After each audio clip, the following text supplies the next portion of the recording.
beautiful moment. That's such a beautiful moment. Yeah.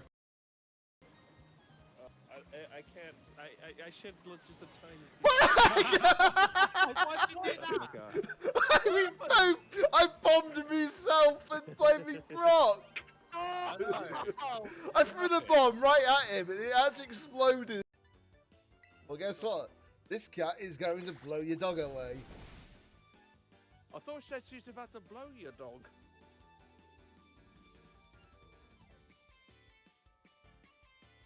I'm sorry, I said that completely out of context. I'm sorry.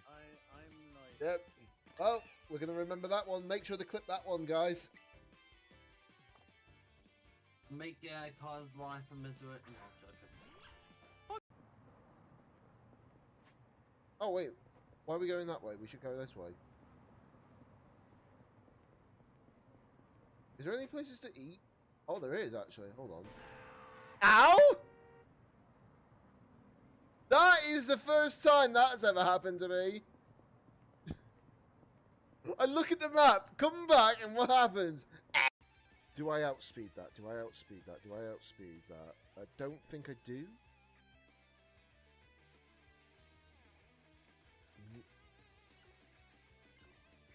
I'm gonna protect Calyrex. I don't think I outspeed. At least I don't think so. Oh! Ooh! Was that a good call? Second fire. Yes! The calculations! The calculations! Oh, I love. I don't even know what it even has. Quick attack, go. That's all I did! Are you kidding me? No, it's got Ember! Ah! I might actually lose mine. I lost mine! I lost mine! At least this is not a, Yeah, good thing it doesn't start until we get Pokeballs. You're not wrong. Yeah, and trust me, holy moly, is it huge. Dude, I kind of want to make it bigger. Well, this is a good start, to be fair. Yeah. Oh, but the bridge is in the way. Yeah, exactly. You No, can make it you know bigger what? this You know way. what? I think. This is all use. This is all use, guys. All those beans are ready to eat. Oh no.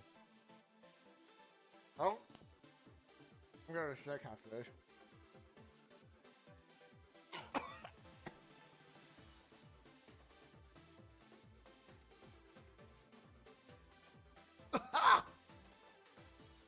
And the worst bit of is that they were all foul.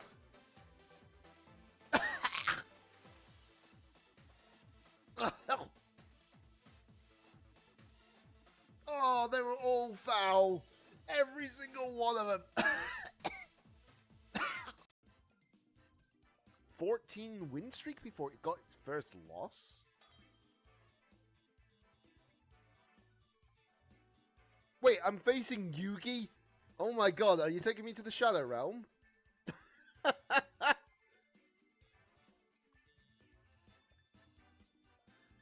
Are you gonna take me to the Shadow Realm?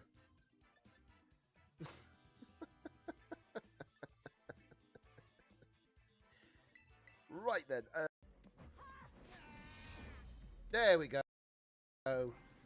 I wanna be serious. Hold. Are you actually serious right now? Are you kidding me?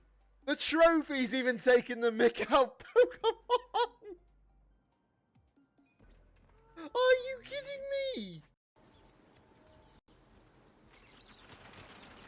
No, no, no, no, no, no, no, no! No! You kidding me? You are kidding me! God damn it. I got Ace Pilot. This won't happen again. It's fine. It's fine, Khan. It happens. Well, is that done it? Is Wait, DJ what? done it? Wait, what? When was I MVP? Ha. Someone clip that for me, please. It shouldn't take me too long. Oh, I got a sound and a shine. Phantom, Sandygast. Oh, Comfey. You know what I like about noise is that it's almost immediate, so it's like a second behind. I got the immersive Lily! I got the immersive Lily! Yes! Let's go! Oh, that is actually pretty awesome. Oh my god! That was not even the shine! That was not even the shine or the sound! That's why I'm telling. That's why I told you. The shine means nothing. The shine means nothing. Oh bro. my god, I love that card! That looks really good. That Alright, is- guys, well, I'm getting cut off, so you have a guys a good day. Bye! Hold on, I need to add a clip marker to that so I can clip that later. Down bottom, down the bot. Ow, ow, I ow. had to retreat, I was low on health. I hear you, but I'm coming to help you. I'm coming to help Yeah, you. yeah. There's a Dartrix down here as well as a War Turtle. Wow. Oh! Oh my god! Let's go, bro! They did not see that coming, did they? No, they did not. Let's get their bunny here. There you go. And then the birds as well. Wigglytuff needs help. Wigglytuff needs. What's that thing? Running away.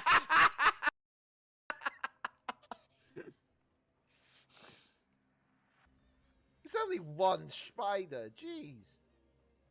One spider means one couple of will be there'll be more. Oh, there's another one. See what I mean? Look at these big spiders. Kill them with fire, Frozen says. Oh, there's a little pussycat here.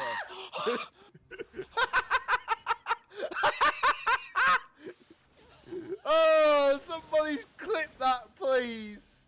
Yeah, cause when I messaged you, I was like, okay, oh god, crap, and I literally sat down, got my computer, got the link up for the UK one, and I literally had my had a glass of milk, a couple of biscuits, and I was literally like, right, I'm ready to go.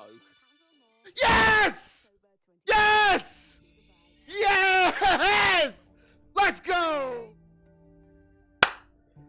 Hello, everybody! Welcome back to the stream. It is I, a DJ Danny88 today. We're doing some Star Rail. Now, I know it's been a while, guys. I do understand it has been a while. It's been nearly, what, 6 weeks-ish? Since I did the last stream. I could be wrong, but yeah, it's been a while regardless since I did the last stream.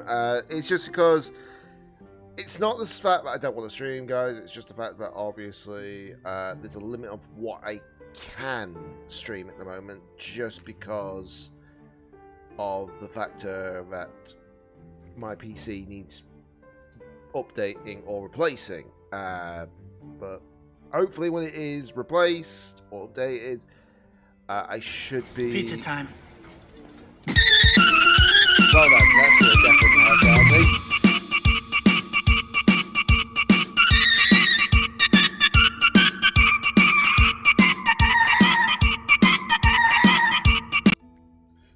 That definitely the heck out of me.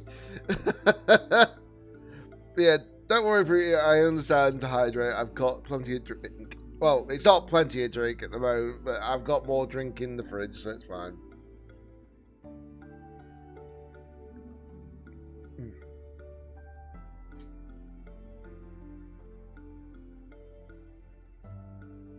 What blurb sounds? It was working. I was going to say, it is definitely working.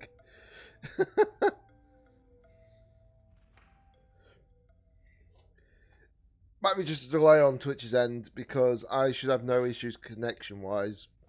Because it's not showing any connection problems. But yes, obviously going to be doing the story today, so just letting everybody know that. I am not doing the pools, unfortunately, just because I don't really need Blade SP right now. Because obviously, yeah, he's the actual character currently that's in play. I am not doing the pulls. I just said I'm not doing the pulls. I am saving for the following patch, because the following patch is when it's really big, because it's the Fate characters. And I'm definitely pulling for them. Along with Himiko SP, of course. It's just a shame that I lost. I did like a set of pulls last time. Tried to pull for Sunday, couldn't get him because I lost to Bailu. So I've now got an E6 Bailu, as you can probably see. But yeah, come on, just a single. What's the worst that could happen? I'll probably win him knowing my limit. That'll be the worst that could happen, because then I'll be like, oh great. Because the thing is, I'm already guaranteed. Which is why I want to save it for Himiko SP. However, that will depend on her kit, I suppose. But I'll find that out in due time. It's not like I need to rush for characters right now. Whereas I know somebody else who will be getting this character twice. Again. And possibly the light cone. But, you know, that's to be expected. But yeah, I would say that this character is useful if you're going to go for Acheron support, if anything. Or if you got Ashvale in your account, then this is also a good one. That might be me. Yes, it might be you. Yes. I've already done like everything that I needed to do this morning on this account. Luckily, up to 120 pulls, which is pretty decent. Especially since I'm now guaranteed the next one. But obviously by the end of this patch, I should hopefully have a lot more pulls. Because I think it's like 124 pulls we got for the whole patch, according to what someone did as a pull count. So if it is 124 pulls, I'm just going to say that I might get up to an average of 240, basically, just to put into the limelight. But that's good, because as long as I don't lose the 50-50 next patch on the Fate banners, that'd be great. Because I'll tell you one thing, this account deserves Rin Tosaka.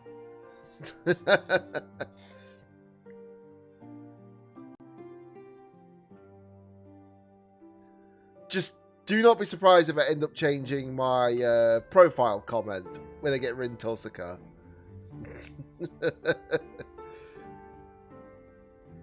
But we know that those characters are obviously coming, because obviously they've already announced him in the last special program. Well, Rin and Gilgamesh anyways. And then obviously we know from the previous drip marketing, we obviously get the Himiko SP. But we don't know what we're getting after the next patch yet. At least yet. If I remember correctly though, if this patch is on for 6 weeks, which will be the 15th of July when it actually changes over. So the drip marketing should happen in what? 4 weeks? Yeah, about 4 weeks from now. So it's a fair amount of time, regardless. But at least the upside, we got the other best girl of the current expansion. Yeah, I think it's a bit obvious who we got the best girl of for this current expansion. I wonder who it could be. Totally not the character that I'm currently looking at right now.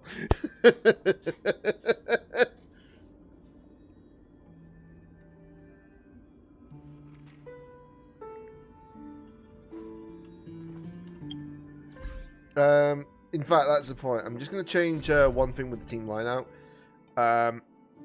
Because as much as he's great at the moment, I feel like having Haha actually might be more beneficial for the team right now. Just because of the energy increase. Because unfortunately, they don't really use much of attack into Elation. It's all based upon Elation damage and obviously their crit rate and crit damage output. So I'm just double checking all the statistics just to make sure.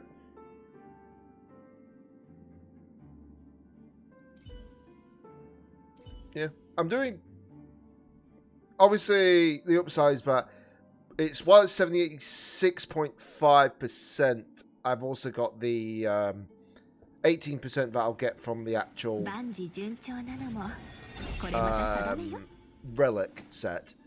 So that's put me at 94.5 basically. So that's not that bad.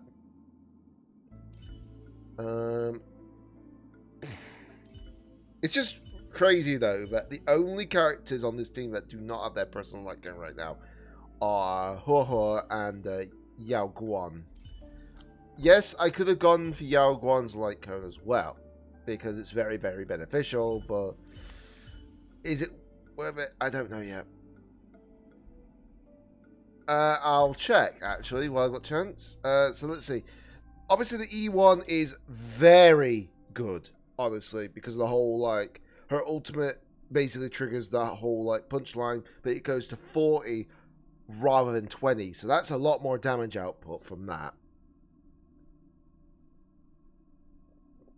But also ignoring the 20% of the target's defense, that's going to be useful. And E2, yes. Ally speed increases by 12% while the zone is active, which I think is from her skill, so that is pretty good. And then their elation, and then increases elation by 16% as well for all allied targets. That is insane, by the way. What is their E4 actually?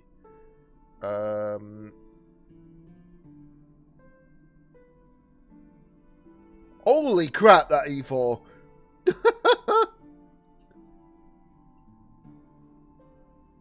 That's a lot of damage. And oh wow. Oh wow. Jesus Christ.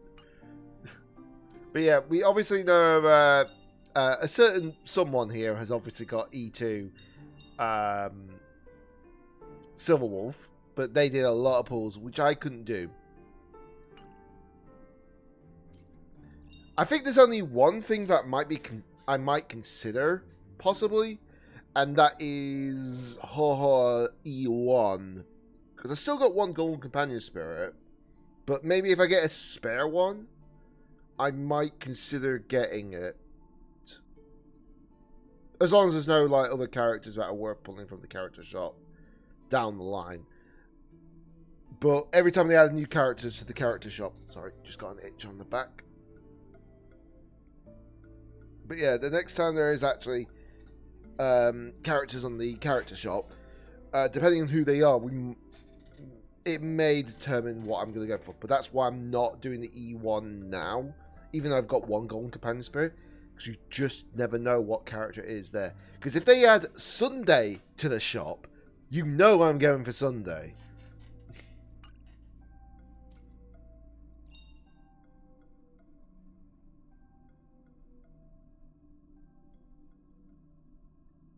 Right, so, yeah, at least I won't complain. The characters are at least good, for sure. Look at that speed stat, that's pretty decent considering the fact that I don't think I've got a great deal of speed on all my kit.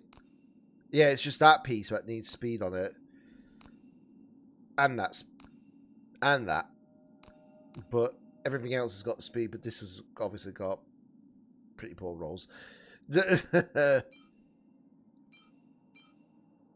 Wait a minute. Tell me why I'm not using that. Why am I not using that? For the love of God, why am I not using that? What is wrong with me? Because you didn't check. Apparently not. No. So let's now look. Now she's 177 speed. Oh dear lord. Right. Before we do anything, I'm just going to check the actual like ornaments. No. So that's not worth it. Yeah, these aren't worth it. What about the other bits? No. Nothing. Ooh.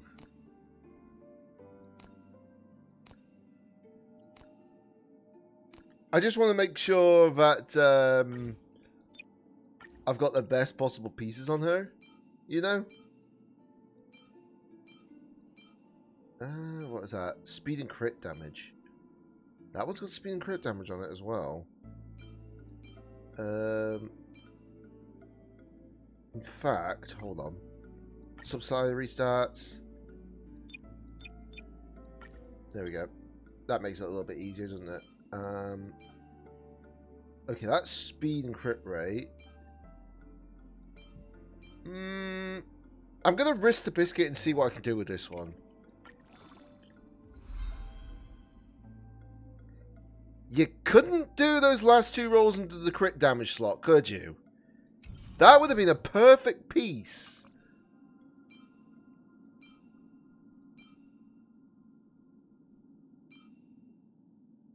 If it did those last two rolls into crit damage, that would have been a perfect replacement. You're kidding me. I mean, it's still good, but, you know. I'm only going to lose a little bit of crit damage, but that's not that bad, I suppose, because that's speed increase. So this is speed and crit rate. Same with that one.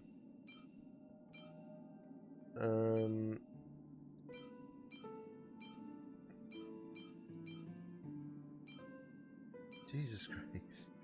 70 crit damage pieces, you know.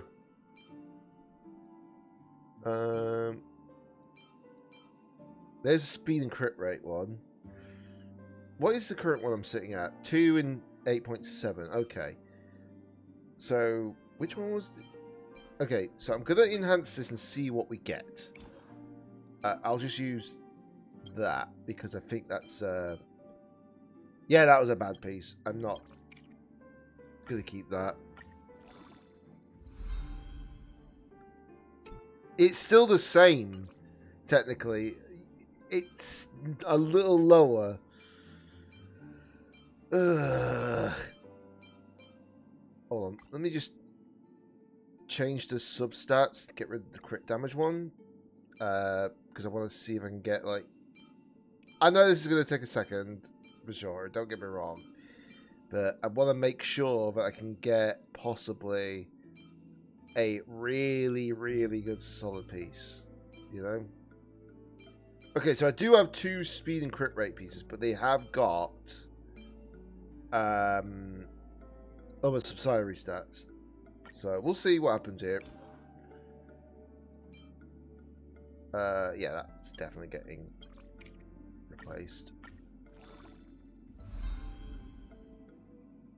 You know, that's actually pretty good. Because that's already on par with the crit rate, but it's got 2 more speed. Where was the other one that I saw?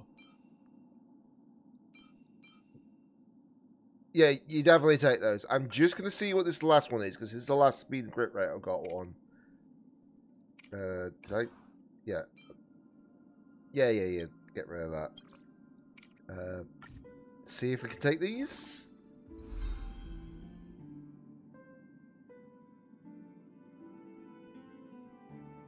Now, do I take that?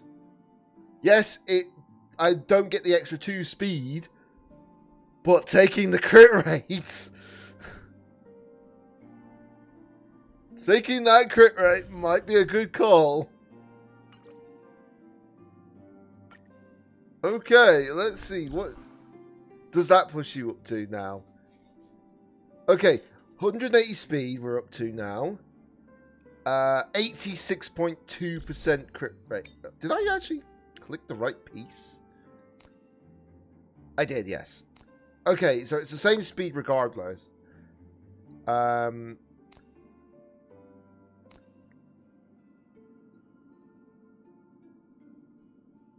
Yeah, true.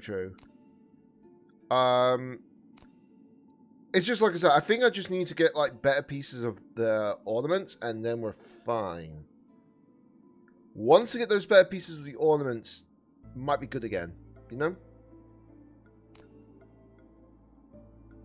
Because if I can get like double crit and speed pieces, like for example, if that if that defense percentage there was speed, right, instead, and I had one roll into speed extra, and then if this one instead of like HP had speed as well, even if it didn't have one rolls, that would have still been 4 more speed, which would put me up to 184.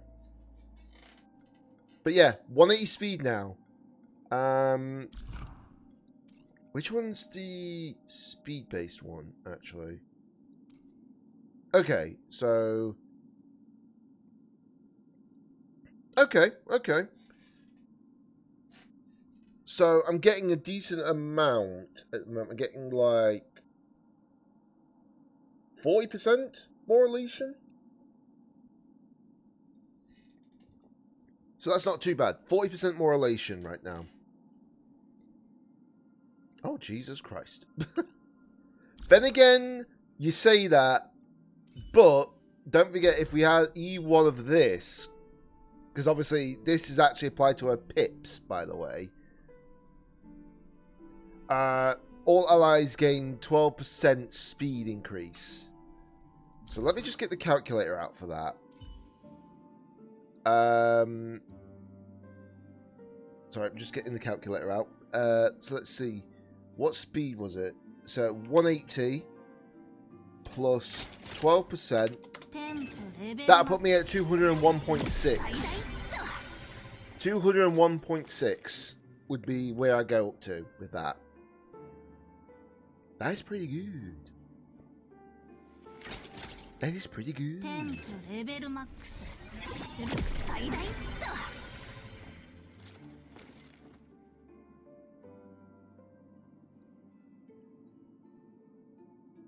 Because that would... Yeah, because 200 speed is what...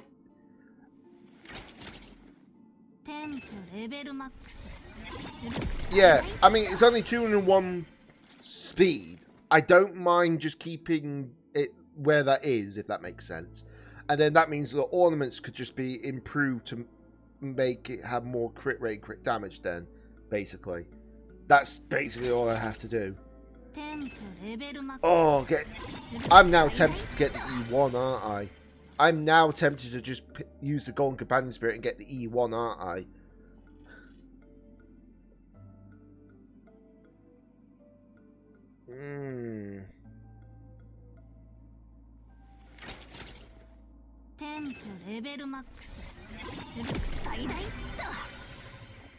Yeah, I will tell you one thing. It tempts me now to get the E1 without question. Of Hua. Sorry. Ooh. Really, really does tempt me now. But I'll think on it. I'll think on it for sure. Yeah. That's what. It's tempting me, but I am considering just waiting, just for a bit longer, just to see. Because for all we know, the elation sustain unit we get gives us a speed boost. We don't know, do we? Because I swear, if the elation sustain unit that we end up getting, if we do still get them, can you stop playing Beat Saber?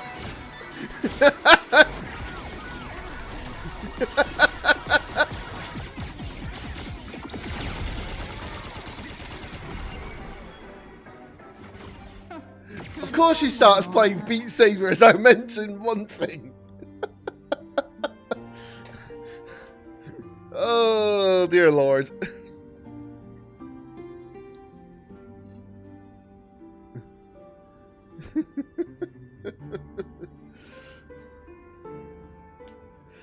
Oh, but yes. Regardless, it's like I say, if the elation unit ends up giving us the speed boost. We don't know for sure yet, but if they do, I would not be surprised if they give you a speed boost in elation boost. That would be insane. But until we find out for sure, we don't know.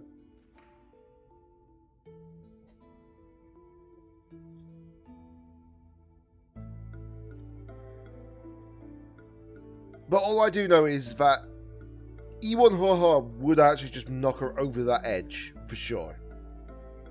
Which is good. Okay, yeah, that's actually pretty good, honestly. I'm currently sitting at 86 and 128. But that's still good. Don't get me wrong, it's just I need better rolls into crit rate.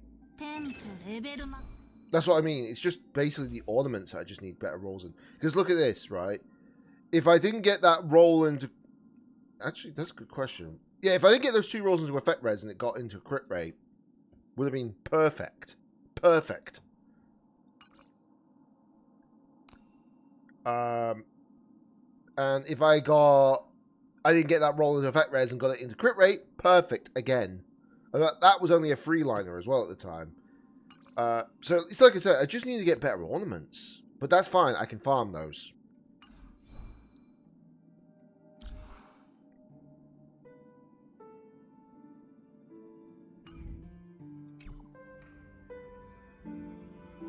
Yeah, that's not too bad then. That's definitely not too bad. Anyways, obviously I can still talk for about maybe 8 more minutes and then I have to start the story for sure. Because I'm not going to be able to talk too crazily about my kits and everything once I start doing the story, will I?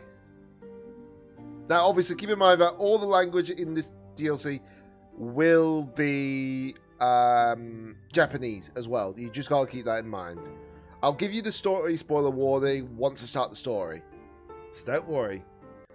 I just don't have the sound effect for it.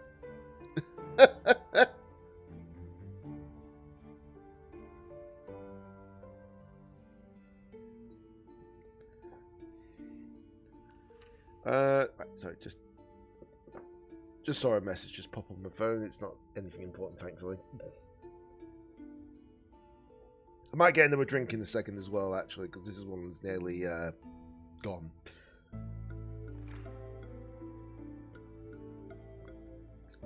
Yeah. So I'll just get myself another drink. If you want to ask any questions or anything like that, guys, you can do so while I've got chance. Because I don't know how long the story is going to be. I'm going to just go out on the whim and say it's going to be approximately 5, maybe 5.5 hours. But I would say definitely probably around 5. I could be wrong though, but we'll see. But I just don't expect the story to be long because we got no weekly boss materials this patch. Because I expected this to be a weekly boss patch originally, but when I found out that Blade was not needing like a new weekly boss material, I was like, okay, so no weekly boss. So that means whatever the weekly boss is will be probably next patch, and it has to be very, very substantial to leave it to the end of the Planecadia story. Because this is likely the penultimate of the current Planecadia story. Which 2 pieces? Okay, you were typing it out at the time when I actually asked about that. Let's see. Headpiece and body. Yeah. Okay, yeah. Yeah, that sounds about right, because I'm more or less in the same situation with, what is it, My Torso? In fact, how did that roll anyways? Yeah, if I got those 2 rolls, right, one more into speed, one more into crit damage, instead of into attack percentage, I would have been golden. But it's like I say, I just don't know for sure if I need to have much more until I know for a fact if I'm not going to go for E1 or if there's no like speed boosting characters on the way. I don't know. I really don't know yet. But if anything, it's the crit rate that just needs a slight increase. But I've got a lot of crit rate coming in now, for sure. Especially now that that's a lot higher than it was. So I'm not exactly in a bad position. It's just like I say, I feel like the pieces that just need updating is probably like these pieces more than anything. 'Cause, yeah, if anything, this piece should be upgraded for sure. The only reason why I'm going for imaginary damage boost as well, by the way, guys, I know it's not required per se, but the only reason why it's there is just for damage boosts, because I believe the only thing that works on elation damage is not attack percentage, it's damage boost that does, though, from what I'm aware. I could be wrong. I'll have to double check all that information to be sure, but I believe it is. I can find out, though, in a second. Just gonna do a quick little Google check, because Google never fails us sometimes, you know, when we want to ask these like questions. Sure, you can use ChatGPT, but you know.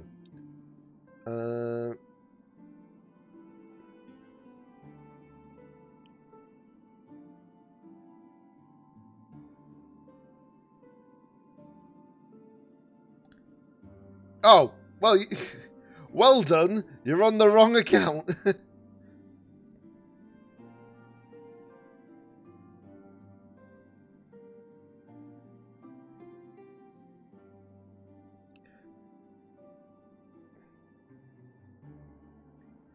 Right, let me have a look.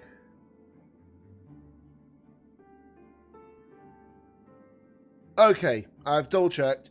I've got my answer. Imaginary damage boost does not affect elation damage. Okay, so I know that now. So, in other words, I can go for any pieces as long as I've got, like, better crit boosts. But the problem is I don't really have anything for that. The annoying part is, right, this is a great piece. If this was imaginary damage boost instead, that would have been great, for sure. But, what can I do? Who knows? Maybe a character down the line might be able to... Wait a minute. Hang on a minute.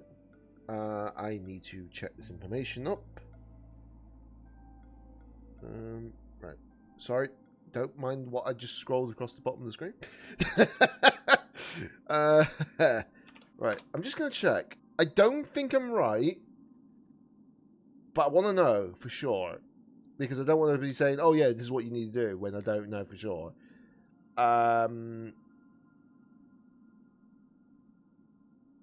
Okay. Right.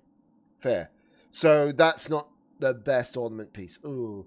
But that'll be one to keep a hold of regardless, because I don't know if we get a Lightning Elation character down the line, but might take advantage of that.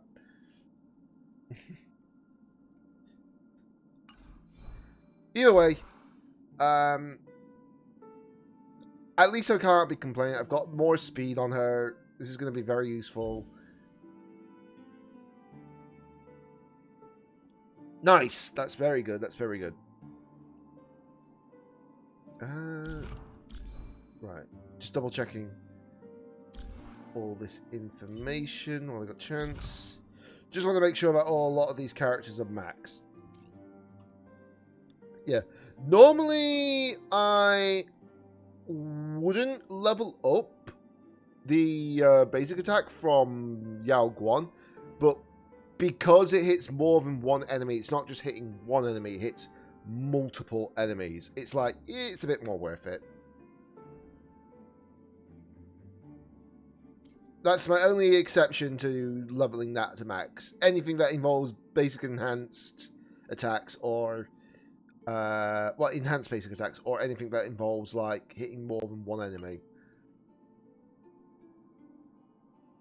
Obviously, like for example, well, yeah, you need to definitely enhance her basic attack max, but that's expected. Oh boy. Anyways, this is your story. Spoiler warning. Awooga. I don't know why I did that.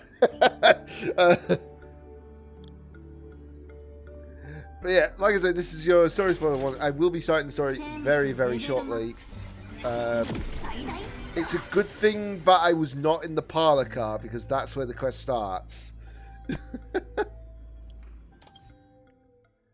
So obviously we got the story recap, but I'm just going to do for the sake of it because it has been 6 weeks, nearly, give or take 2 days.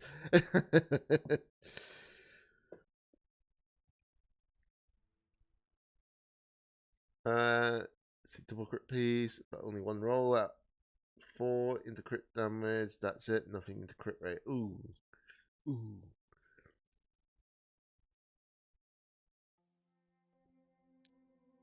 It's not great when that happens, for sure. I just wish there was a bit another way to get like the interference key apart from that thing that require you to just get so much in Lyric shards. All good, all good. Hope you have some good food and some good rest as well.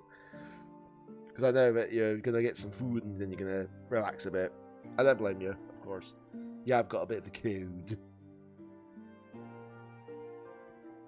I say a bit of a cold, I mean a flu, basically, but you know what I mean. Anyway, let's do the story recap. 請求列車フェスの一件から死津はハッピーオペの本質が北条の意味物の血肉を埋め込むことだと突き止めた調査の最中私たちは Still don't like her character. マンガン本人に遭遇した血塗られた遊戯の生存者である彼女もまた Still find it really funny how she went from like victim to villain just because she got taken the biscuit out of. そして勝敗をマンガンとの会話から姫子は彼女が仮面の愚者である可能性に思い至る私は火花に But it makes you wonder what influenced her. Even though we probably can tell who probably influenced her. It's probably Asat Pramad, one of the Lord Ravagers. 比叡は高校と協力し仲裁者としてマンガンへの裁断を試みたけどうまくいかなかったそして二人の元を訪れたジンからハッピーオペで人々に埋め込まれた血肉が北条の指令出骨のものであることを知らされる I just made a really bad joke in my head. One ruler to beat the world. Literally, a ruler. 私と姫子は討論会のためテレビタワーへ向かい先に到着していたサンデー Also, I feel like last patch, I'm glad that Sunday got a bit more character development. I'm so glad about that because he needed a little bit more. He was good. But then again, he's been good since joining the Astral Express. マンガンはカンパニーと請求列車をその黒幕へ仕立て上げようとしていた事件発生の後比叡は禁忌を犯すことを決め幻月遊戯の真の目的が二層楽園に眠る恐怖の存在を封じることだと明かし一方パールの yeah. 化け物を生み出す異常信号を追跡していた銀狼は Basically, Silverwolf going God mode in this point of the story. 同じ頃マンガンはテレビタワーでの私たちの行動を生中継し様々な方法で真実を歪めていたそして20万人の被害者たちから眼力を集めて悪玉幻月を作り出し数々の障害を突破して、タワーの最上階にたどり着き私たちはマンガンと正面から対峙する Yeah, I know that a lot of people are like, oh, but yeah, the fact that this should have been a weekly boss situation. I do agree because of the fact the actual form transformation from like normal to elation. But then again, it didn't have to be at the same time because we had that with Remembrance as well. And Harmony, yes, it did actually relate to like the weekly boss patch as well. But we didn't get the form in the actual weekly boss. I think the only bosses Yeah, the only boss we actually ever got like a new form for the Trailblazer was like literally what? Cocolia? Wasn't it? Yeah, it was just Cocolia that we only had that situation. But it's substantial moments in the story that will give him Trailblazer a new と form. ころがそれだけでは Oh 手 yeah, 術を受けた Blade 人々 character を元 development に as 戻 well. I せな gotta かっ remember that. たジンの提案で出骨の血肉をすべて彼の体内に集め危機が去ったと思った矢先今度は Yeah. 比叡から絵の世界の創造者に警告を The 伝えてほしいと Supremad. 頼まれた彼女によると I can't believe we've かつて literally 理 gone 想 from 楽園を like 根絶しようと企んだ how many times have we faced like the Lord Ravagers? 再び降臨したらしい So we faced the Lord Ravager in 1.x. That was Fantilia, not in her original state, not a proper state, but basically a stolen state, basically. And then we faced Iron Tomb, who we beat. And now we got a Sopramad. So we're starting to go down the line of like, we're trying to power up to get to the point where we can actually beat each Lord Ravager, but we need like certain power or capabilities to do so. It's going to be interesting to see what happens. 深刻な状況にありますが、支援の到着まで今しばらくお待ちください。続いては現月速報のコーナーです。 Well then. Yeah, it's a good thing that I didn't enter the parlor car to begin with. Then again, I was in the party car, but I didn't know for sure if that was where the quest started or not, so I just had to be very careful. Heck, before the patch, because I didn't know if it was going to be in the party car or the parlor car, I was like, why don't I just take the safe bet, put myself in the actual room of the Trailblazer? That'll be the best option. Sure, I could put myself in front of the currency wars, but makes sense. Hello, March. おかえりマンガンテレビの件なんかすごいことになってるよとにかくニュース見て皆さんこんにちは Oh, God. 現月速報へようこそ Not them again. 司会のグアくんでこんにちは同じく司会のゆきちゃんですふぅ皆さんもご存知のように現月遊戯が佳境に入るにつれていろいろと事情もありましてそんな Yeah, so they're no longer part of 僕とゆき Foolish ちゃんは TV, are 二 they 次 now? 元テレビに移籍してはい引き続きよろしくお願いしますさてマンガンテレビの局長でありハッピースマイル研究会の講演者でもあったマンガン氏による現月遊戯への参加宣言の後海原テレビタワーで開催予定だった聖津社討論会は突如現れて暴走した現像種現像の病は海原地区を中心に急速に広まりマンガン氏自身すらもテレビタワーの頂上で怪物へと変貌させてしまったとのこと。現時点での統計によればこの異変はすでに二層楽園の各地で人間と現像種合わせて20万近い人々に影響を与えている模様です、心配なのは That's a lot of マンガン氏 credits. が残した映像の内容でしょう彼女はこの映像の中で今回の最悪もまた15年前の血塗られた遊戯と同様に天外の聖越者によって引き起こされたものであることを告発している彼女の証言によればこの悲劇を引き起こしたのは銀河の英雄として名高い請求列車の開拓者と指名手配中の重犯罪者 Incorrect, ジンであったとのことです。一方、 Yeah. 超常現象管理局の報道官からは事件はマンガン氏の自作自演によるもので彼女が資金提供していたハッピースマイル研究会が計画的に演出したものであるとするどこかで聞いたような声明ですね。15年前も同じような発表でお茶を濁してませんでした？事件の This so 裏には reminds ど me ん of な like 真相 news が in 隠され real てるん life でしょ half う the time. ね。 They only get one side of the 現 facts 実 and 速 don't 報は believe the 今 other. 後も動向を追いかけ500年以上もの昔ある預言者がこんな予言を残しました1999年恐怖の大魔王が天より降臨せんと果たしてこの予言は現実となってしまうのかそして二層楽園はこの重要な1年を嫌な感じ。正確なことは何にも分かってないのに勝手な言い分ばっかり流して。ネットでもあんたについてのデマがいっぱい流れてるよ。だいたいあの司会の2人組マンガンテレ I ビ might need to take those goggles off. あんたのこと散々けなしてたくせに自分のところで問題が起こった途端あっさり転職しちゃってさ。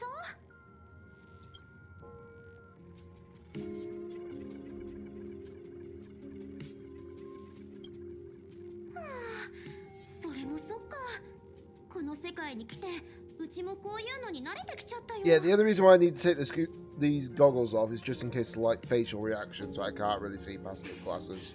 あんたが無事に帰ってきたのは本当に嬉しいけど、なんかちょっと雰囲気が変わった。 Yeah, we now got the power of elation. まさかあんたうちを置いてけぼりにして大人になっちゃうつもり？待ってよ、もしあんたまで炭鉱みたいになっちゃったら。 Technically, she ain't wrong because how many forms do we have? We have destruction, preservation, harmony, remembrance, and now elation. We've had 5 new forms. We've had 5 forms basically across the board. Technically, destruction is the original base form, so we've had 4 new forms basically. Whereas Donhan has had 2 new forms, and March has got her Evernight persona. But even though she has got another form, it's not really like a crazy form change, you know. そんなの絶対嫌。英雄になる代償ってこういうことな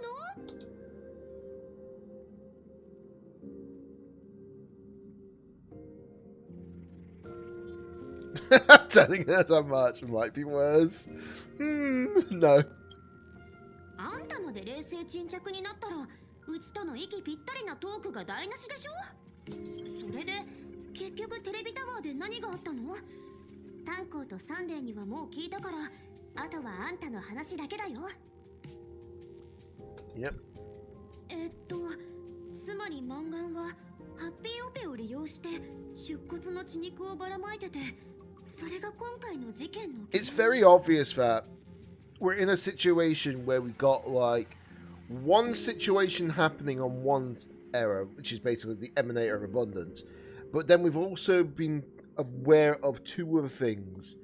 One, obviously, Aha, which has been stated there since the start of the pack, the expansion, of course. But then we've also got the Veracity as well, which we actually got told about at the end of the last patch. So I'm like, what's going to happen? You know, what things are going to change here? And that's why I feel like something big is going to happen for the next patch. This is just a lead up towards that. This is what I mean. This is the penultimate part in the story.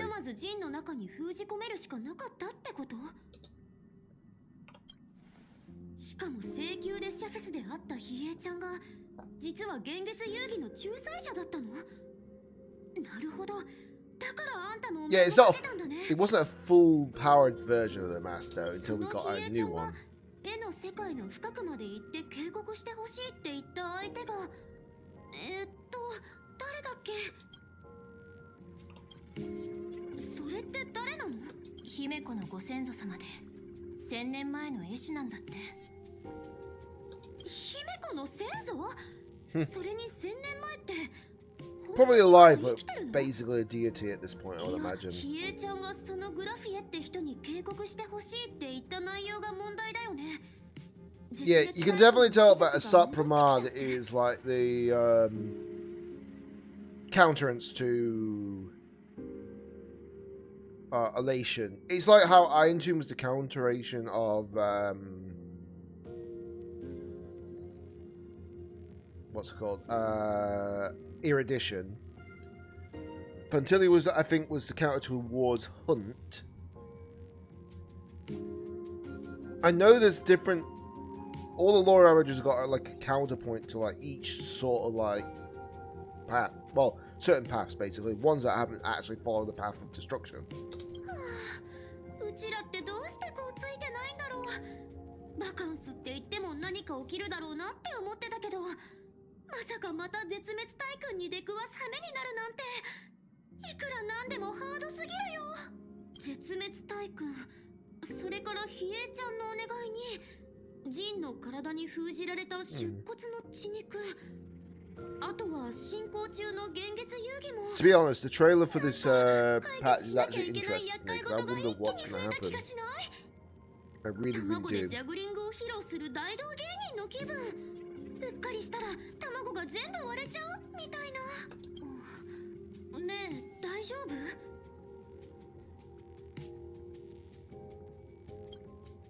ならよかった。うちはちょっと動揺してるみたい。その辺で頭を冷やしてくるよ。片付けないといけない問題が一気に増えた。次は何をすればいいんだろう。いや、一日中戦い漬けだったし、まずはどこかに座って The fact that 一息入れない you're と saying to go rest on the sofa when you are able to have a bedroom of your own accord, but I suppose people won't require them to do that as such, if that makes sense. Right. I'm going to put that on their head for now. Yes, I do have the actual other stuff, but I'm just going to put that on the top for the moment. It's just like I said, as long as I can keep them out of their facial reactions, it's a little bit better. Right, sit. Sofa will push velvet, so it's like a cradle. The moment you sit down, you practically melt into it. And she closes her eyes immediately. The start from the news broadcast. 52.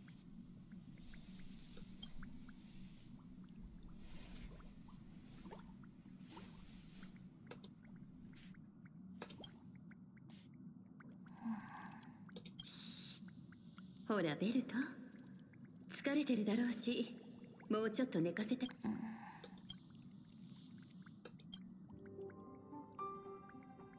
疲れたわよね。バカンスのつもりで訪れた場 Woke up 所で eventually. またこんな戦いが始まるなんて思わなかったわ。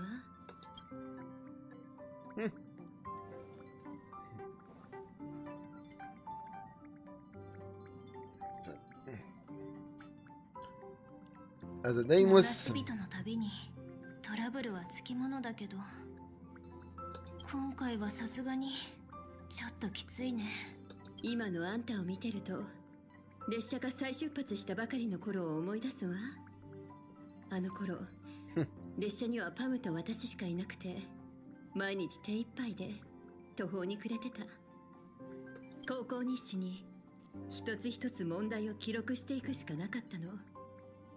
ある世界の座標を修正する必要があるとか、跳躍システムにエラーが出たとか、製図の上の座標のように無数の問題がびっしりと並んでて、見るたびに息が詰まる思いだったわ。あの頃はいずれ請求列車が絶滅大君のように恐ろしい存在に立ち向かうなんて思いもしなかった。だけど今こうして We've already faced one Lord Ravager, but technically, 不思議と落ち着いてるわ。technically, it was just the Trailblazer, March, and Dun Hun at the time, but it was more so Trailblazer and Cyrene that faced the last Lord Ravager overall. But we did have them partly with us, きっと basically. あんたやみんながいてくれるおかげね。これまでの旅ですでに2度の Okay, 絶 yeah, 滅 they're, 大君 they're に at 打 least ち勝 saying っ the てきたんだ right し、 information here. Fantilia and Iron Tomb are the only two we've defeated. Technically, Fantilia is still about. But obviously, Iron Tomb was probably defeated, you know? 私を導いてくれた七死人が出発前にこんな話をしてくれたわ。歩き続けてさえいれば、はるかに高く乗り越えられないように見えた壁も、いつか過ぎ去り背後の景色になっていく。幻月遊戯を通じて、あんたがみんなに信頼され、頼りにされる柱になるところを見てきたし、テレビタワーでの宣言も聞かせてもらった。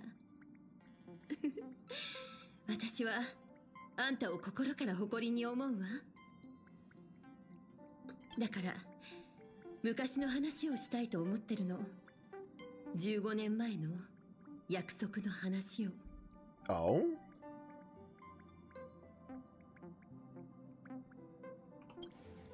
ええ、15年前、私はある人物と約束したの。月が再び満ちる頃に故郷へ戻り、彼女に会いに行く。そしてその時には、この借り物の命をただの1秒だって無駄にしてないことと、 Interesting. 私の旅立ちの物語をみんなと共有したいの。とても長い話になるわ。私の過去の記憶 Law が drop for たく Himiko. さん詰ま I って will るの。 not complain. それにどうせならあの時列車を修理した場所にみんなを連れて行って、そこでゆっくり語りたいと思ってるのよ。じゃあ約束だね。私が絵の世界から戻るのをコーヒーを入れて、シャラップにコーヒーを入れさせて待ってて。ええ、そうそう、その絵の世界の件だけど、大体のところはみつきちゃんから聞いたわ。 Okay, so キエ we're さんの not 頼 gonna み get は the story? ただ from の Sil- 杞憂からのものじゃないでしょう。銀狼もあの絶滅大君が動き出したのを目撃したようだし。 Yeah, that's true. Silver Wolf actually saw us up from our last patch. アーカイブの記録とカンパニーの調査によれば、貴弱による侵攻は通常100年単位で行われるものらしいわ。彼に侵入された Oh, 星 well, 々は that's, 例外なく最後 that's は不測の pleasant. 事態によって滅亡し、地表は笑顔のマークで覆われることになる。仮に1000年前グラフィエが絵の世界を作った理由が貴弱によるアハトピア侵略を防ぐためだったとしたら、今回幻月遊戯を利用して起こされたこの災いは貴弱が侵略を再開したことを示してるのかしら。 Hmm. そう、その点も不思議なのよね。一族の歴史を紐解いても、 Yeah, so 私 obviously たち no が relation 長 to 命種 Xi の and 末裔 Joe. だなんてどこにも書かれてないわ。むしろその逆、風化の呪いのせいで私の一族は普通の人よりも短命なはずなのよ。 Hmm. True. グラフィエについての伝説は The good thing is, well, the special program, while we know that we どれも真 actually 偽は are 定かじゃない。 meeting Graphia, we don't know anything else. We don't know what the world boss is going to be like this time around, you know? Thankfully. I'd love to have that information, like, kept secret. それらの中で疑いようのない事実 We は know 一 there's つ going だ to け。 probably be a world boss at some 一つは point during this patch, but 人土時代、 who? I don't know. 彼女は外界天魔の軍団に対抗するため無数の現像生命を創造したということ。もう一つは Well then. ある幻月遊戯の終わりに絵の世界を切り開き、残された文明と生命をその中に隠したことよ。そう考えると彼女は貴弱をよく知ってるだけじゃなく、きっと優越のアイアンが権限する様も目にしたんでしょうね。 Quite some unexpected グラフィエが想 situation. 像した絵の中の次元界、それが果たして140 years ago. Wow. その全貌を知る者はいないわ。今から140年以上前、 Oh, not when it was created, it, 絵の世 but 界を when 引き上げた IPC 時も went. 現実に再現されたのはその中の一部だけ。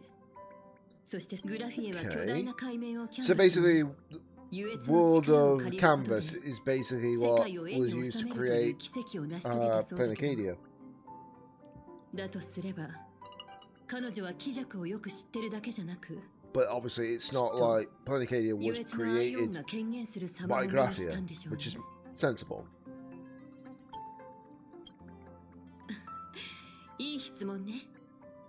今の二層楽園でグラフィエ Yeah, の世界について一 that 番 would make 詳 sense. しい人を挙げるなら Considering the fact that, カン you パニーか know, ら派遣された if anyone パールさんじゃない knows か the しら。 information for the world canvas, it would definitely きっ be と何かしら手がかりを持っているはず anyone よ from the IPC, aka Pearl, 話を聞ければ being the most likely おの case ずと次に because 進 she's むべき obviously 方向も見え running てくるでしょ Predicadia. う。ああ、それと高校将軍があんたに会いに来てるわ。なんでも内密に話がしたいそうよ。わからないけど手土産にって先週の Mung 当 Soda. 時を Ooh. 渡されたわ。 Don't know how I like the あ sound ま of り待 that. たせてもいけないからまずは会って話を聞いてきなさい。 I don't know what it tastes 終わ like. ったらパーティー車 I'm 両 just で only 合流 going し to まし judge ょう。 by the name rather than the これから actual どうするつもりかは taste, その basically. 時に聞かせてちょうだい。 Okay, so hello, Yao Guan. こんにちは、自由の君。私は仲裁者である比叡さんがこの災いをもたらした満願を懲らしめてくれることを期待していたのだけど、君は違う回答を示してみせた。まさか君が彼女を倒してしまうなんてね。数えきれないほどの命を呪怨の苦しみから救ってくれたこと、低級天将として感謝させてちょうだい。 I know that a lot of people also said that how the fact that in the last patch, both her and Evanescence had such good character chemistry.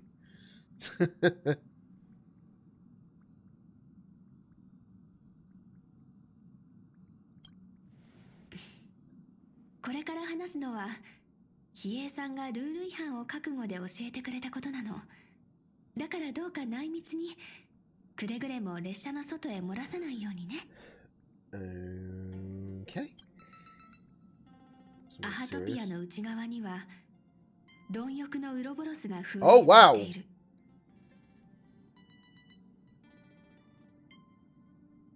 Just straight up, just telling us, right? Okay. 貪欲のウロボロスって星を丸飲みにできるっていうあの古獣のこと？ええ、君も聞いたことがあるみたいね。 Well, thanks to Simulated Universe, we do. Thank you, Erta. ヘルタの模擬宇宙で見たことある。超怖かった。 How do they call it? How do they call it?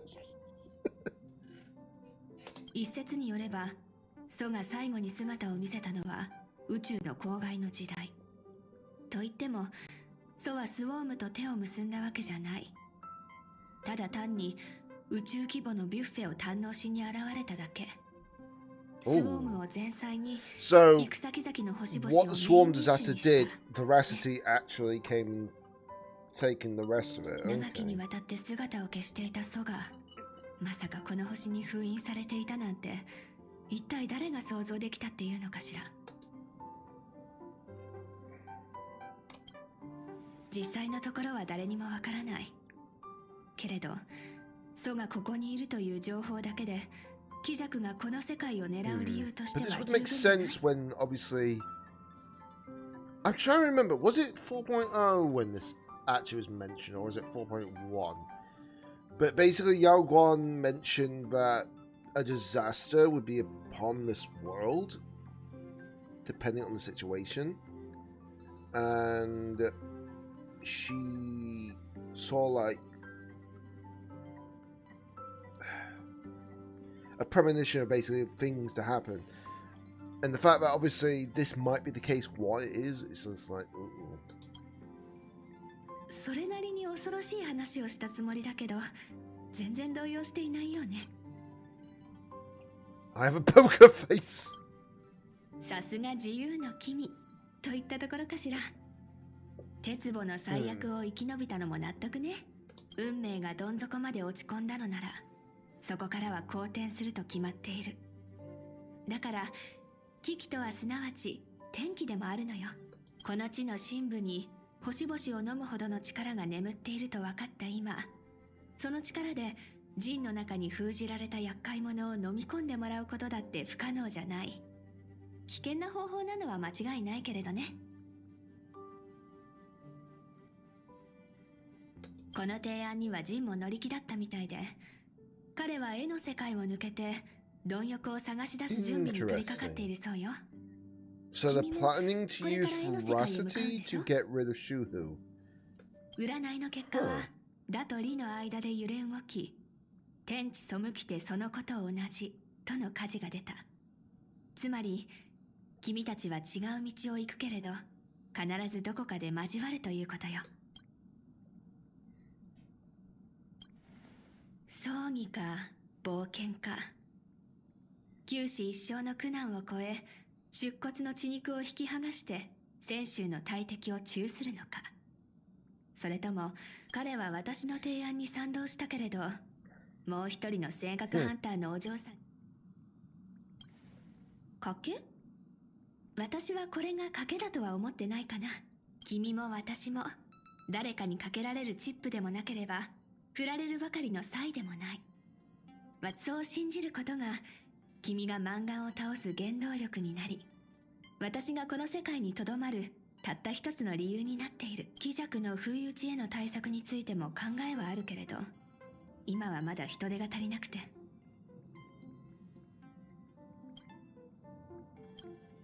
この遊戯の締めくくり、優越に捧げる奇跡として絶滅大君の企みを阻止すること以上にふさわしいものなんてないでしょ。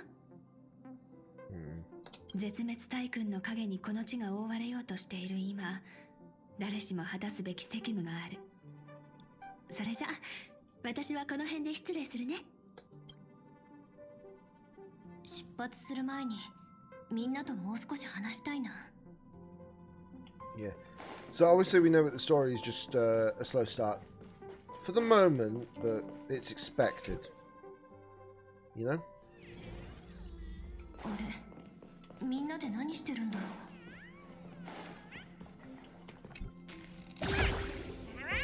う。Oh. Did I just get Sundays? Really?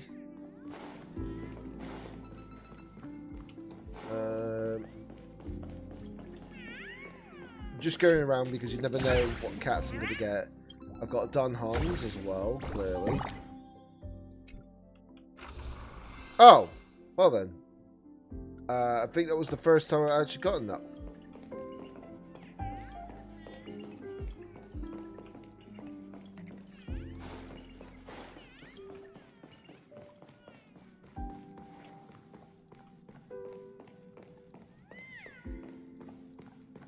Okay.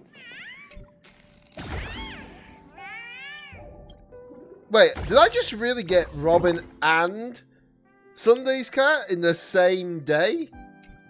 Well then.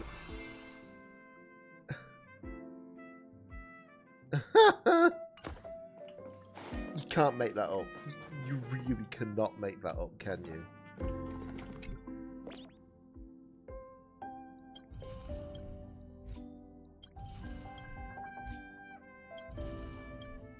Which ones am I still missing? I think that white peach pudding. Okay. Wisteria cake. Fluffy Firefly. Yeah, so that's clearly Firefly's cat. I've still not got Firefly's cat. Rip me.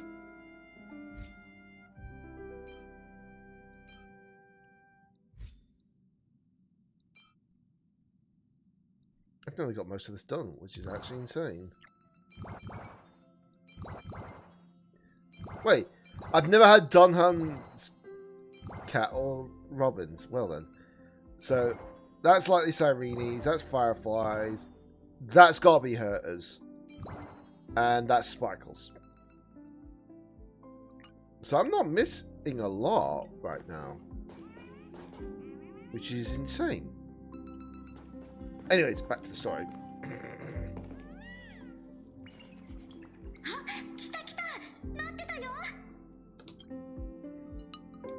Good question. What are you all doing here?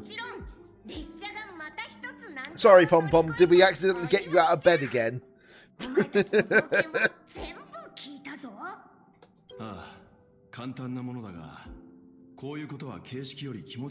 know a lot of people are still getting used to his voice in English. 二層楽園の住民やメディアが君をどう評するかとは関係なしに俺たちが君を祝いたかったんだ。そうだよ。だってあんたはあの楽勝天人とかいうのを量産した黒幕を倒したんでしょ。あんたの活 I don't know 躍を見ら why, れなかったのは残念 but だ why けど do I suspect that at some point we'll see Evernight back in the story? I don't know why I say that, but it would be interesting. お前のおかげでジンが出骨の血肉と Technically, we've already seen the Memo Sprites back in action, but you know, that was during 4.0 only. 絶滅大軍に対抗するため、私たちにはそれぞれやるべきこともあります。行動を始める前に一度こうして集まる機会が必要な頃合いでしょう。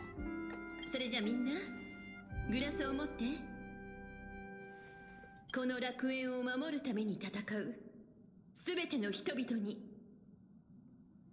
それから私たちにも、たとえこの先絶滅大軍のどんな陰謀が待ち受けようと、列車はいつまでも星空を走り続けると信じて。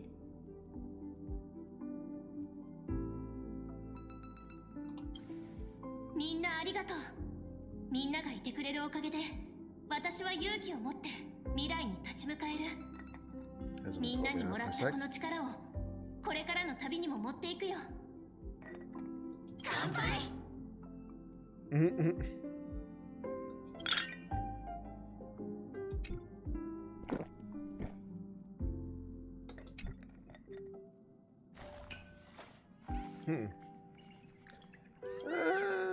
You know, I wouldn't mind talking to everybody a bit more どう again. かしましたか。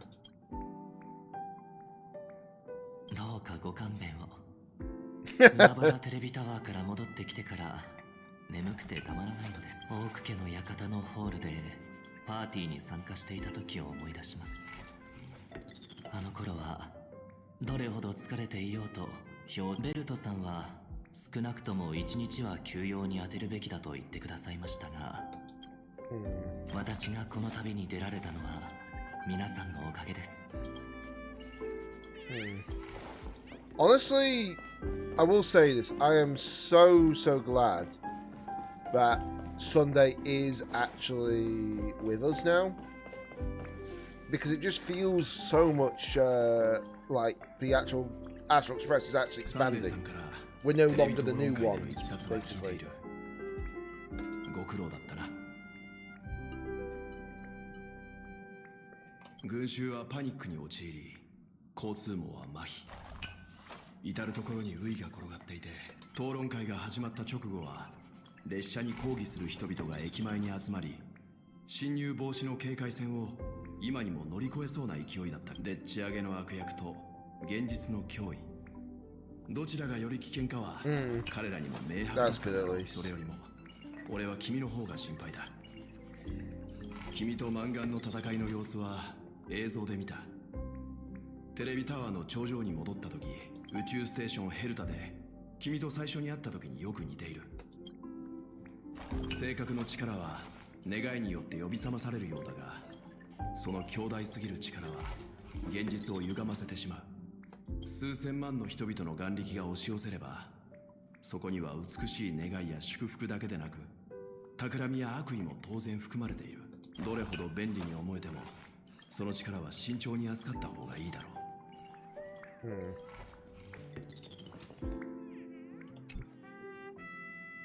おお、来たか。次は単独任務だと聞いて。気をつけて行ってくるんじゃぞ。Okay, so we just got to talk now to Dantan and March. 来たか。ちょうどお前の話をしていたところだ。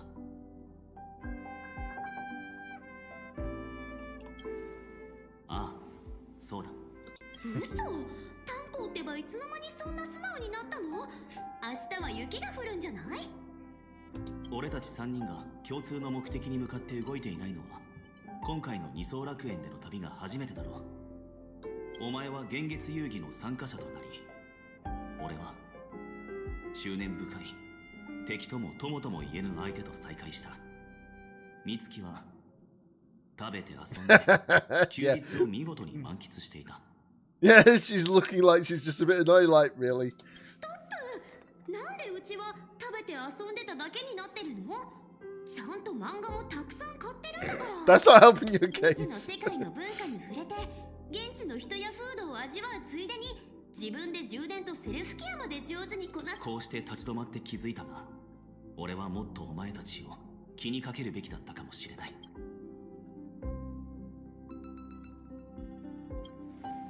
そうだよ。むしろうちらは炭鉱の方が心配だもん。ジンは高校将軍からの提案を受け入れた。あるいはそれは彼が過去の因縁や豊穣の呪いを振り切り、自分のために何かしようと決意したことを意味するのかもしれない。彼が歩もうとしているのは九死に一生を得るような険しい道だ。ならば同行をと申し出たが、ここからは俺もこの世界に目を向けなくては。高校将軍から要請があった。俺とベルトさんは防衛体制を固めるための準備に取り掛かる。実はうちも忙しくなりそうなんだ。白津さんがタブで希釈の手がかりを探るのに仲間が必要なんだって。たっぷり休憩は取ったし、そろそろ体を動かさなくちゃ。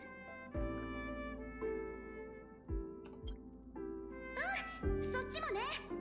帰ってきたら絵の世界の話をたっぷり聞かせて。I feel like what's going to happen here is that they're going to see different things. We're going to all join together and we'll find out that we'll fight together for the final situation. But I feel like that won't be happening until the falling patch for sure. So just going to make sure I claim that while I've got the chance. There's a few things I still need to get done, but it's expected.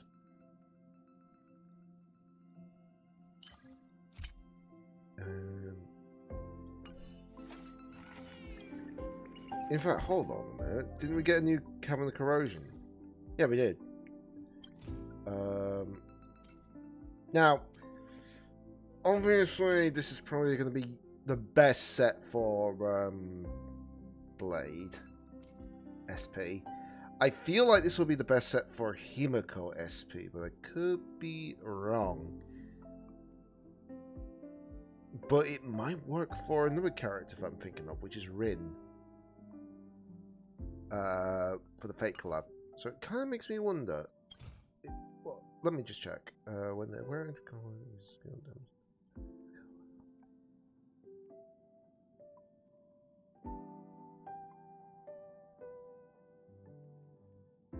Okay, yeah, that's not bad for a piece though. So it can stack up to 3 times on that. As long as they get into so they get 1 stack as soon as they enter the combat, and then when they use the skill they get another stack. But they remove 1 stack at the start of the wearer's turn or after using ultimate. So there must be a chance to use them skill multiple times for that to apply properly. It's got to be, but we'll soon find out, won't we? I'll have to farm that for sure. That's it. いいところに来たわね。ちょうどパールさんと話がついたところよ。一族の先祖グラフィエと絵の世界についてね。There's one little thing that I want to mention. This is just my small gripe about one thing. It's not like I'm bashing Genshin before anyone asks what I'm about to say, but I really wish that Genshin would actually just continue the lip syncing throughout the speech, rather than just do it like a quarter of the way through the text and then it's just no lip movement afterwards. I really wish that would change, so it's a bit better. But we'll see. We'll see. The update for their graphic system might change that problem. 深刻な状況だし、何より今回の任務であんたは彼女が長い間求めてきた秘密、グラフィエの現像技術に触れることになるかもしれないんだもの。十分に休養が取れたと思ったらいつでも海原市の港に行くといいわ。Oh, so we're going from Seafeld. そこであんたを待ってるはずよ。船の行き先はこちら側と絵の世界の境界、トガ船員と呼ばれる場所よ。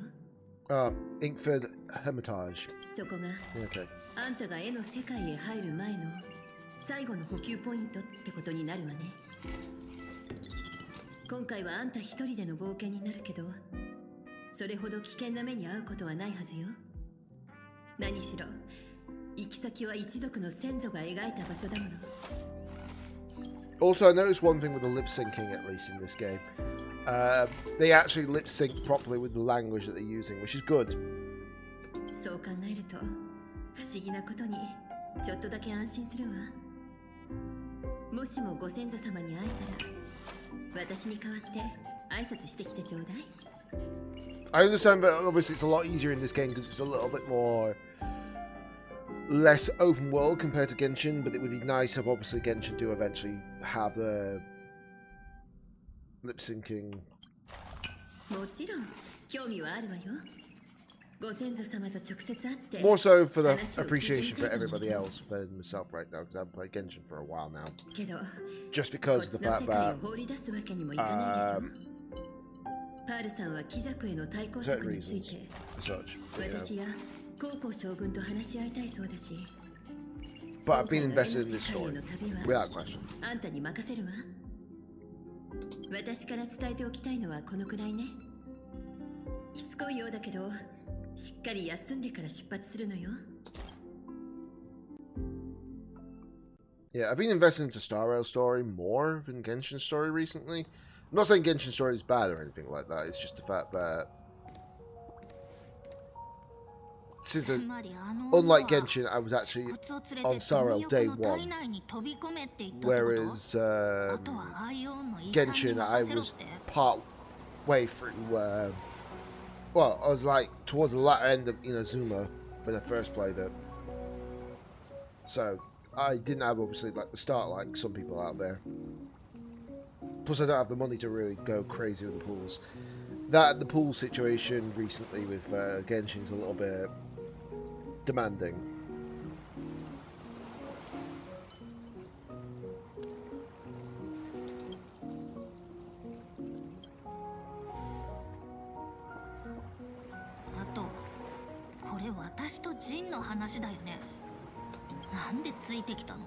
Hmm. まあまあ、お別れの挨拶をしたらすぐ行くから。ちゃんとした葬儀ね。僕流に言うなら盛大な幕引きってところだな。そんなのどっちでもいい。私が気にしてるのはジンは死ぬしかないのかってこと。狼ちゃん、一つ助言をしよう。 Do you know, I'm a little bit curious about one thing with Ashrael's arm. Because what was it, in 4.1, he said that this is a right arm, basically, was able to devour stuff. It even devoured, like, the Emanator of Abundance as well. It makes you wonder, is his arm technically... Is his arm actually technically a part of Veracity? Because it possibly could be.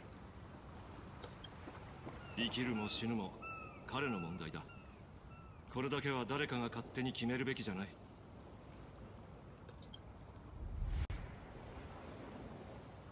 降りた。He has landed? いや、海鳥が岩に降りた。ただの鉄で作られた剣で不死の運命は断ち切れない。あの古獣は出骨を死に至らしめる数少ない存在だ。後世の人々はこう語るだろう。主命の罪人は大義のために命を賭して忌み物と共に深淵へと落ちていったと。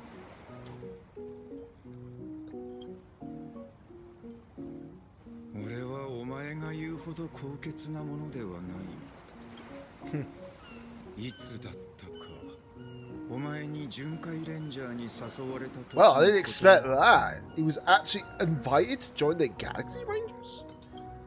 俺が心の狭い生まれつき大義を抱けるような人間じゃなかったからだ。今回のことも俺と出骨の因縁。 So that explains why they know each other. ああ、 Says a lot more.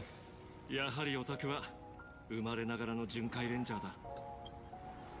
ならこれ以上僕からは何も言うまい。ねえ、本当にいいの？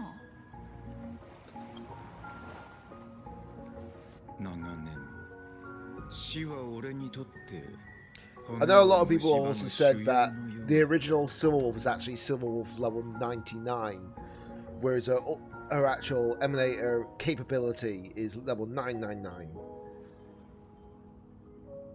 神に同じ苦しみを与えられるのなら、この身を焼き尽くすことになろうとも喜んで受け入れる。それに他人を巻き込む必要はない。But we do know for a fact that the script hasn't said that he will be gone. 絵の世界の果てに葬り、貪欲に溶かす。うまくいくことを祈ってる。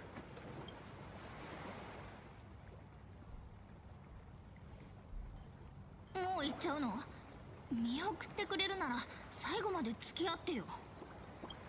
もっと大きなトラブルが二層楽園で僕を待ってるんだ。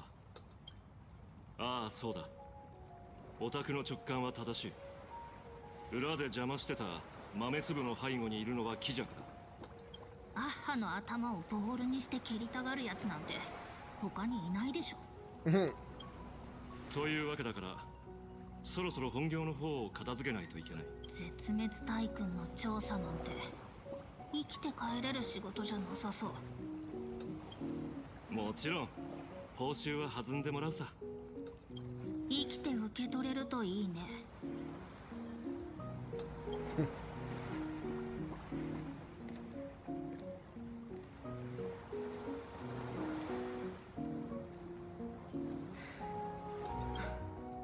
I will say Ashvale is such a cool character. I just don't feel like it went well with his kit as such. いっつもか。私と二人になると何も言わない。言わなくても分かっているだろう。海鳥が飛んでいった。 Also, I feel like what is it, Morton X Blade? I feel like when Morton X Blade gets added to Currency Wars, which probably won't be until next patch, along with like 3 other characters, I feel like Morton X Blade will be under possibly AoE attack and Blood Flame. At least the bonds wise. He might even come under follow-up attack as well, I don't know. But he might also come under Celeron Hunters as well. Hard to say. Oh, well, we're here again, are we? 二層楽園という世界の内に眠るウロボロス。貪欲は宇宙の公害の後姿を消し、それから琥珀機が700 Amber Errors? 今まで一度も現れていない。 And then Amber Error is like average to 120 gears, I think it is. So for 700, that's a heck of a long time. 噂でその名前が上がるのも500年前の Last 出来事は rumored, 最後よ。 it's like it was 500 years ago. 教 God. 皇歴史学者はウロボロスはその頃に見守られながら銀河の果てに潜み、 The 再び fact 舞い we're 踊る日 here を again is 静かに待って insane. いると主張しています。 That music in the background is very eerie, by the way.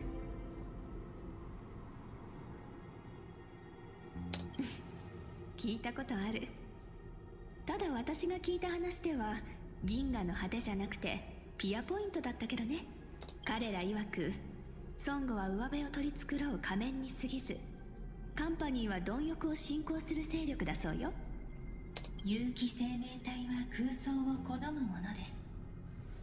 彼らはこうも言います。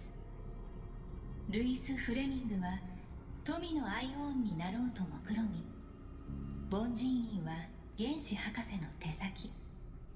市場開拓部に至っては壊滅と手を組み上げればキリがありませんが、将軍であればその真偽を見極められると信じています。最後のだけは初耳だから、それは本当ということにしておこうかしら。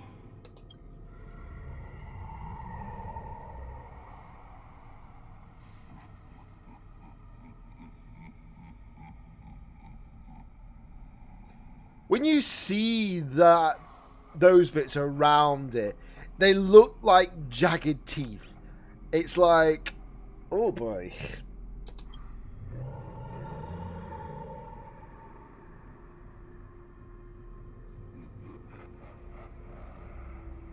I wonder who does the voice to this. とんでもない息の量。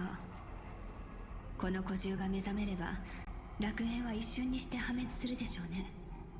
現時点では仮説ですが、封印されているあの残骸はウロボロスの抜け殻である可能性が高いです。ここにある理由も優越とどのような関わりがあるのかも定かではありませんが、アイオーンの残骸は無視できない脅威です。古獣の災いを再び世に招くわけにはいきません。Yeah, so wait, hang on a minute. I remember when they mentioned that there was like 4 paths that would actually bring about the end of the universe in this game.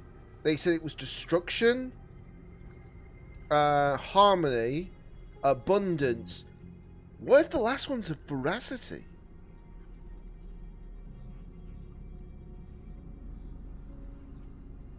What if the last one is veracity?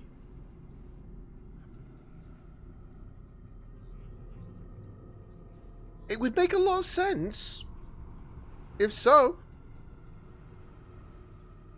Because the reason why they said harmony, by the way, I think it's because it's in relation to the fact that harmony absorbed the order. So it makes logical sense. Destruction, obvious. Abundance, very obvious. Well, sorry, destruction is very obvious. Abundance is obvious as well. But if veracity is one of them as well, that would make sense. Unless it's propagation. That's the only two that I can think that might make sense. ええ、私がここに来たのもそのためよ。そろそろ2人の七死人が到着する頃でしょう。うん、ちょうどね。Hello, Welton Dunham. 高校将軍の指示通り、二層楽園の十数箇所に沈め物を配置してきた。ありがとう。これだけ迅速に配置できたのも、ベルトさんが無から有を生む妙法で数十枚の羽を複製してくれたおかげよ。Well, have you been holding out? Well, have you been holding back on us with what you can do? これで陰と陽が合わさり、子孫も揃った。最後の陣の目を埋めれば、実法光栄北海は完成する。The Decalite Reflection Barrier will be complete. 異例の心眼を用いて、あらゆる可能性を捉える巨大な網を編む。本当に覚悟ができたのか。出骨が打たれたにもかかわらず、主張は消えるどころか鮮明になっている。Oh. 考えれば考えるほど、そのうごめく死体が元凶としか思えない。息つく暇もないな。楽園の地脈は元より弱っていたが、今や古木の封印まで緩み始めている。Yeah, this, I mean, the whole like one crisis yet to pass and another is already upon us. Reminds me so much of Euphorius, by the way. Really, really does. Because we had one crisis that had yet to pass, which was the end of that simulation, and then we also had to worry about Iron Tomb that was already coming. Really, so much reminds me of Euphorius. The situation. 比叡という人物が眠っている間、誰かが彼女に代わって見張る必要がありそうだ。でも、守りに徹するのは遵守のやり方じゃない。餌食になりたくないなら It may not be the way to hunt, but it could be the way of actually holding your arrow in place, ready to strike to defend others. That's another way of putting it. まさか自ら貪欲の意外を鎮めるために出向くつもりなのか。まさか上楽天君でさえあの獣の抜け殻を封じるために北条の剣木の力を借りたのよ。 Yeah, it sounds like the Elation is using multiple other things to keep the Verasi at bay. 今日ここに来たのはアイオンをどうにかするためじゃなくて、狙いは小物、絶滅大君キジャク。この北海は彼のためのものよ。目的は不明ですが、キジャクは裏で遊戯の邪魔をしています。彼と貪欲について私たちはほとんど何も知りません。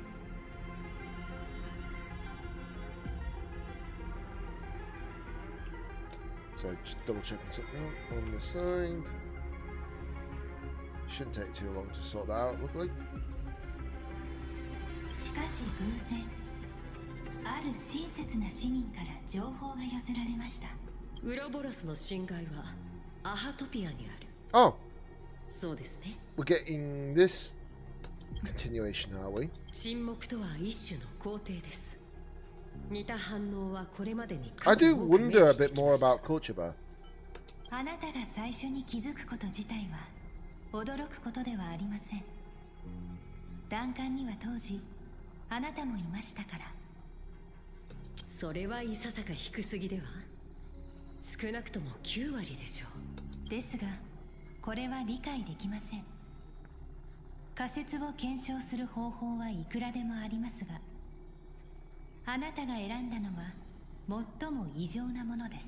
警備を突破し、ビルに侵入してまで私と対峙する。 Also, don't know why, but I feel like Pearl's going to be our Elation sustain unit. Really do.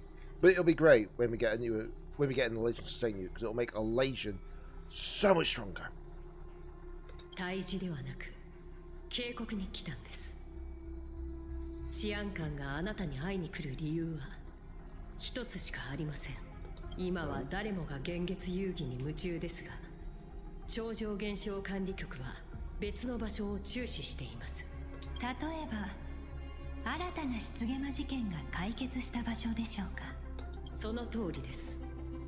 事件の主な関係者はレイメージャー4人、七死人3人、探偵1人ですが、つい先ほど現場から10人目の足跡が見つかりました。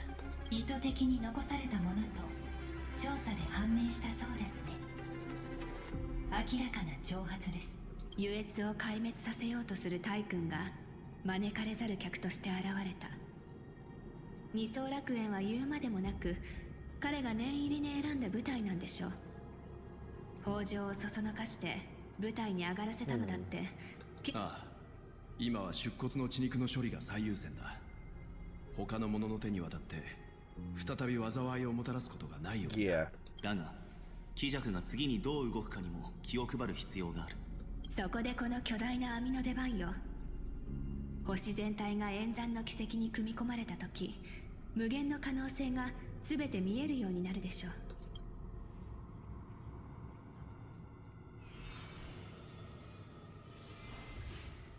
そうなれば彼は足跡を残したくなくなるはず。最後に一つ、絶滅大君はなぜ事件の現場を訪れたのでしょうか。何か企んでいるのか、それともただのいたずら。そういうことは専門家に任せましょう。忘れないで、私たちにはじっとしていられない探偵がいるのよ。あまたの変数が積み重なって天秤をこっちに傾けてくれるといいんだけどね。And we're in Ashville's POV. Okay, that makes sense. 遠方に旅立つゴンドラは出港しました。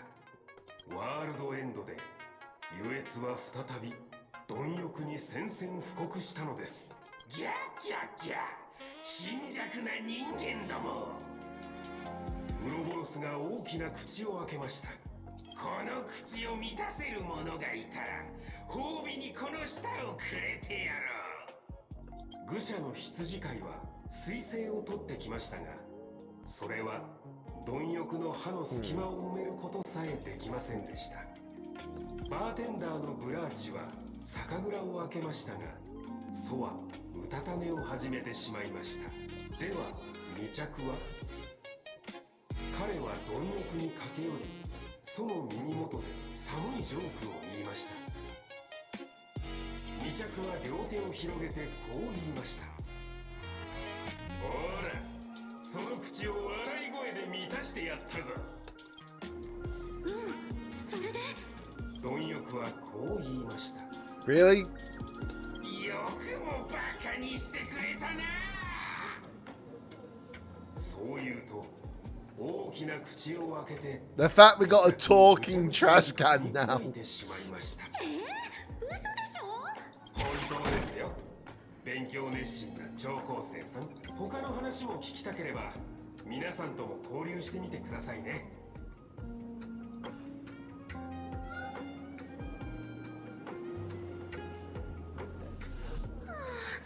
貪欲と貴族のこと調べに来たのに、3歳児しか信じなそうな話しか聞けなかったね。とはいえ、火のないところに煙は立たない。どれだけ真実が含まれてると思うかはオタク次第だ。少なくとも9割は作り話でしょ。1割でも真実なら十分さ。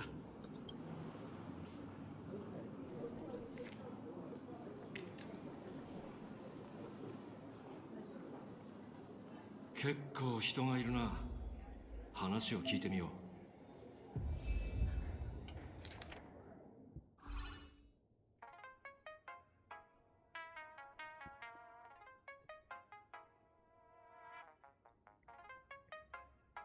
P.S. The refrigerator's cooling system is down. Please remember to repair it. Well then.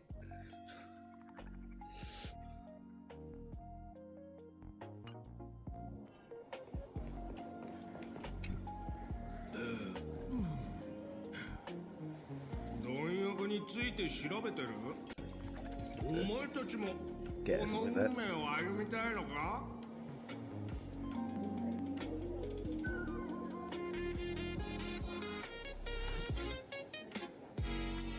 Mm.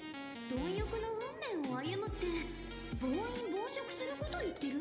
さすがちびっこはみんなでかいものかっこいいと思うだろ。 I also swear this is the Incredible Hulk's nerdy cousin. 俺の憧れはウロポロスター。ちょっと落ち着いて。貪欲の後人に俺はなる。みんな食ってやるんだ。うまいものもまずいのも食えるものみんな。ついに俺は鼻をつまんでルーズネンキーを飲み込んだ。そうしたらソウが見てくれた。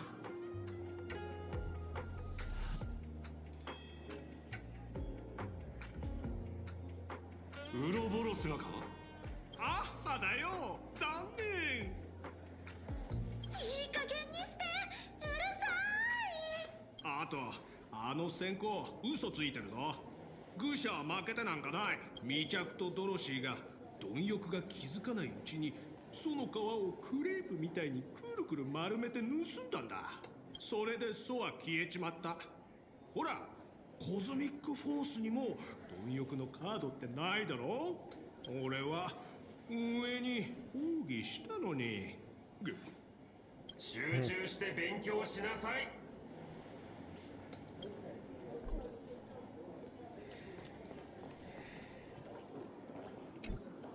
記憶力に頼るよりメモを取った方がいいなんて言いますが、私は記憶力も良くないくせにメモを取らないんですよね。じゃあ筆箱はスカスカ？おや、よくお分かりで。私たちは同志だったようですね。字が読めない愚者はたくさん I don't know why, but why do I feel like Evernight's going to come out at some point and be like, oh, I can do something about this? 笑いの神様の知識を研究したいんですよね。参考書を持ってるので差し上げます。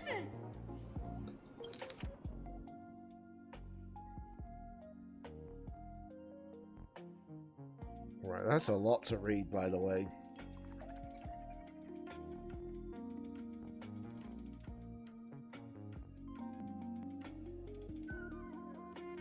Everyone is a driller.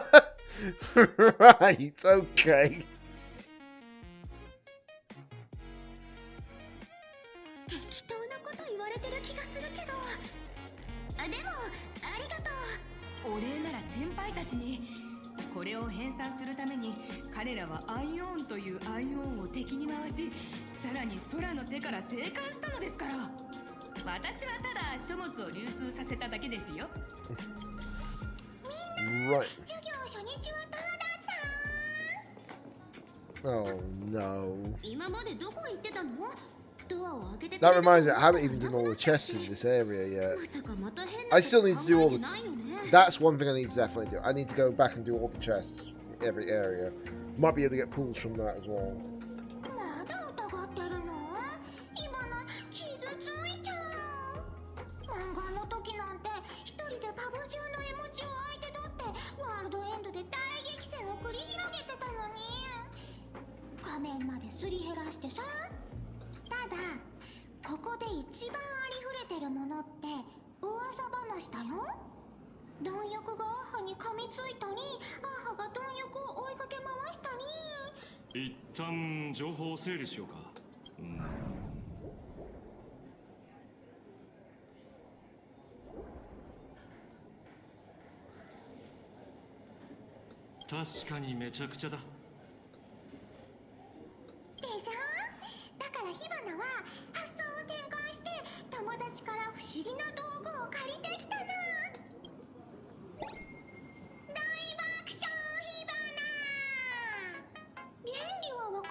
The friend in my head will protect me, Evernight.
Right.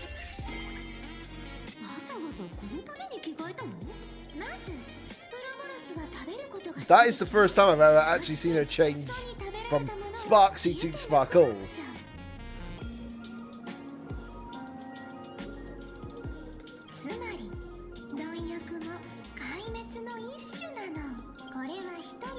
クの古典的ミステリー。優越を殺そうとしてるのは貪欲が演じる絶滅大君キジャ君。あれ、花火何言ってるの？もう本格派じゃなくてポンコツ派じゃん。やっとわかった。その電球は仮説を合理的にできる道具か。これが今一番信用できる情報だな。そんな真面目にならないでよ、名探偵ちゃん。君はところで君の推理は僕かい？僕はハードボイルド派だ。緻密な謎解きはせず、スピーディーに問題の急所を狙う。オタクの見解は確かに正しい。キジャクはナヌークがアッハを暗殺するための道具だ。キジャクが何を企んでいるにせよ、その目的は変わらない。一般的に知られてるアイオンを殺す方法は3つあるが、わかるかい？ Only 3 way? 大きい運命が小さい方を飲み込むのと、アイオン同士の戦いと、あとなんだっけ？アイオンを自らの運命に背かせることだ。でもどれも二層楽園でできるのかな。そもそもキジャクがバカンスじゃなくて仕事をしに来たってどうして言い切れるの？地面の下からとんでもないお宝が出てきたからさ。ウロボロスに関する物語からもいくつか注目すべき名前が掘り出されてる。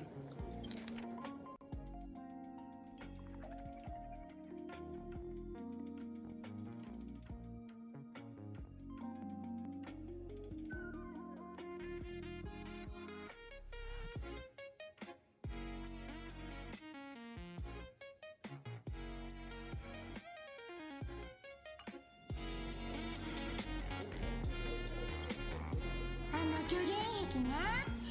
死は孤独な宴とかいつも言ってるけど。なんだ知り合いか。今度そう、僕が一番気になってるのが彼だ。物語のパターンは何通りもあったが、結局同じところに行き着く。未着は何らかの方法で貪欲に勝った。確かに。でもその未着って誰なんだろう。あんたは知ってる？ Interesting. もちろん知っているはずですよ。Wait, what? パブでその名前を知らない人はいませんから。大昔、ジョークに嫌気がさしたその名の持ち主は仮面を捨てて去ってい The き、 fact that Sampo's back involved 彼 again が is 弔い insane. 人になったという人もいれば、X のブラックホールに飛び込んだという人もいます。A morning actor is one of the elation, if I remember. One of the factions for the actual elation, that is. しかし、そんなことはどうでもいいんです。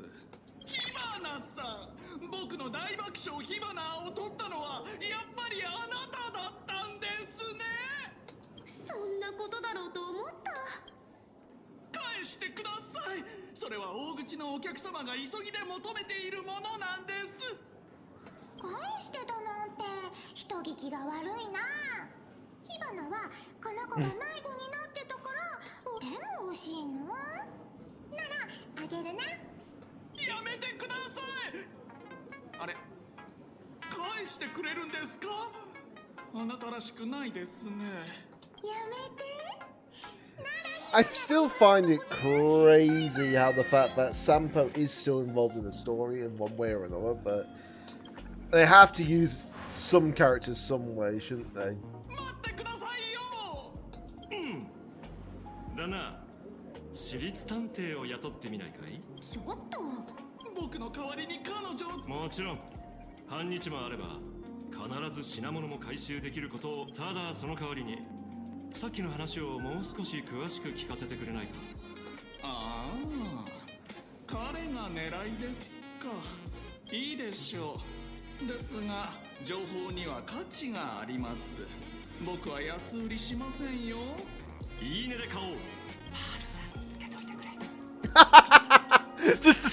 just a whisper, put it on, I'll stab. 冗談ですよ。お金の話なんて野暮ですからね。請求列車とはお付き合いがありますし、あなた方が探しているその未着は名前の通りたどり着けない場所はなく、まだ行っていない場所があるだけという人物です。仮面の愚者の鏡である彼は歓迎されない場所にしか現れません。例えば弔い霊人の舞台や友人の結婚式、果てには貪欲の口の中。話がつながった。噂話の原型はこれか。それでその彼はオタクの友人なのか。まさか。僕が子供だった時にはすでに歴史の教科書に出てくる人でしたよ。彼がパブを去ったのは第二次繁栄の頃で、3万丁ものジョークを聞いた後、二度と笑わなくなったのだそうです。パブを去る前に彼は一言残したのですが、当時は誰も気に留めもしませんでした。ユエツはとっくの昔に死んだ。パブを去って彼はどこに行ったんだ。さあ、パブにいる人はてんで勝手なことを言いますから。One second while I just blow my nose, guys. しているのは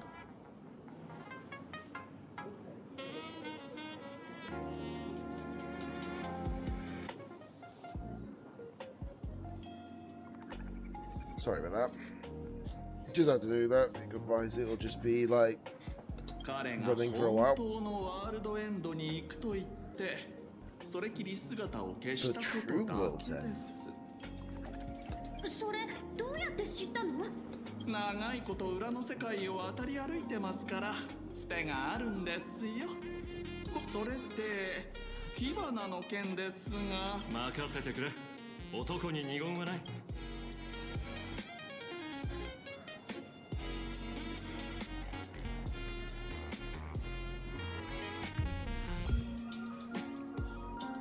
Interesting. ほら言っただろう。1割でも真実なら十分だって。そうだね。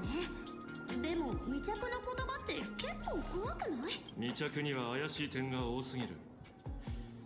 きっと鬼弱とも関係があるんだろう。だがパブはもう調べ尽くした。次はもう一人の専門家に会いに行こう。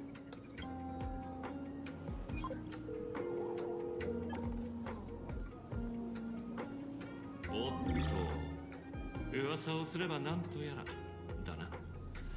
オタクを呼び出すとは。Hello, Ran. さすが先週の将軍だ。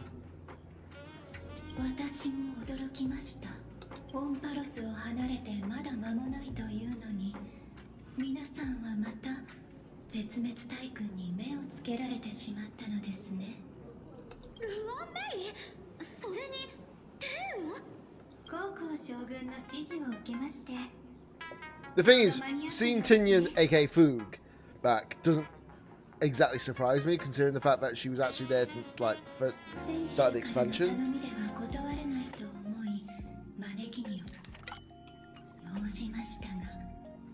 実際に来てみて、この旅が無駄ではなかったと分かりました。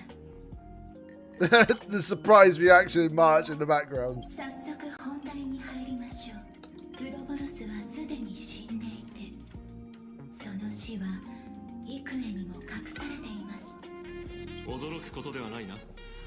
宇宙の公害の後、ソは姿を消し、行き先については諸説ある。博識学会は貪欲は満腹になったから休眠に入ったと主張してるが、僕はそうは思わない。食後のうたた寝が好きな学者連中のことだ。驚かないのですね。まあ、その右手の影もその証拠の一つですから、と皆さんにお話ししてはどうでしょう。あの時、巡回レンジャーが Didn't expect another planet name to be referenced, but considering that that is actually also one of the actual ornament sets. 生命のウェンワーク。あのウリンの星では不思議な現象が見られるそうです。It was a rainforest planet? 生い茂った植物が雑草のように刈り取られるサイクルを数十年単位で繰り返しているのだと。まるで幻月遊戯のように。どういうこと？植物とか成長とかって豊穣をイメージするものじゃないの？ちょっと待って。お気づきのようですね。Oh. 豊穣も2つの世界の共通点なのです。偶然も重なりすぎればもはや偶然とは言えません。巡回レンジャーの首領ラマンチャさん、七死人さんに説明してもらえませんか？ウェンワークの時にはもう僕は巡回レンジャーではなかったけれども、オタクの仮説はおおよそ合ってる。生命を研究課題にする天才はオタクだけじゃない。僕が駆けつけた時、人類耐火実験は今にも始まろうとしていた。原始ウェンワークの地下にも貪欲の残骸があったんだ。Oh. あなたが彼を食い止めたのですね。 Well then. いや、止めたのはレンジャーたちだ。語り部君はあの時まだ人間だった。そうでしたか。今アハトピアの地下深くにも古獣の死骸が埋まっています。私の推測が正しければ数えきれないほどの星々で似たようなことが行われているはずです。アッハはウロボロスの体を星々に封じ込めては豊穣で抑え込み、ゲームと称して貪欲の That is interesting. Okay. それが幻月遊戯なのでしょう。でもなんでアッハがそんなことしてるの？きっと覚えていますよね。列車は私に古獣の亡骸を運んでくれたことがあります。古獣の亡骸を年代順に並べると面白い事実が浮かび上がりました。1500期以上前のとある時、アキビリが理想のために旅を始めたばかりの頃です。その時を境に貪欲の創造物は皆同じ期間。Oh? それはどういう意味だ？これは捕食行為の目的が変わったことを意味します。繁殖体も円獣も虚空クジラも貪欲の運命を歩む獣たちは遺伝子上の So basically they'll lose their 味 taste 覚器官に buds. 関する因子を失い、 Interesting. Sounds like a condition that actually is real, by the 生 way. きたブラックホールと化したのです。これは決して自然な進化によるものではありません。模擬宇宙を通じて調査したところ、貪欲の運命からある概念が消失する。考えてみてください。未来がもたらすものは何でしょうか？ I think 美味しそう？ human flavors. Yeah, you're not wrong. その通りです。味わうという行為は優越に属します。アッハは貪欲の原動力を盗んだの？模擬宇宙の結果では何の証明にもなりませんが、生命の原始的な渇望はもとより互いに絡み合ってただの直感ですが、優越と貪欲、この二柱のアイオンの因縁は太古の昔から続いているん I です。 like listening to lore of this game. It just adds a bit more depth to the それを知ってる story. のはどれくらいいるんだ？昔は2人だけでした。余生徒にしか教えませんでしたから。今は5人。この先は分かりません。アッハとウロボロスの因縁を利用して神々の戦いを引き起こすか、交錯する運命に互いを飲み込ませるか。アイオンを殺す3つの方法のうち少なくとも2つは二層楽園で条件を揃えられる。ここまで来れば Yeah. 貴族がバカ When's に the 来た Lord なんて Ravager 思うや here つ on はいない vacation? だろうな。ではそろそろそちらの由来についてお話しいただけますか？影のことか？これはウェンワークとは関係ない。と言います。とでも言っておこうか。実は請求列車と関わるのも絶滅大軍を相手にするのも今回が初めてじゃない。僕の故郷がチューラに壊滅させられた時、昔のナビゲーターに会ったことがある。 If I remember correctly, Zulo is the supposed most powerful Lord Ravager? ナビゲーターって列車の？ああ、スターゲイザー試験だ。当時すでに引退済みだったが。 Wait, isn't that the name of the relic set? Isn't that name in the relic set? The new one? Makes sense now. 影のことは彼から教わった。試験の話では彼と列車が宇宙の辺境を開拓した時に残された数ある遺産のうちの一つだそうだ。それで僕はレンジャーを率いて影を鎮圧しチューラを暗殺する計画を立てた。だがなぜ影がそこにあったかは知らない。島津さん、何かおかしいと思いませんか？おかしい？重なりすぎた偶然はもはや偶然とは言えません。実験データの曲線グラフも完璧。 I'm guessing she's about to say that this is actually a part of Veracity, the right arm of Astrael. 念のためもう一度整理してみましょう。先ほどお二人はパブでどんな情報を得ましたか？希釈かもしれない人が貪欲の秘密を知ってるっぽくて、あとその人は姿を消す前にワールドエンドに行くって言い残したみたい。では先ほど島津さんは影が誰の遺産と言っていましたか？前のナビゲーターが列車が宇宙を開拓した時の遺産って言ってたんだよね。ではもしワールドエンドがパブのことではないと。それ答えられる人いないんじゃない？アキビリも知らないでしょ。Wait. 待って、まさか。未着が行くのは歓迎されてない場所だけ。パブを去った後、請求列車に乗ったのか。Well then. 探偵ごっこはそこまでだ。Oh.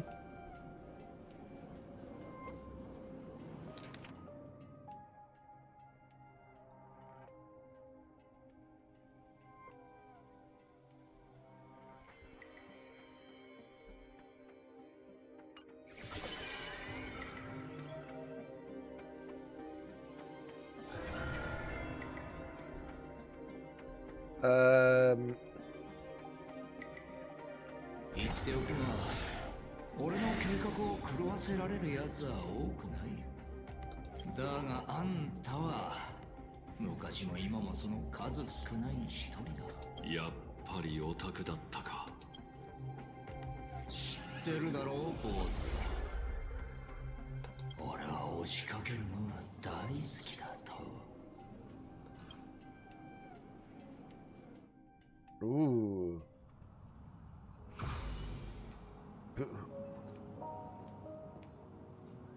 パールが海原市の港に迎えの船を手配してくれてるんだよね。これから行くところにグラフィエの手がかりがあるらしいけど、本当かな？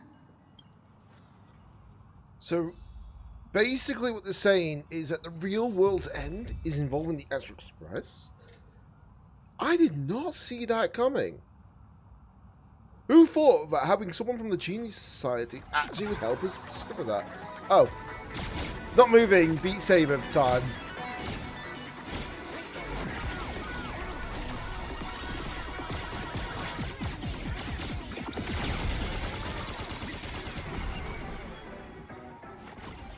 The fact that they literally have the her actual trailer song is actually insane, by the way.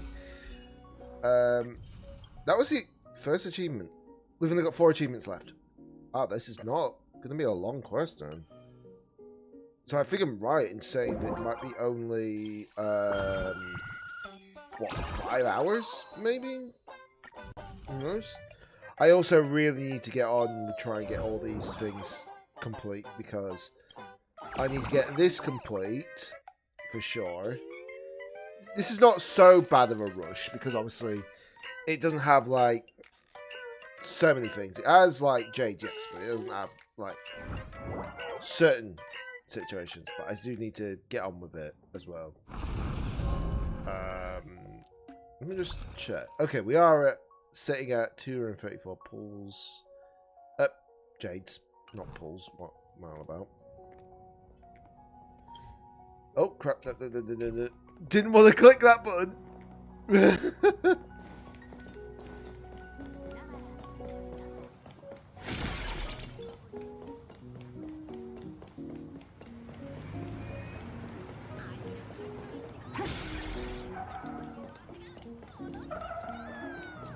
Shit, we can't jump, eh?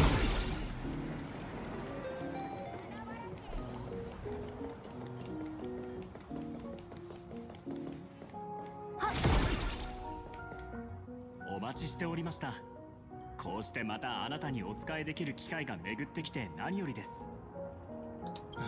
実は以前、パール様があなたを主聖ビルに招待された際も、私がご案内する予定だったのですが、あの詐欺師に役目を横取りされてしまいまして、私はフィールド、パール様の命を受け。Yeah, he got replaced by Nihilix, the better actual one.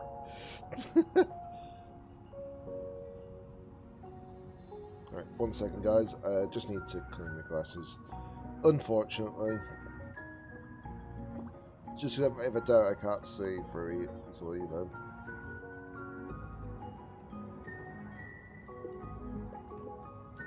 There we go.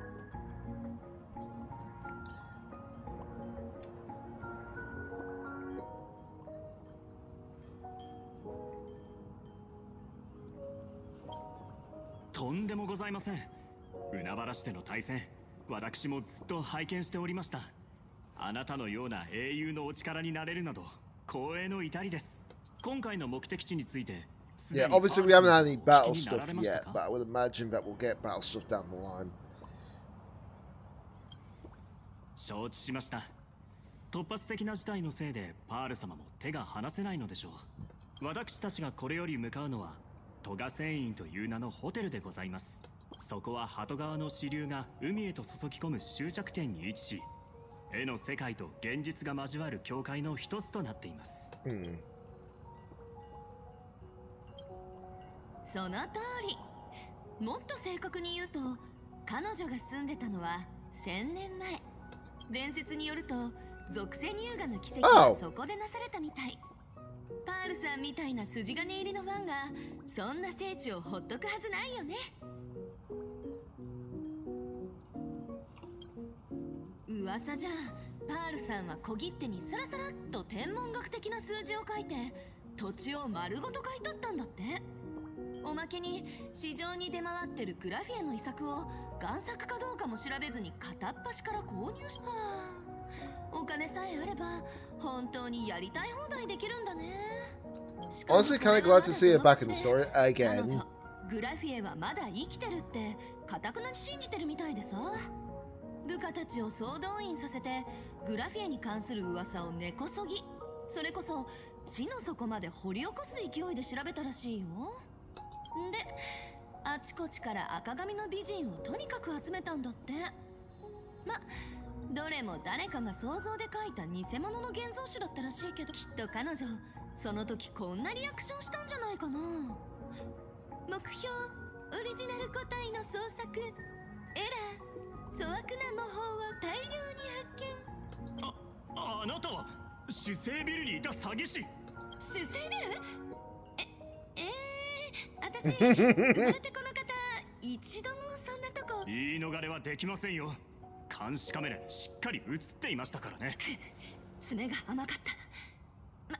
まあ落ち着いて。今日は君の仕事を奪いに来たわけじゃないから。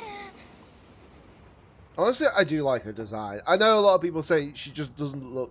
She looks a bit generic, but I like her design. よくもまあそんなことが言えますね。 Also one of the rare few characters that actually does wear glasses. Which I think, if I remember correctly, only... あなた一体誰なんですか? Before her, there's only 2 characters that actually had glasses on. Welt and Pella. But that was like 1.x era. None after that.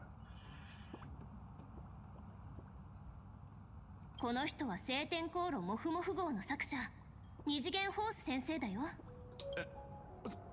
そうだったのですか。いや、これはとんだご無礼を。まさかホース先生とこのような形でお会いできるとは。大きな声を出してしまい申し訳ございません。先ほどのことはどうか忘れていただけ。いいっていいって。別に気に。I do hope that eventually the Hillocks will be a playable character.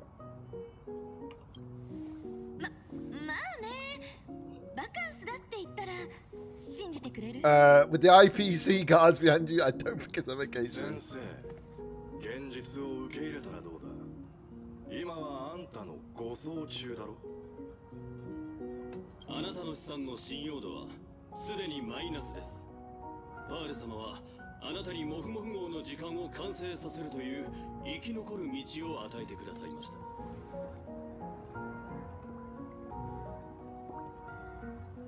私のせいじゃないの。主生ビルのあの合金パムキングを覚えてる？あの時支払いをパールさんにつけようとしたらバレて借金ってことにされちゃったのよ。フィギュアがあんなに高いなんて思わないでしょ普通。私の貯金じゃ全然足りなくって。Well then.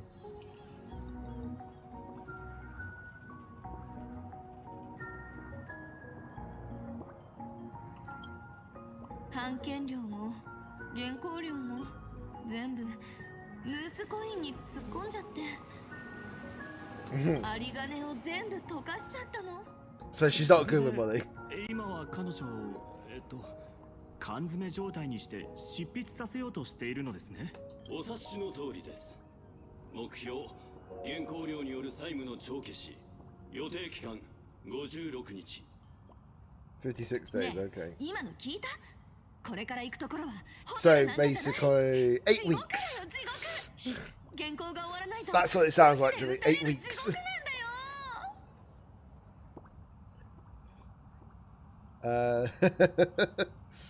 Good luck with that.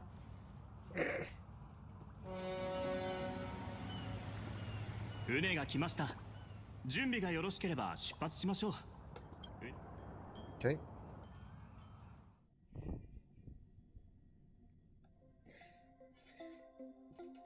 Oh. Quite a interesting ambience. もう着きますよ。雪が舞う絵画のほとり、トガセインです。水面に浮いてるのってウイ？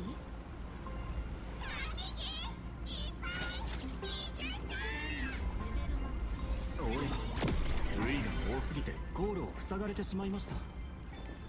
ですが慌てる必要はありません。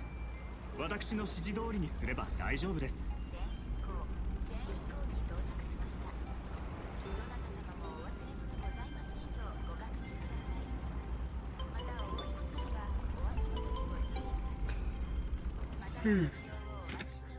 I also knew because that was there. I was like, yeah, we're going to be using it, aren't we?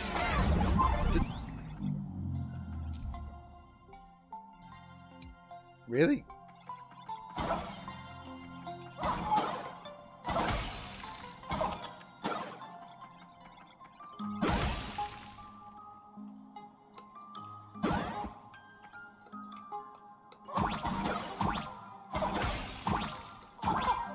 Yeah, I wasn't going to miss out on that coin, thank you.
んにでもぶつかるんじゃないかってヒヤヒヤしたよ。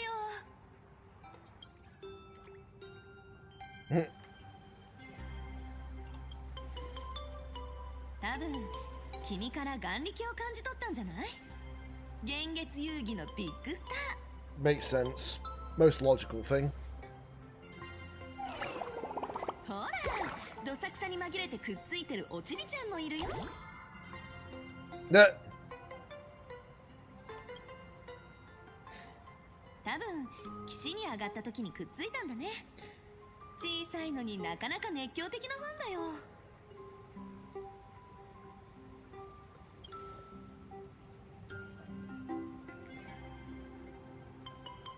皆様、ようこそトガ繊維へ。 it doesn't look like much of an area to it, that's for sure. 庭園を想像してたけど、崇拝してる相手の古い屋敷を取り壊して豪華ホテルを建てたの？ご冗談を。古代弁財天国が滅びてからすでに1000年。その姿を知る者など。Wait, isn't that? I heard a rumor back in the day that that was the original name for Planicadia, but it's not. It's a name for an area. Interesting. 日々、多くの現像師が誕生している一方で、眼力が少なくなって、 Obviously, this was like 属性に a 嫌気が while, さしたりした of course, 古い ago, 現像師 but たちは yeah, 絵の世 interesting. 界を隠れ里として選びます。ここはそんな彼らが絵の中へと入り、現実に別れを告げる最後の場所です。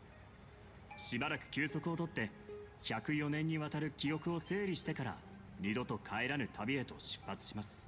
噂では属性に疲れた現像師を導くためグラフィエの魂が時折現れるとか。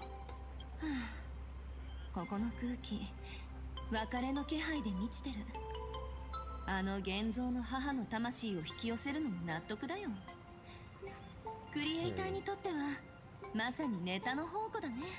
ええ、ネタの宝庫ということでホース先生には執筆を頑張っていただかないとですね。ではそろそろ行きましょう。ご案内。 I feel like Neolix is going to be part of the story for quite some time. Oh, great, fantastic. They're here. May as well just grab that while it's here, I suppose. Hold on tight and put the phones away. We're going up by the escalator. An actual working escalator.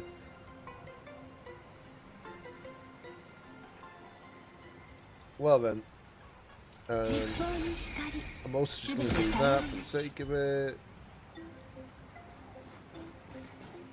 あれって？なあ、あの金色の。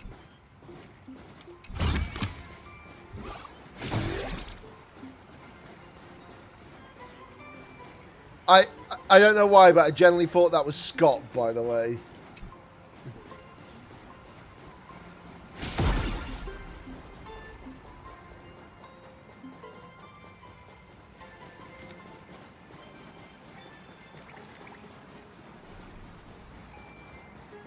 Oh.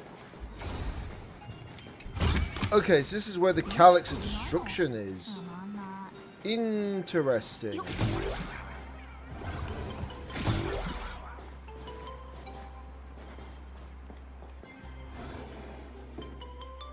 Nice little location. 到着しました。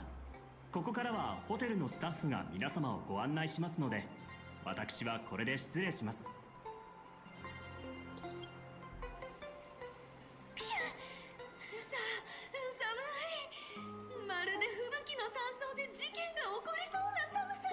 Right, be right back a second, guys. I'm just going to go to the bathroom quick.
Right, back again. Sorry about that. ごめんくださいくださいさーい。ようこそトガセインへ。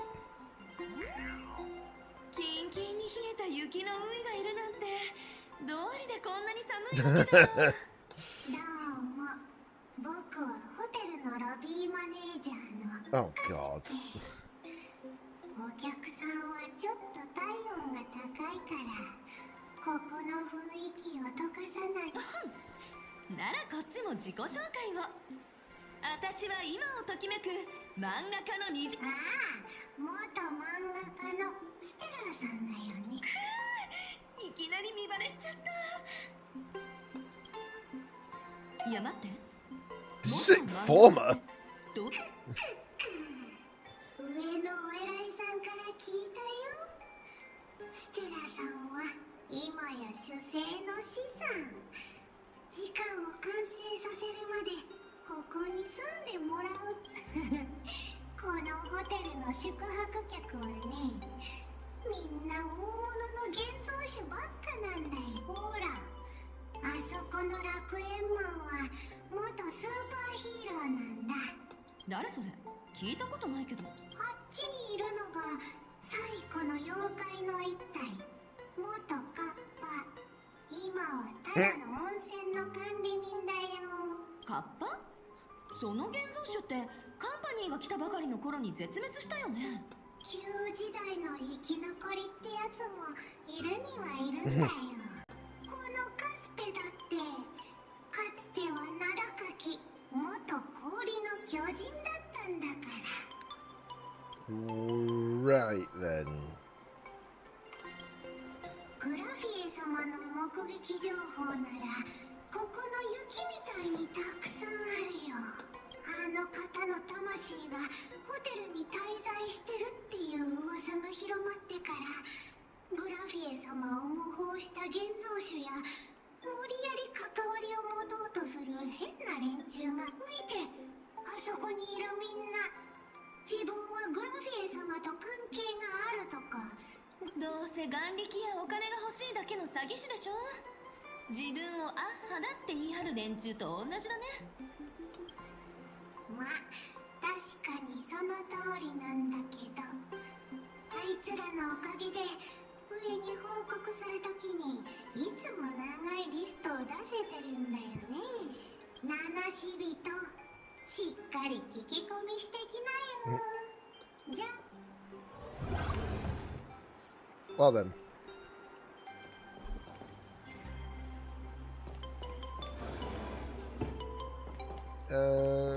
Right, I can either talk to the guests or anything like that, or just get on with the story. I think I'll just get on with the story. なるほど。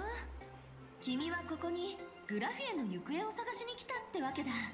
これは私の予想だけど、現像の母は多分彼女に会うつもりがないんじゃないかな。相手に会う気があるならとっくに会えてるはずだよ。何しろカンパニーは絵の世界を隅々まで掘り返した君も知ってると思うけど、140年以上前、彼らはパンクロードのハッカーを雇い、Well then. あらゆる手を尽くして現実と絵の世界をつなぐ道を開いたんだ。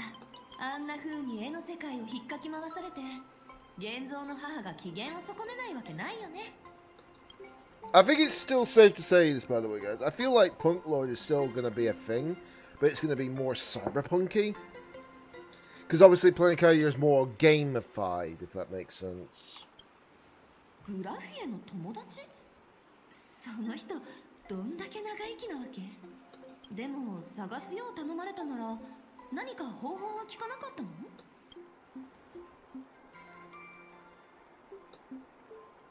比叡が残したもので手がかりになりそうなのは彼女が描いたこの仮面くらいかな。普段ならあの雪団子に釜をかけてみなって勧めるところだね。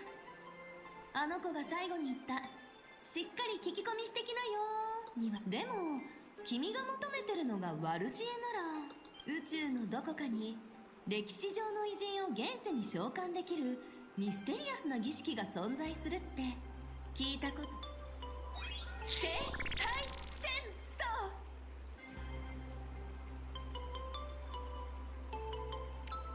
Really? Really?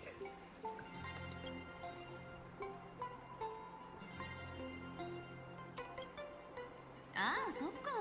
ピノコニーで大暴れしたんだっけ。二層楽園でも開催されないかな。This is literally. I just need the sound effect. That's what we call foreshadowing. That's literally what I need right now. Literally the sound effect. That's called foreshadowing. I'm tempted to get that as a sound clip at this rate, you know, because that would be hilarious to have.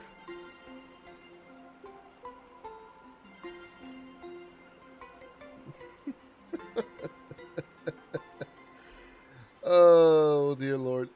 Hold on. Hold on.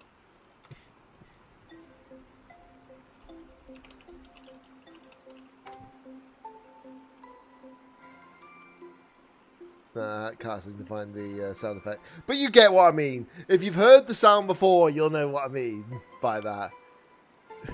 But yeah, literally, seeing that, that's what we call foreshadowing. So we can guarantee straight away that this area that we're in right now is probably going to be the actual premise of bringing the next part of the Fate into the game. Very interesting. じゃあ、細かい説明はいらなさそうだね。まずは生異物から確認するけど、グラフィエの筆とかパレットとか持ってる？その様子じゃなさそうだね。でもご心配なく。こんなこともあろうかと。生異物については別の当てがあるから。ズバリ地脈共鳴。ちょっと、まさか本気にしちゃった？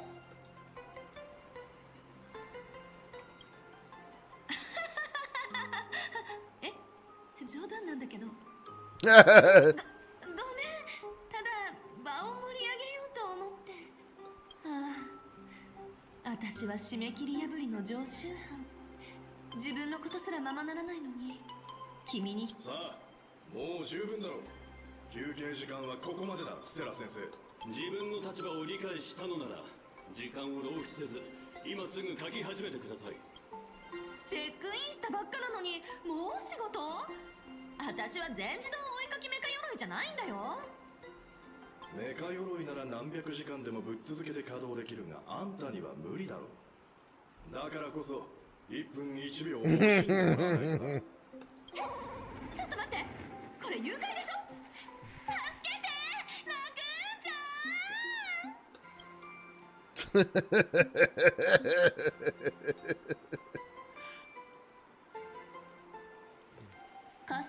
I really wish they could turn that into a cutscene, just her being dragged off. But the thing is, considering the information that we've been hearing that we're either getting a series or a film for Honkai Star Rail eventually, even though it's going to be more focused on like probably the Celeron Hunters, it'll be interesting to see what happens.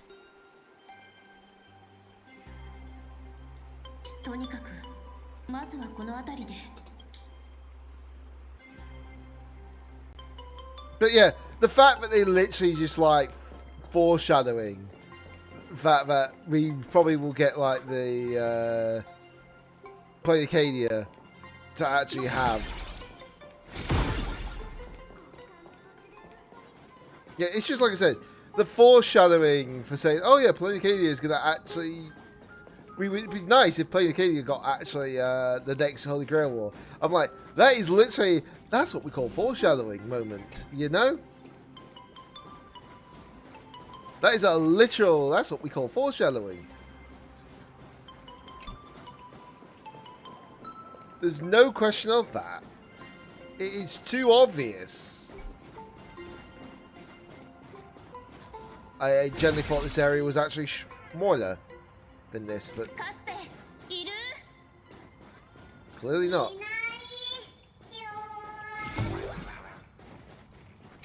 Clearly this area is a lot bigger than I thought it'd be.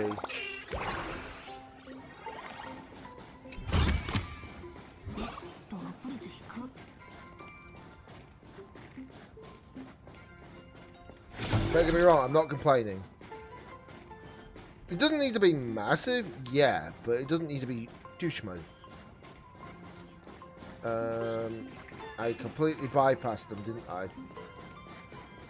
Yeah. Hello, Casper. 現七死人に見つかっちゃった。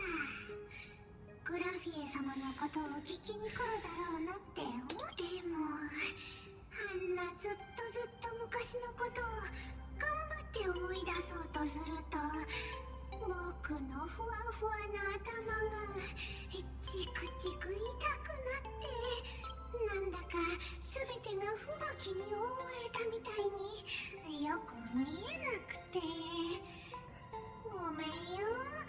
多分力になれない。雪合戦、ずっと昔僕は毎日雪合戦してたみたい。雪を丸めてやってきた変な奴らに投げつけるんだよ。さあかかってこい七死人。僕は雪合戦鍋。 Well then,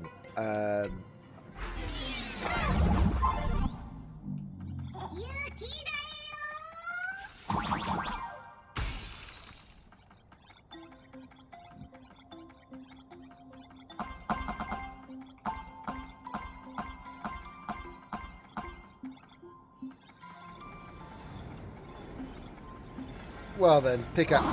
I knew that was gonna happen. I knew my luck wasn't gonna let me get across that easily.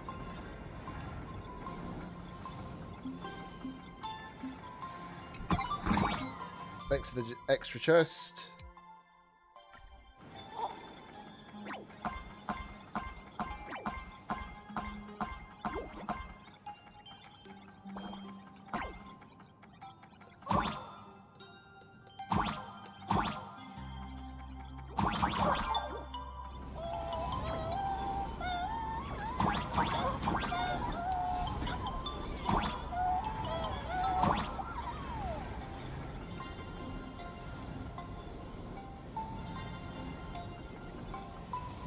I see it.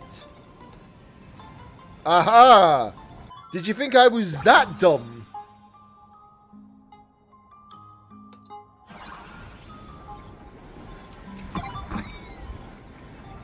Oh, the Winterlands. Oh, wait. Oh, I didn't... Ah. I was dumb. I didn't even realise you could actually go through the ice block, if that makes sense.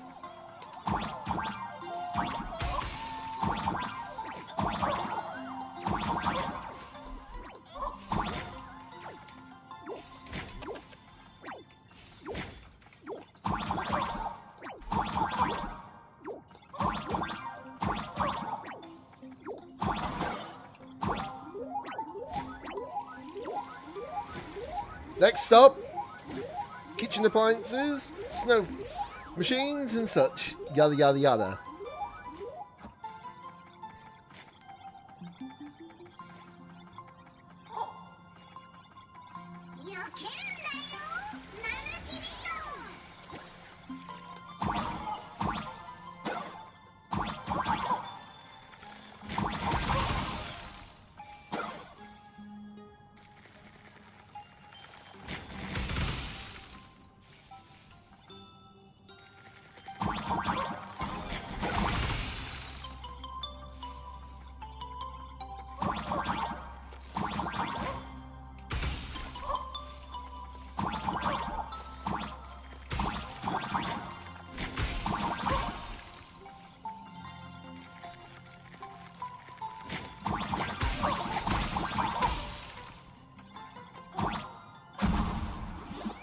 And you've been defeated.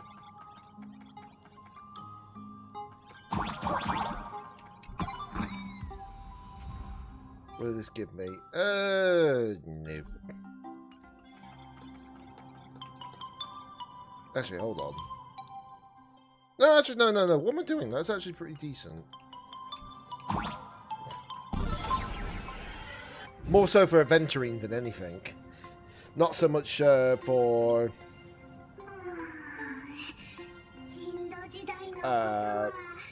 Dunham, of course. でもグラフィエ様には確かに会ったことある。僕たちを率いて雪合戦をする偉い画家さんだよ。あの頃ね、僕たちは彼女に会いたくなったら家の前に行って明かりをつけてこう叫ぶ。 Why do I feel like we gotta go over there? 雪合戦しようよ。そうするとグラフィエ様が窓から顔を出して巻物を2階から垂らし、シュルーッと大きな月の下で僕たちはボイドレンジャーと一緒に雪合戦。勝ったらボイドレンジャーをパクッと飲み込めるんだ。 Well then. もう一人思い出すだけで僕の心が燃え、あいつは雪合戦の達人で、僕たちは8人がかりでそいつに挑んだんだ。そしたらあいつずっと遠くから雪玉を投げてあっさり僕たち全員倒しちゃったんだよ。6人の仲間たちが悔しそうに地面に転がってた。みんな黙っちゃってさ、僕も首のあたりに雪玉が当たったみたいで、巨大な体がドーンって。8人ってまさか幻月遊戯のこと？もし雪合戦が人土時代の戦争を指してるなら、その幻月遊戯でグラフィエはある強敵と戦って最終的に彼女とカスペだけが生き残っ。一度だけ会ったことあるよ。その頃アハトピアはもう絵の中に入っててしんとしてたんだ。他の6人の仲間は見つからなかったけど、グラフィエ様の家だけは覚えてんだから、僕はもう一度彼女の家の前に行って明かりをつけて叫んだんだ。ほんの一瞬だった気もするし、ずいぶん待った気もするけど、彼女がフラフラって彼女は僕を抱きしめて泣きながら「ごめんね、お疲れ様」って。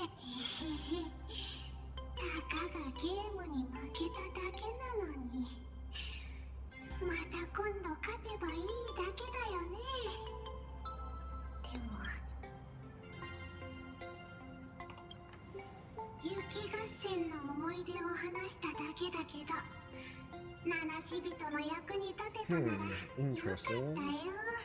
僕が思い出せるのはこれくらいかな。もし遊び足りなかったらまた。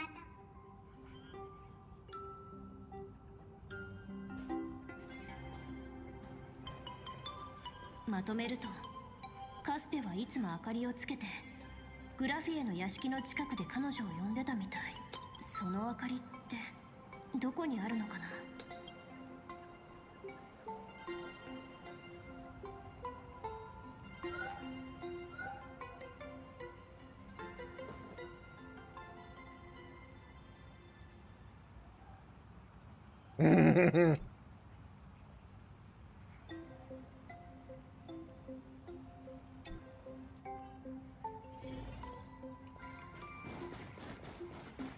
Just like, I'm only borrowing. 賑やかなホテルの近くにこんな静かな山、このガンほどきの象たち、どれも動物の形をしてる。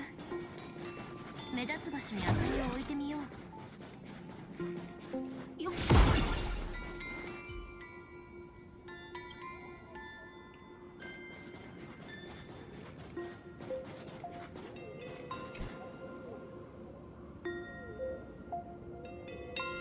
小さな Wait, is that a fox? まあいいや、一か八か。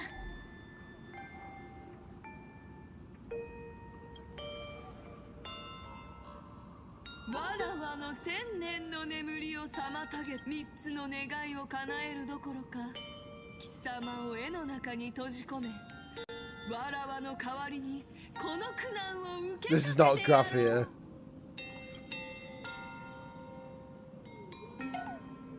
どうも。Knew it wasn't Graphia.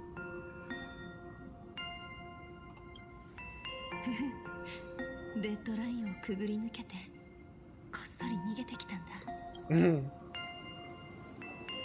この裏山は静かで人目につかないし、夜の散歩には最適なんだよね。泉のせせらぎを聞いてたらネタも同じように湧いてこないかな。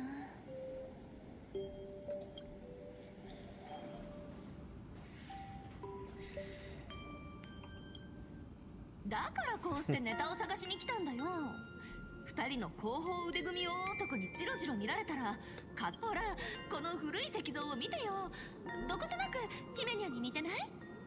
Actually, yeah, it does a bit. 化け姫ニャンのシーンを描いてるところなんだ。Helix. もしかするとグラフィエがいきなり現れてネタを授けてくれるかも。二次元フォース先生、いつの間に抜け出したの？ほんの一瞬目を離した隙にカンパニーの資産じゃなく先生に逃げられるとはな。まったく私たちの仕事まで道連れに消えるつもりですか？こちらの親切な女性があなたの不審な動きに気づいてくれていなかったら危うく逃げられてしまうところでした。 Wait, what? さっさと部屋に戻って原稿を書け。嘘でしょ？ All I can imagine instead of just a black screen with that text is her being like lifted up by the arms and being dragged by her feet.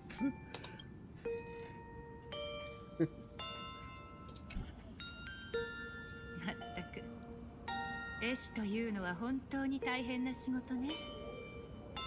私も昔6、7人に部屋を見張られて I think I know who this is somehow. もらえなかったことがあるわ。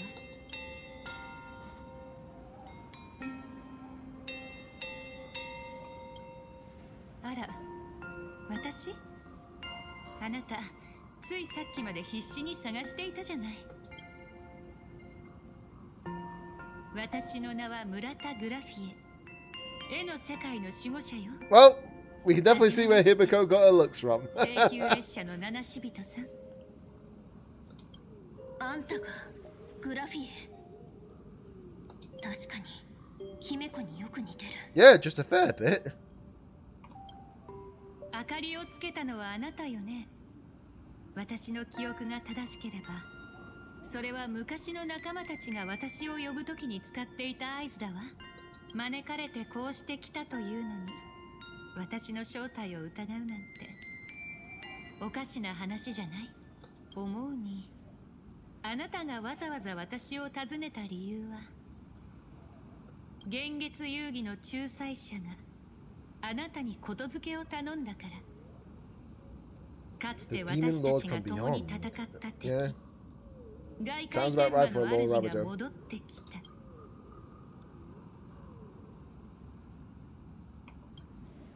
アハトピアが絵に入ってから、比叡と私はそれぞれ現実と絵の世界を守ると約束し、今生の別れを選んだ。この1000年、私はどんな形であれ彼女と再会できることを切に願い続けてきたわ。でもまさか So they're friends, 再び届い basically. た頼りが積もる話もなしに差し迫った危機の知らせだなんて。あなたは今聞きたいことがきっと山ほどあるのでしょう。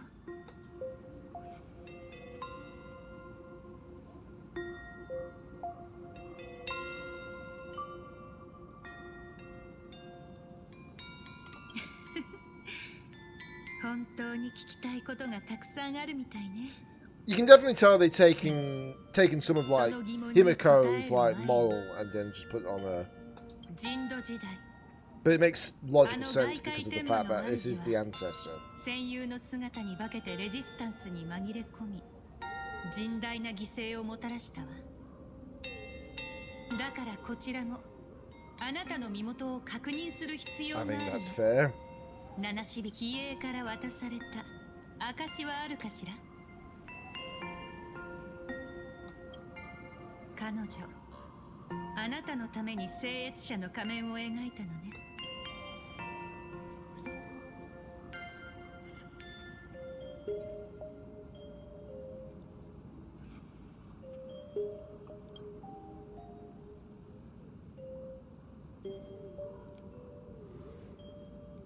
知りたいことはいろいろあると思うけど、ここは一つ物語を聞かせてあげましょう。Okay. 1000年前、外界天魔のレギオンがアハトピアに降臨したことで人土時代の幕が開けた。壊滅を司る者にとって命を奪うことは羽を吹き飛ばすよりもたやすいことよ。ただ無数の犠牲者の中に、死に瀕しながらもある絵師に救われた幸運な赤子がいた。娘を守るため絵師は彼女を家から出さなかった。災いの火が大地を焼き払っても、グラフィエだけは家の中で静かに Why does it sound like a plot of an actual sort of like series I've read before? I was about to say an anime, but no, it's not an anime yet. But it could be eventually down the line. But it's definitely similar to a series I've read. そんなある日、薄暗い空を一筋の流れ星がかけ、天を揺るがす轟音が荒れ地の静寂を引き裂いた。好奇心を抑えきれなかった少女はこっそりと家を抜け出し、音のした方へと向かったわ。氷のように冷たい幻月のもと、彼女は見た。地平の果ての山脈にそびえ立つ無限に伸びる塔をね。That's certainly very important, you know, because it's in gold text. It's got to be important. その塔には数えきれないほどの窓があって、細く長く、どこまでも高く伸びていた。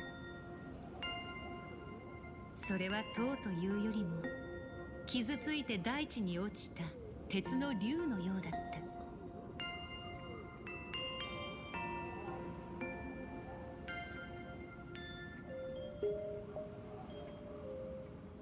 Wait, yeah. ええ、ほんのひとときだけそびえ立っていたその塔こそ、まさに墜落した聖宮列車。So the Astral Express has been around that long? You serious? あの時、列車の周りにはおぞましい姿をした化け物が無数にうろついていた。そんな化け物の包囲の中、奇抜な格好をした数人の勇士たちが戦い続けていたの。ずっと後になってグラフィエは知るわ。アハトピアのために命がけで戦った勇士には共通の名があること。開拓の道を歩む。Yeah, I had a feeling it was going to be the nameless somehow.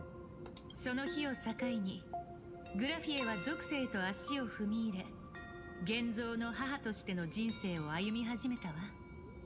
戦力差の激しい長い戦いの中、彼女は幻月遊戯の力を頼ることにした。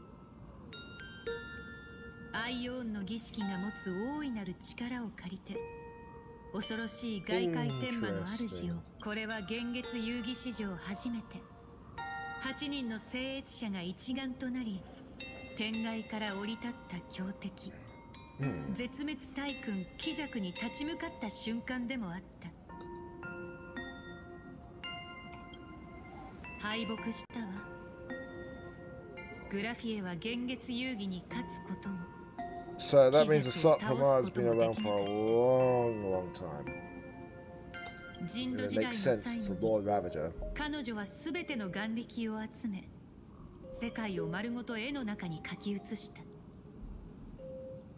そして自らをくさびに絵巻を固定して絶滅大軍から逃れたの。ええ、そうよ。絵巻が現実を包み込んでいる限り、彼がアハトピアの奥底にある古獣の遺骸に手を出すことはできない。物語はこれで終わりよ。比叡からの頼み、確かに受け取ったわ。私からも彼女に渡してほしいものがあるの。一緒に彼岸に渡ってくれないかしら。今すぐ出発するの？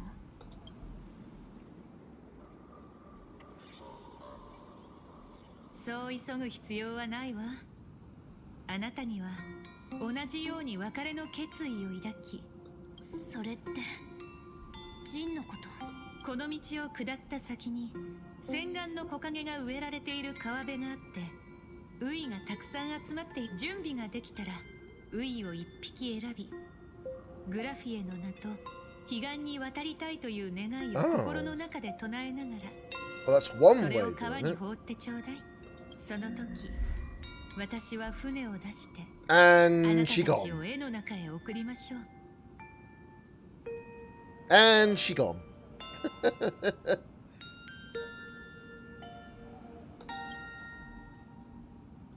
グラフィエは消えたの？本当に神出鬼没だね。とにかく洗顔の木陰の川辺へ行こう。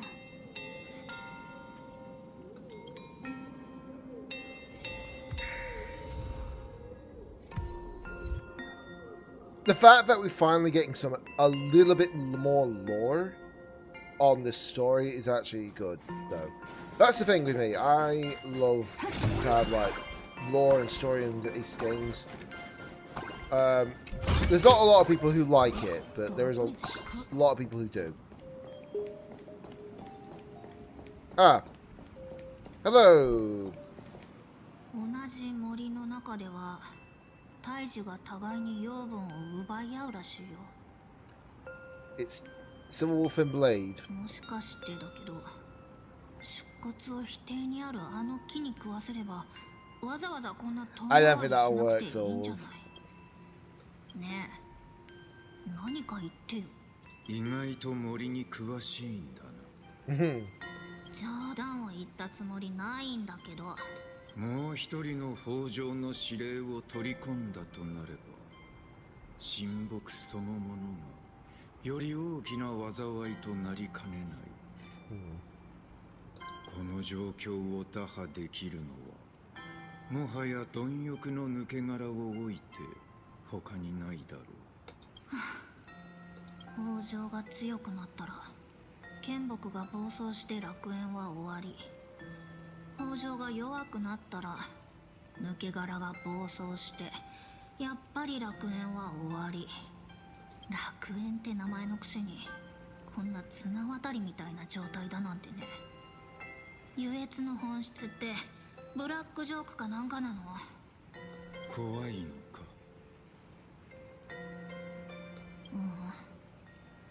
あなたの選択なら尊重する。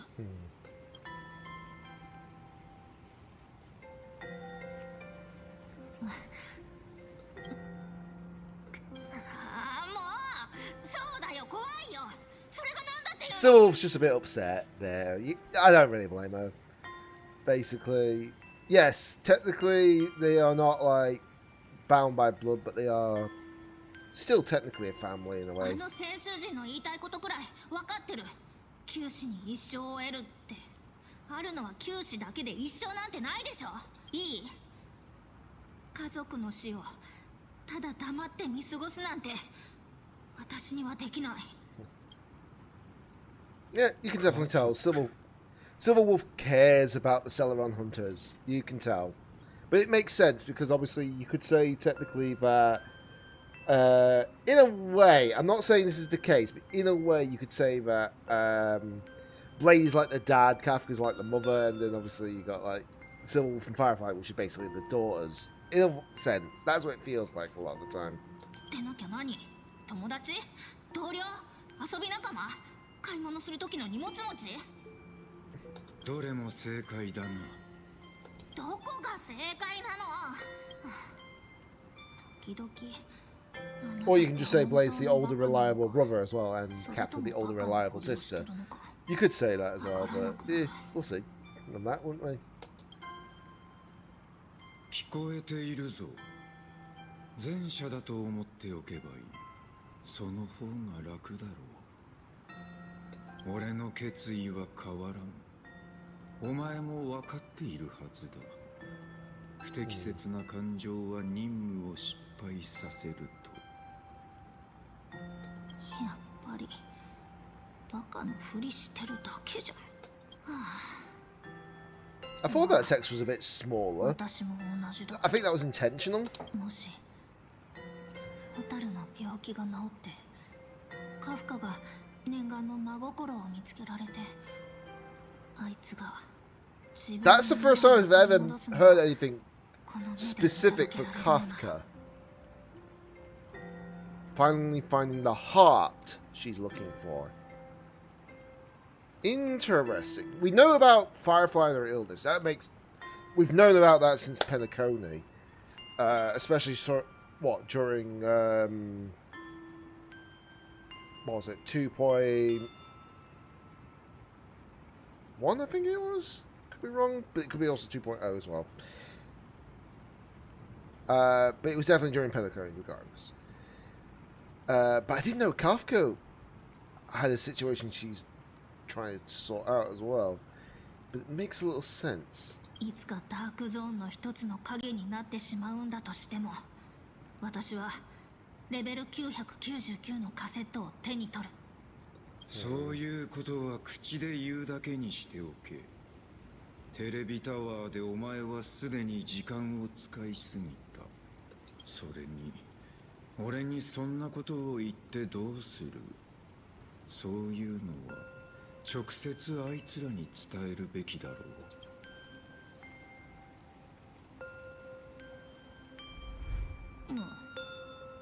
だって私はあなたと同じ根っからのツンデレだか。少しは気が晴れたか。全然心を込めて謝ってちゃんと。 I'm glad that we're getting a little bit more character development with the Solar Hunters. This is actually good. 終わらないか。Just a second, guys. Let me just check something. Okay, sorry, just had to check something quickly there. そうだな。王政としても人としても俺の運命は終わりを迎える頃だ。最後の決断の時が訪れる前に家族には別れを告げるべきだろう。誰だ。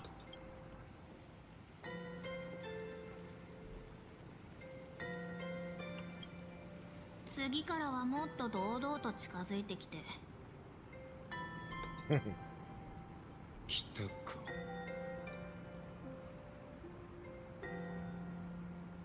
伝説のグラフィエに会って絵に入る方法を教えてもらったんだ。彼女の名前を唱えながらウイを川に流す。1000年も前の伝説的な人間がまだ生きてたの？いや。Technically, she is. Technically, she isn't. Probably. あなたとそう年は変わらないわけだし、それならあなたが無事に戻ってこられるって。では始めよう。I was expecting a cutscene for a split second there. I really was. Yeah, I couldn't tell if the actual thing was there.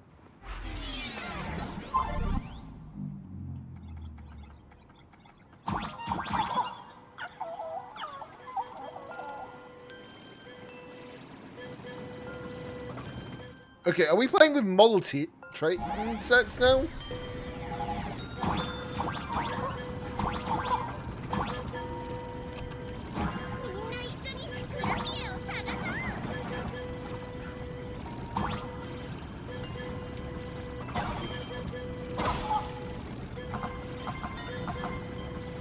Yeah, it's just because I saw like.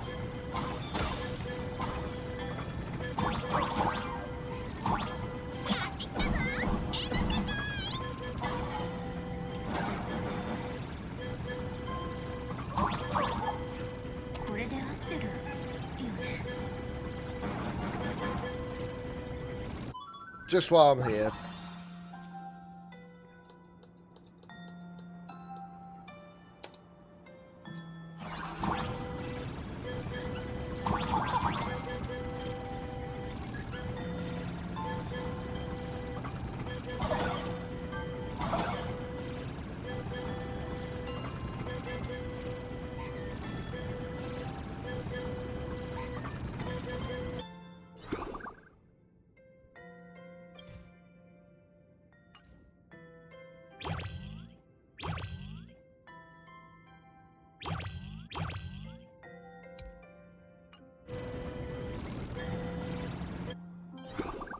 What is it telling me to do with this bit?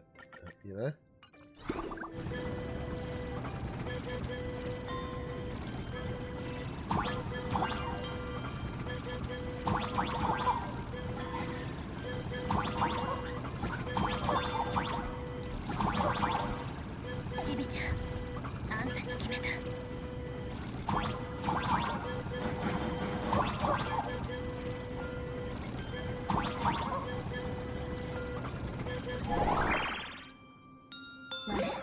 That was. I thought there was a bit more to it, but no. Isn't that the chant from the trailer? That's pretty bad, that. No, but Miss Bay were harmed in the making of this operation. Really?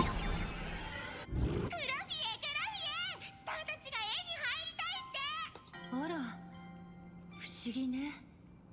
今回の訪問者は私の存在を知っているというの？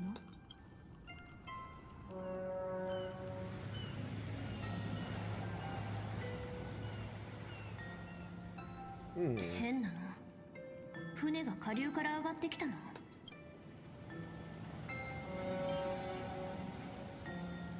私を呼ぶ声を聞いて迎えに来たわ。はじめまして。現世の縁を断たんとするお客さん。あら、現像種ではないのね。過去に別れを告げようとする人とその見送りに来た。まあそんなと。北条の力。ずいぶん懐かしい気配だわ。あなたの体の内には。絵の中、その果てにお前の言う気配を鎮める方法が眠って。ずいぶん詳しいのね。いいわ。時間は待ってくれないし。さあ皆さん、船へどうぞ。恩に切る。山は遠く、水は静筆。季節もいよいよ止む時か。余生を終える時節としては悪くない。余生を終える？あなたの内に根付く力がそう簡単に枯れるとは思えないけれど。まだその時ではないという。先は長いの。慣例に従って私ちん代わりにあなたの過去を頂戴しなくてはいけない。過去。俺は昔語りには向かない。心の中にある思いを物語だと思わないで。一つの思い出、一つの呼吸だと捉えればいい。過去を解き放ってこそ晴れやかな旅立ちと言える。そうでしょ？何でもいいから話してみたら。私も聞いてみたいし。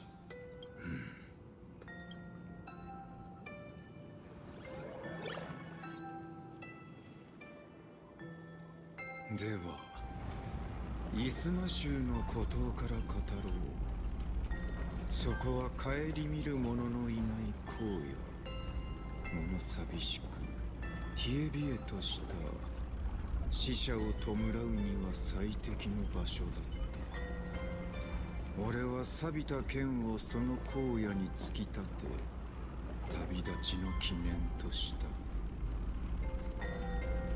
とも性格ハンターとなってからも結局は新しい剣を手に幾度か足を運ぶことになった。それらの持ち主には俺の命を狙って返り討ちにあった者を追いさらばえた後にただ俺と会うことを望んだだけの者もいた。かつての俺は職人だった。かの地に突き立てた剣は全て俺の作品だ。旧友たちのため文字なき墓碑を次々と突き立て、気づけばそこは墓の森となった。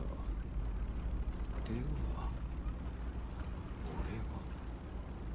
俺の剣があの森に加わるのはいつになるだろうか。その言葉に倣い帰るべき場所を描く。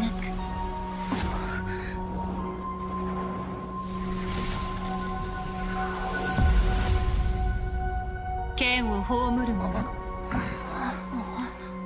ようこそお望みの彼岸へ。This is quite an area. ここは絵の中の世界。その姿はあなたの心境に応じて変わる。この花畑があなたの望んだものであればいいのだけれど。見事な腕だな。Superb artistry. ただ俺の心にある荒廃を描き出す Wait, is that a lance? 思っていたが。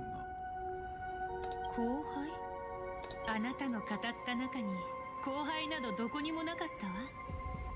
そこに私が見たのは一人の職人が抱いた鉄を溶かし武器を形作る炎は炉や金床の上で I literally saw a lance in the background, so I was あ like, な wait, たの that? 胸の内で燃えている。あなたの胸で燃えるその炎が消えていないからこそこの原野に花として形を成したの。あなたたちのご立派な因果合戦については私たちじゃさっぱり You and me both, Silver Wolf. 今笑ったよね。見間違いだろう。行くぞ。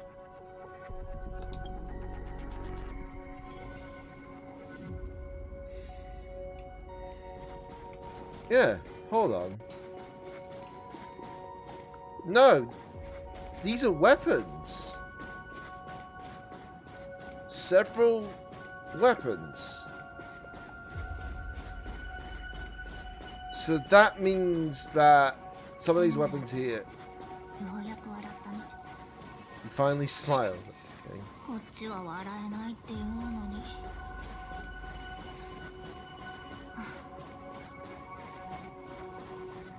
Well, I'm sure you could smile eventually, Silver Wolf.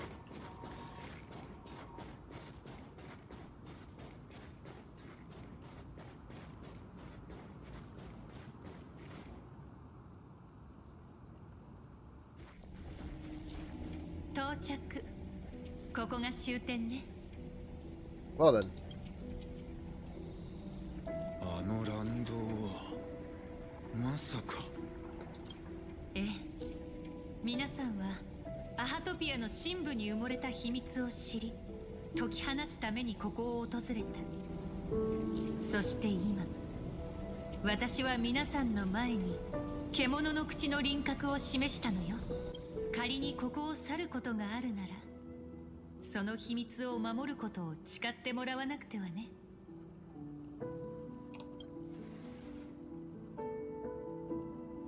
秘密は守る。あの乱動、本当に北条を飲み込めるの？満たされぬ獣だけが永遠に増殖し続ける最悪を終わらせることができる。私は1000年もの間、貪欲と豊穣の終わりなき戦いをこの絵の中で見届けてきたわ。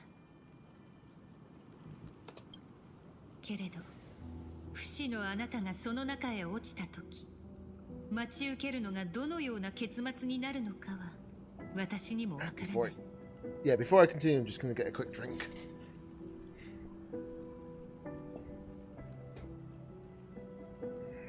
Shouldn't take too long because I don't have that far to go to get to the kitchen end. Doesn't mean I have a mini fridge either, of course.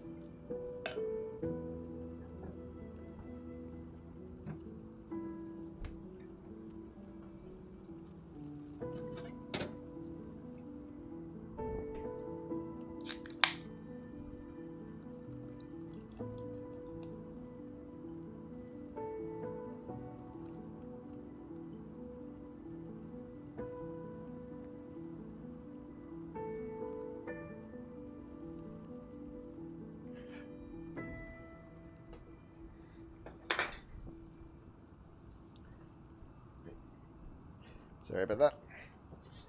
Just had to get it sorted out with.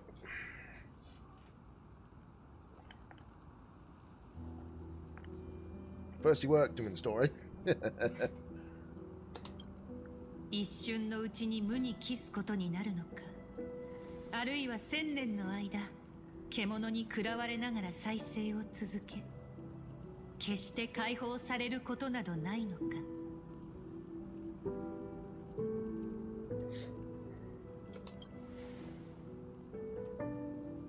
お前のその平静には俺もよく知る旧友の影がある。トム。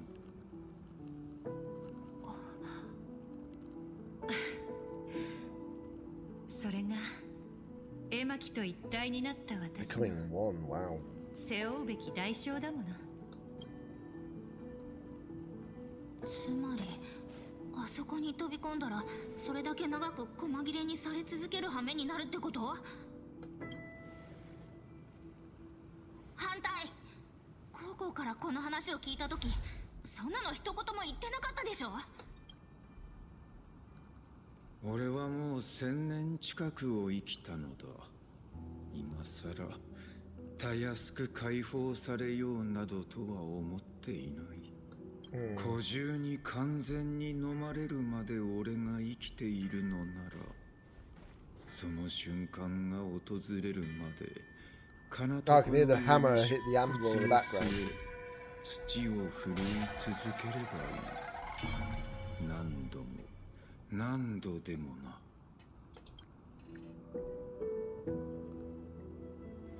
どうしてもそうするしかないの。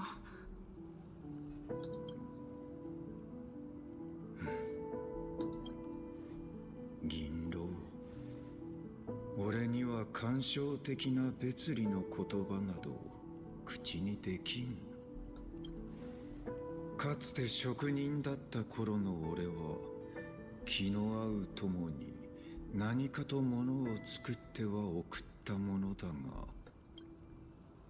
性格ハンターとなってからは。はいはい、分かってるって。カフカが足置きにしてるあの小箱を開けでしょ。もう中を見たのか。とっくにね。お宝が詰まってたよ。技物の刀にゲームのコントローラーでしょ。それから携帯式リアクターだっけ。 Portable reactor? Is that for Firefly then? あれはグラモスの女工の遺骸から鋳造した装甲のコアだ。あと猫の爪研ぎもね。いつから気づいていた？私だけじゃないよ。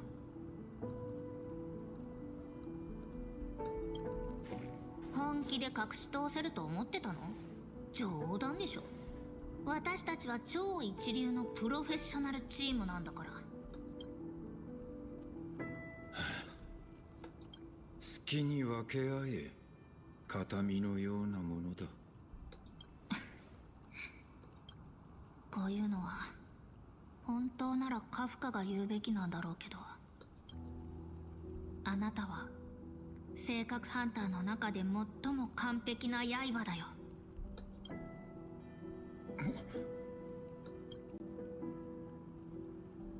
所詮はただの折れた刃だ。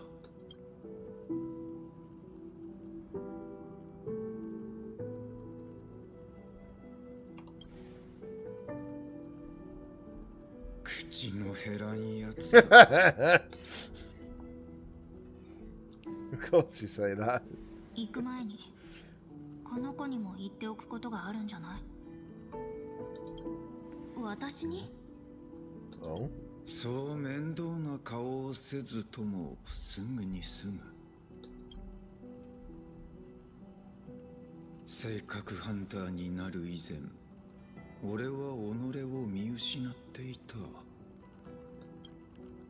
先行きは見えず、過去を取り戻すこともできずに、まるで生まれ変わったばかりの。True, very true.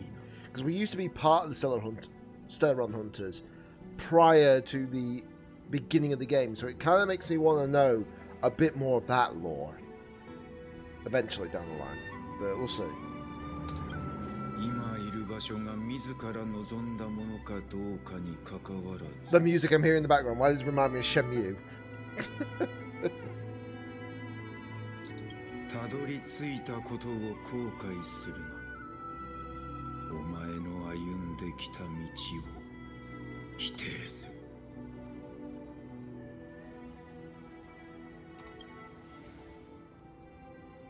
る。ならばいい。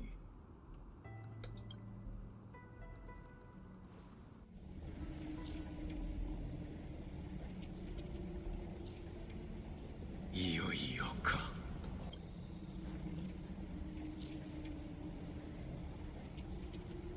そうだ。あの合言葉を覚えているか。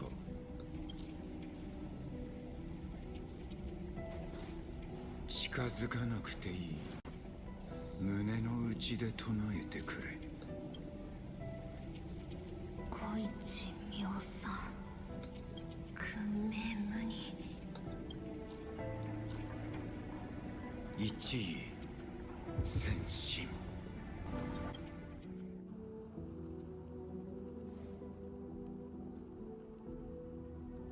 さらば。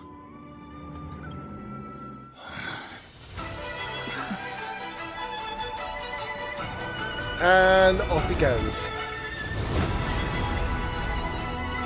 すべての終わり、あるいは真の始まりか。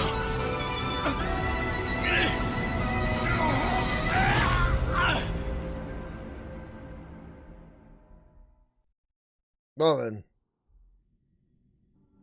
Giant plant out of his chest. What is this? The Alien franchise? 何を思い出す？飲まれ始めたか。どのくらい経っ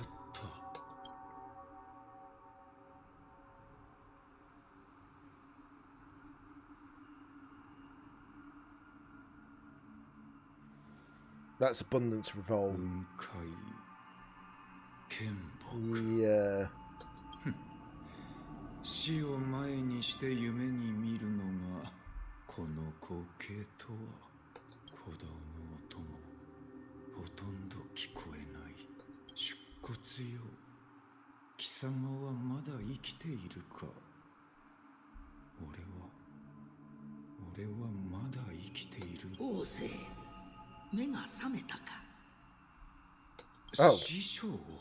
いや、人違いだ。俺は王政ではない。いくら夢語りとはいえ、若者がこの老いぼれよりもボケていようとは。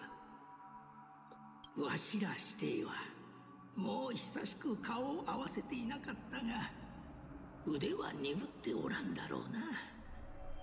師匠として。Well then. お前さんの腕前を拝みたいものだ。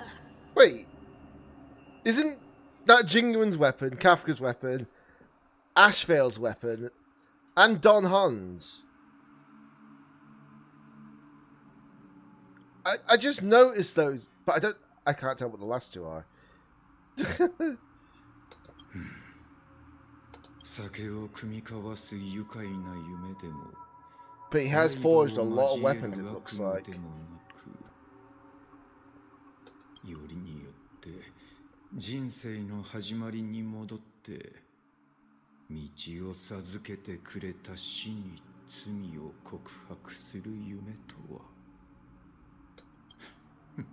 まったくこれは俺が家事を学び始めた頃運気軍のために鍛えた剣か。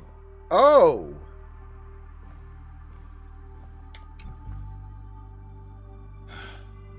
こうして見ると王政さんが短命種って本当なんですか？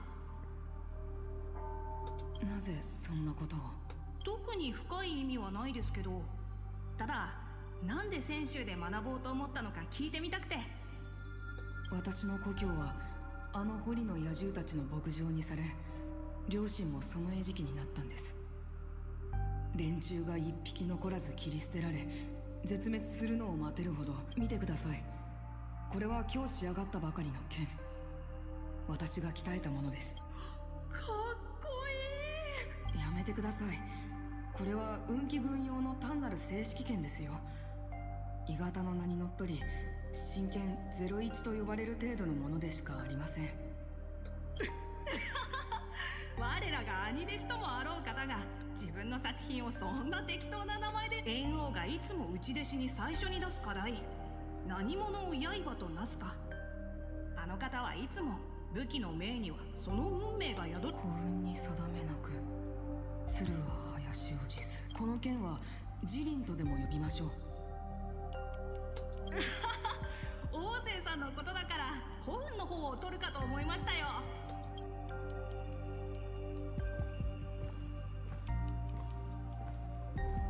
白寿、彼女に作った弓。 That's by Han's weapon?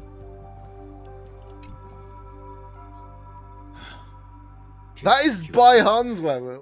And we never got to see much about her because unfortunately the only things that we do know about her is from like imagery as well as like an animated scene from the Don Han's character trailer.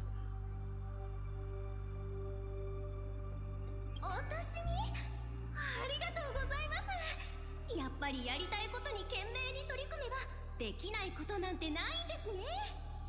それでこの弓の名前は緑寺、神話に語られる皇帝の名馬の名だ。神話では天剣を乗り越えて主を死地から救い出したと語られている。飛躍しすぎじゃありません？馬の名前なんて嫌です。私に似合わないですし。そうですね、極級にしましょう。ひどい名だな。母が子に人間ちゃんと名付けるようなものだぞ。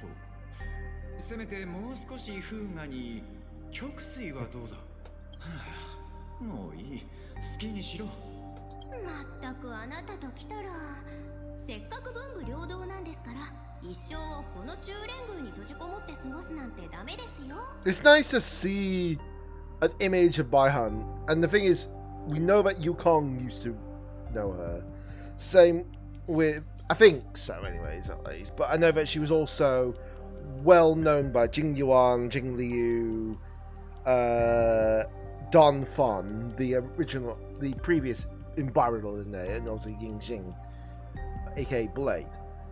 We know all this lore a little bit by previous things, but this was before Jing Liu decided to cover her eyes basically all the time. ちょうど友達とラフでちょっとした集まりがあるんです。興味ありません？一生を同じ場所で過ごすなどごめんだな。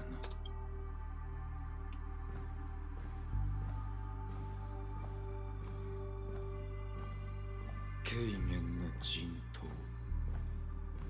いつか鍛えてやると約束していた。 I know you don't have to do all this, but I'm like, I want to do it. It's a big moment for Blade after all, isn't it?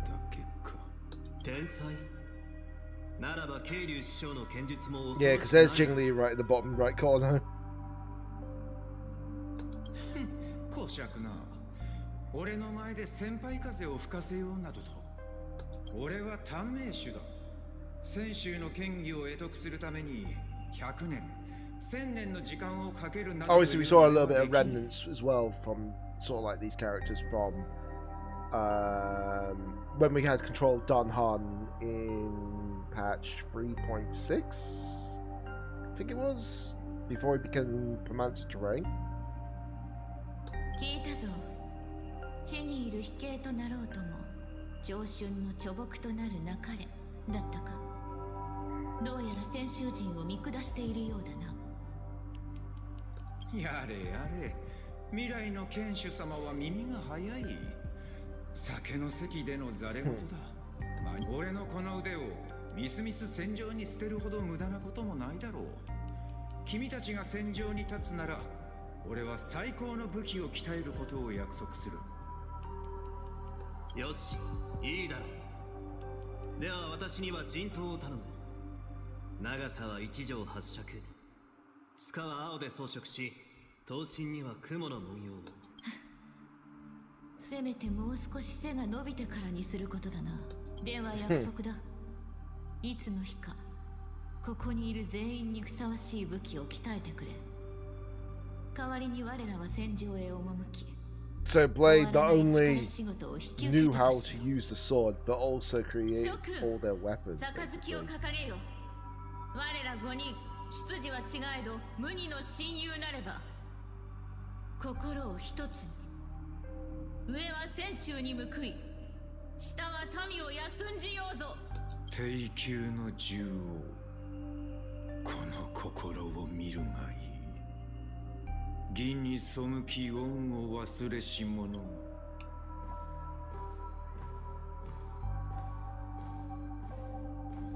ラマンチャの義手と剣杖は俺と師匠の合作だ。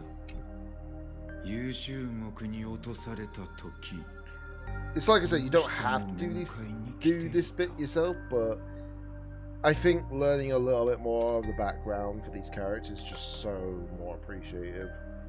Because you appreciate the story that way. 王翦なあ王翦 どうしてこんなことになったこの影はオタクの体から北条の血肉の匂いを感じ取ったぞ言葉も出ないか王翦僕を見ろかつて貪欲の影を封じられたのはオタクら師弟のおかげだつまり僕はオタクに借りがあるだから一つだけ聞かせてくれここを出たいか捨てる神あれば拾う神ありだもしオタクがうなずくなら今すぐ必要ないこれは俺が償うべき善もしあの時にオタクを中連宮から連れ出してたら運命はまるで違ったのかもしれない I know basically before Yingjing, because obviously what is it, with the story lore, Yingjing and Don Fun did something very forbidden, tried to bring back Bai Han, and obviously that didn't work to the point that Bai Han was just nothing more than a shadow of a former self, a monster. But obviously because of that, obviously Don Fun and any subsequent incarnation at the time was banned, forbidden from entering the Xianzhou of anything ever again, and Blade was made basically a criminal, you know? オタクの選択を尊重しよう残念だが、世の多くの物事は Because I think they used the power of abundance to try and bring back Baihan, but it didn't work at the time. This is clearly Kafka's weapon next.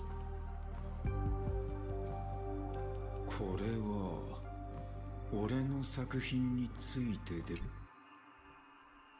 ジンの始まりか。あなたがジン？刀には一加減あるって聞いたけど、ちょうどよかった。彼女が持ってるこの刀、どう？刀、それ自体は技物だが、扱いはまるでなっていない。剣を振るうことはさすが刀剣については神様みたいなものってわけだ。そこまで言うなら私たち全員に最高の一振りを打ってよ。俺は土を振らなくなって久しい。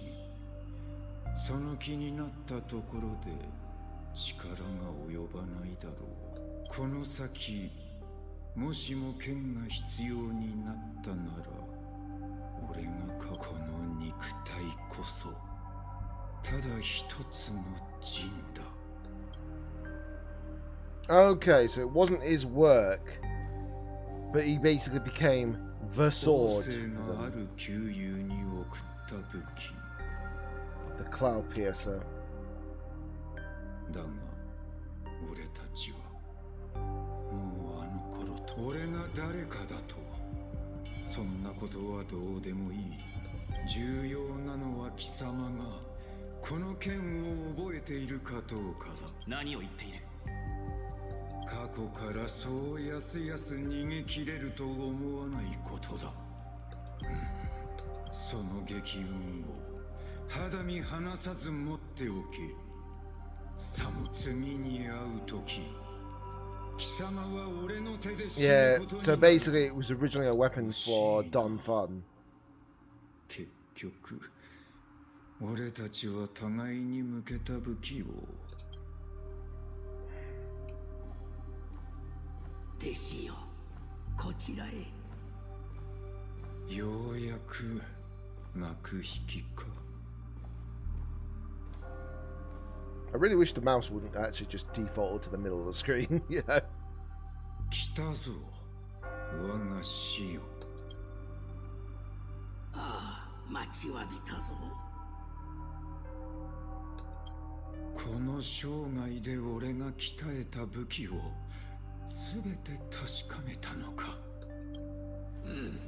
完璧とはいかんが、その鋭さは隠しようもない。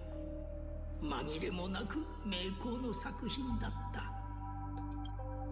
過去の作品を眺めたところで、この胸に渦巻くのは無念ばかり。土を一度振り下ろしたら後悔してはならないというが、俺の人生は過ちの連続だった。旧友を裏切り、誓いを破り、剣を握ったところで、Ah, that 大 imagery. 切な人間を守ることもできなかった。 I think the last time we saw an imagery like that, I think it was during the Zheng Liu quest, I think it was.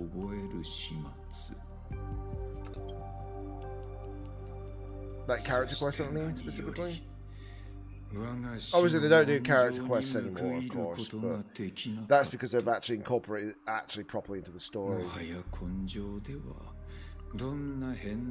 Which I do prefer, because it means you're not just focusing on the side, you can actually incorporate a proper scripted story properly this way. Different case with Genshin, of course, but that's understandable for that one. They've done it for too long, but they can't really just stop it, you know, per se. さて、お前さんにはまだわしに見せていない作品があるのではないかな。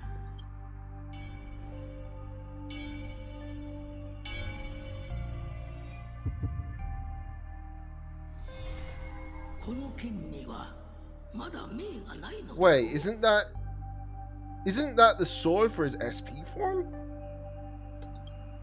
それはシリを撃った時に出た端材で鍛えた出来損ない一門の名を汚すのを恐れ小わっぱの隠し事程度わしが見抜けんと思ったか。お前さんに届けてもらおうと思ってな。お前が去ってからわしはこの剣を銅に掲げて毎日のように眺めたものよ。この若々しい英気、なんとも熱いではないか。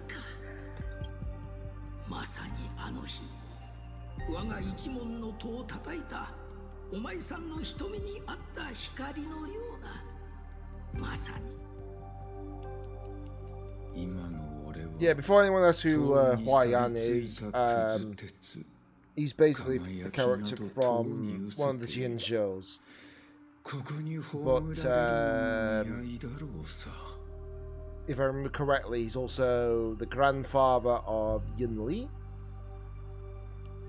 Not Jin Liu or such. Yin Li, basically another female character who looks like more or less same stature as I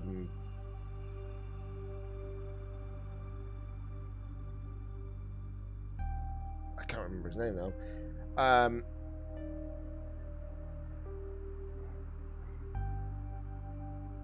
But basically, yeah, there's two characters of like the same stature and such. They tried to get them together and such. It's like, really?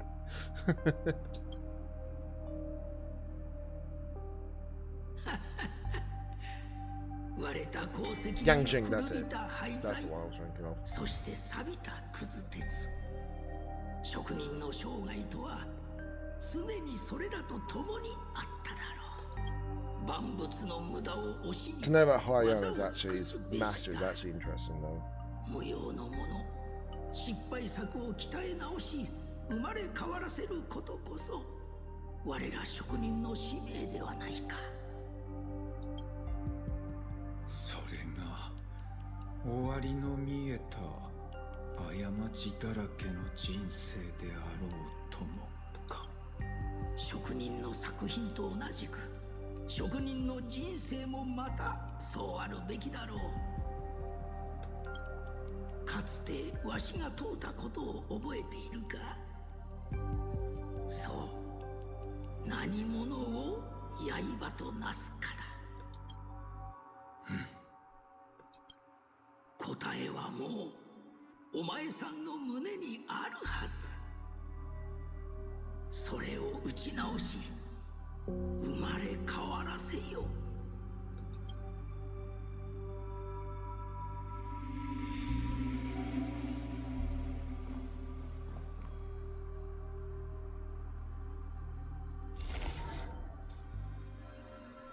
生まれ変わらせる面白い。少しでもいいからもっと長生きしたい。かつて死を Emanator of Abundance, I'm guessing that's that voice is. 自ら口にした言葉であるぞ。出活。汝は我と終わらぬ争いを続け、そして古獣の口へ飛び込んだ。残念だ。世に豊穣を祈る者がいる限り、我は再び現れ、王朝を授けるのだ。今、我は汝の祈りに応えて参じたぞ。汝をこの獣の口で千年食らわれる苦痛にさらしてやろう。体は絶えず再生し、生まれ変わらせるとはまさにこのことであろう。哀れだな、汝。生衆の者も人生という儚い夢に溺れ、失うことに執着し、忘れ去られることを恐れる。その血肉を切り開き、霊気を授けようと参じたという。I do wonder how this is going to sound in English, but I've played it in Japanese this whole time, so yeah. つて猫であった汝ならば、形作ることの美を、我は汝、生死を作り変える力を授ける。愛した者、未練ある者を、再びこの世に呼び戻す力を。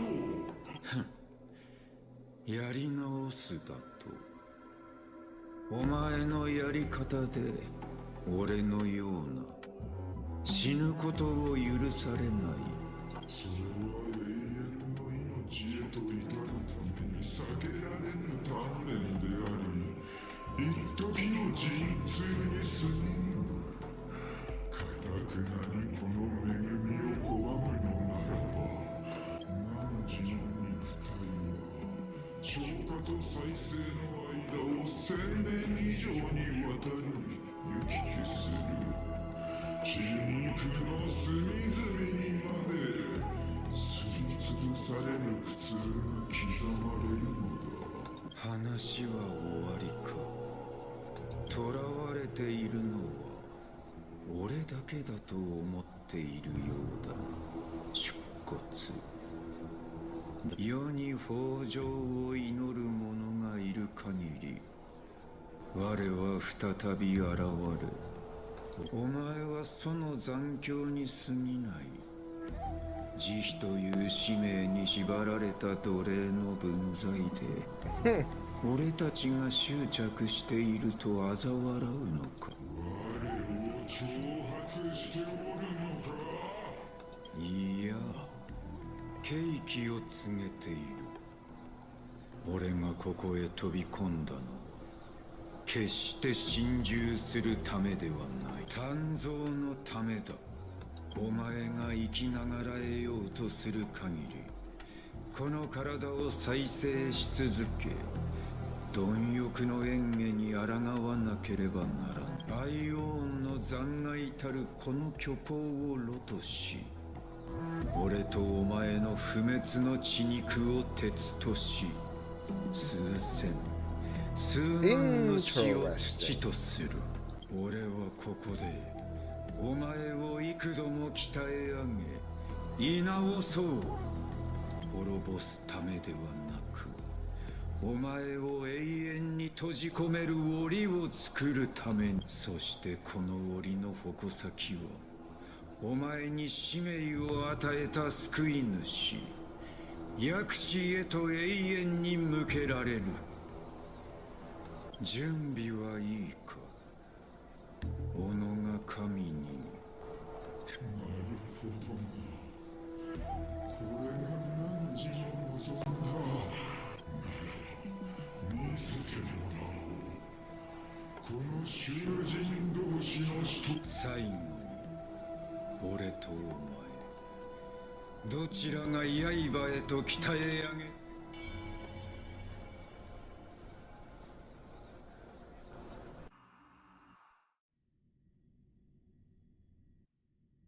Oh.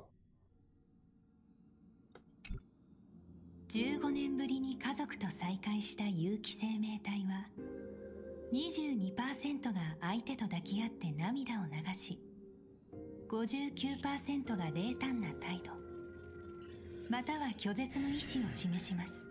ですが密かに相手を調査するという選択は初めて聞きました。あなたはなぜ龍介さんを疑っているのですか？ Interesting. 請求列車フェスが始まる前、あの人の仕事場に行ってみたの。一族が残した幻月遊戯の記録を探そうと思って。心配、あるいは好奇心かしら。あの人の作品集をついでに手に取ってパラパラとめくってみたわ。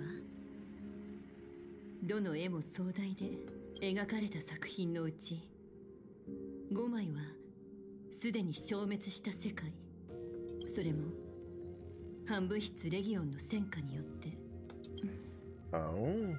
竜介さんの足取りはあなたが推測した通り楽園歴1969年。彼は混沌医師の彫像を制作するためデルコ星館に向かいました。カンパニーに届いた報告によれば、その2年後に現地最後の抵抗軍が支援を拒絶した上で、また楽園歴1984年、彼は一人でゴリアビデ星に赴いています。その惑星は荘園の中で100年にわたり構想を続けていましたが、どちらの事件も元凶として同じ名前を指しています。絶滅大君、キジャクね。ええ。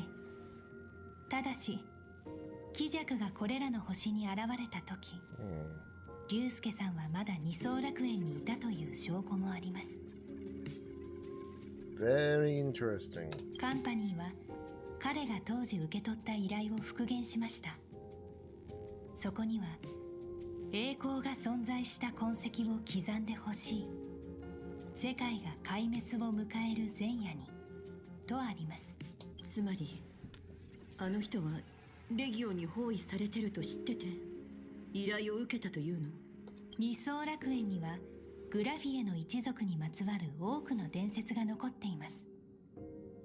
今日では風化の呪いの本質はグラフィエがレギオンと戦った際に推論、外界天魔を見つけ出せば一族の呪いを解く鍵が見つかると信じて、当時の竜介さんはそれを追っていたのでしょう。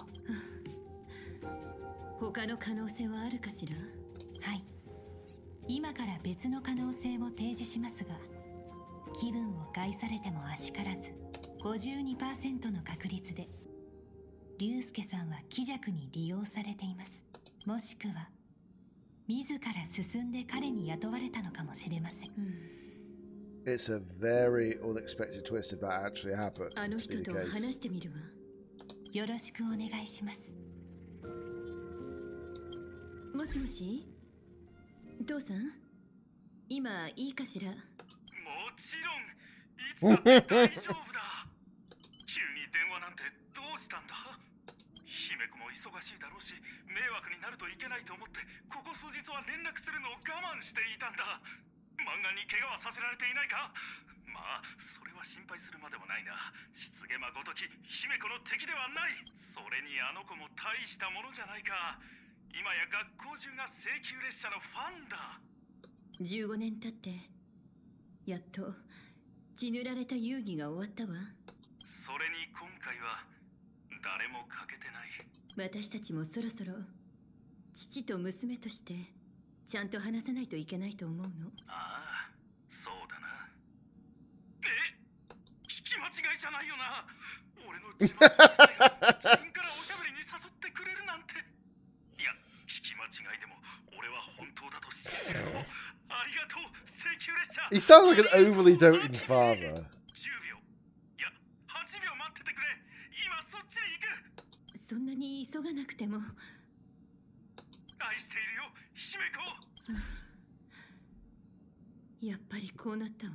姫子、開けてくれ。姫子、こっちで。 Didn't take him long, didn't it? That didn't take him long at all. He's just holding his arms out like, there, give me a hug. Or something like that. 学校に会いに行こうと思ってたけど、せっかく来てくれたわけだし、列車を案内するわね。それは嬉しい。前回は落ち着いて見ることはできなかったからな。姫子が15年過ごした場所をじっくり見て回りたかったんだ。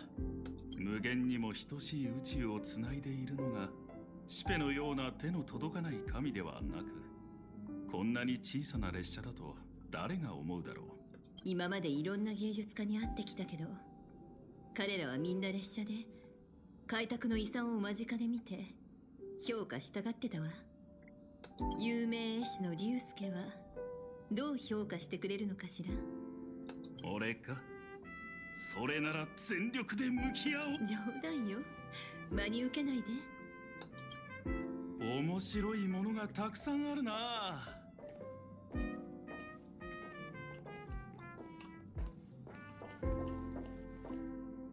このテーブル、他とは違うな。よく似ているが、オリジナルではないようだ。列車が墜落した時に古い調度品のほとんどが壊れてしまったの。新しきを迎えるには古きを捨てるしかない。あちこち走っている列車のことだ。 Yeah, because I think, if I remember correctly, it did crash like 15 years ago according to this game. これを動かし続けるには並大抵 The amount of times this thing must have crashed, man. ねえ、でももう慣れたわ。さすがだ。内装も素晴らしい。この照明は虚空クジラの骨を模してるの。ドリコの時代からあるそうよ。列車に乗った人のほとんどがまず少々暗くはないか。これはそういうものなのよ。極性電導体を交換するか、アルカリ溶液で発光ユニットを洗ってみるのはどうだ？それは芸術家としての助言かしら？いや、ただの経験則だ。学院の教室にある照明は全部俺がつけたということはあるだろうか。見てみるか。外から見た時より中が広く感じるな。蓄音機に収録されてる各世界の音楽もかつて俺が聞いたのと変わらない。ただ噂の無限アイスクリーム製造機が見当たらないのは残念。もういい大人なんだから。そんなものがあるなんて本気で信じてたの？ずっと昔のことじゃが、それは確かにあったぞ。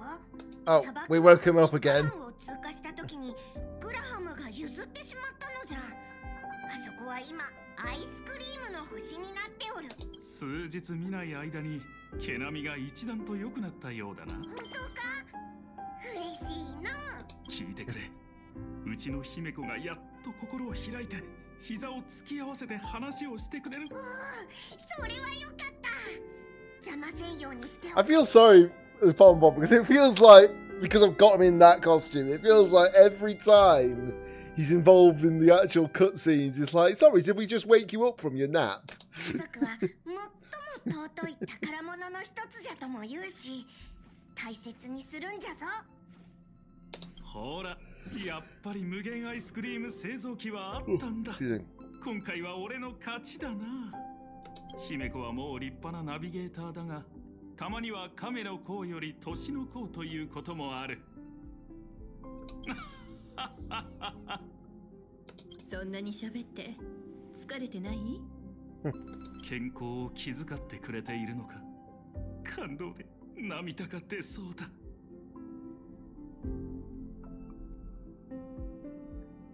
なら喉を潤すためのコーヒーを入れようかしら。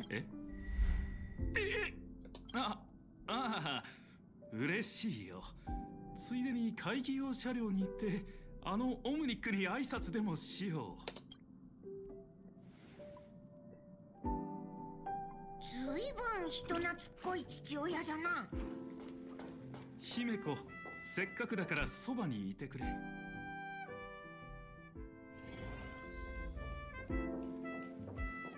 いやあ、しばらくぶりだ。聞くところによれば、ワールドエンドのドリンクは全てジョークを醸造して作られているそうですね。つまり二層楽園ではですが、ジョークは一つあれば十分ですから、そもそも二つ目、あなたの表情から読み取れる緊張の度合いが前回より 33% 増加し、まさか姫子が俺にコーヒーを入れてくれるんだぞ。これ以上幸せなことがあるも。死の前にホットコーヒーを飲む。苦く短い人生というのにぴったりですね。はあ、どうして君がシャラップと呼ばれているか分かった気がする。俺が生きているうちにジョークを一つ聞かせてあげよう。昔々、救いようのない七死人がいた。乗客に扮してここにやってきたソア。ある日、ソア列車にいた家庭用ロボットに飲み物を注文し、昔々救いようのない七死人がいた。乗客に扮してここにやってきたソア、一つの答えを求めました。廃棄された履歴から同じジョークが見つかりました。それは面白くないジョークとタイトルが付け。あだが知っているか、ロボットはそのジョークを聞いたとき楽しそうに笑った。シャラップに変なことを教えないで。ただでさえデータベースが混乱してるんだから。はい、どうぞ。こんなに。まさか姫子まだ怒ってる。何言ってるの。冷めないうちに。検出された成分、コーヒー原液、ヘルドリン朝の鱗粉、某ガス惑星の魚類、微量の鉄粒子およびその他未知の。シャラップ、そんなに寒いジョークばかり言っていると疲れるだろう。あったまるコーヒーでもどうだ。インスピレーション回路の振動を感知。車掌が助けを求めているとレーダーに反応がありました。竜介さん。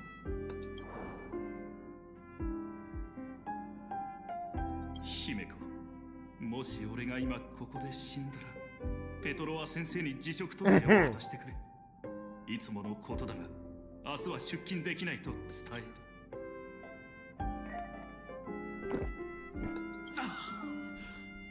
最高だ。おかわりはいるかしら。そういえばペトロワ先生から聞いたぞ。ジムアシスタントをしていた時、毎日大きなポットにコーヒーを準備して、俺だけこのコーヒーを楽しむというのも気が引けるな。先生たちみんなにも味わってもらおう。向こうに着く頃にはすっかり冷めちゃってるわ。でもそうね、学校に行きましょう。すべての悲劇が始まった場所に戻って、血塗られた遊戯に終止符を打たないと。はあ、彼らと別れる心の準備はできているのか。もう少しここにいてもいいぞ。いいえ、もう十分よ。15年前に準備はできてたわ。 Are we going to be instantly teleported to the school? 15年。 Yes. Okay. みんなは父さんが現像で作り出した教室で So back to the classroom 最後 where の obviously 一 the 日を繰り incident 返してたの began. ね。過去の幻影に過ぎなくても解放してあげるべきよ。ああ、この別れをもって一連の失ゲマ事件に終止符を打とう。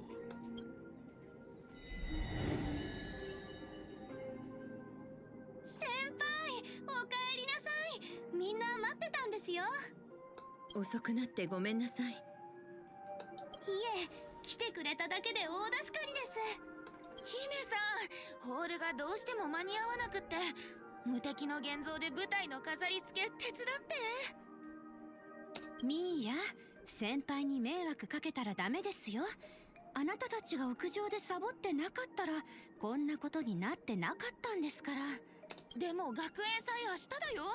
終わらないとペトロワ先生に殺されちゃうってじゃあまずリボンの片付けをお願いします。教室の飾り付けが終わったら私たちも手伝いに行きますから。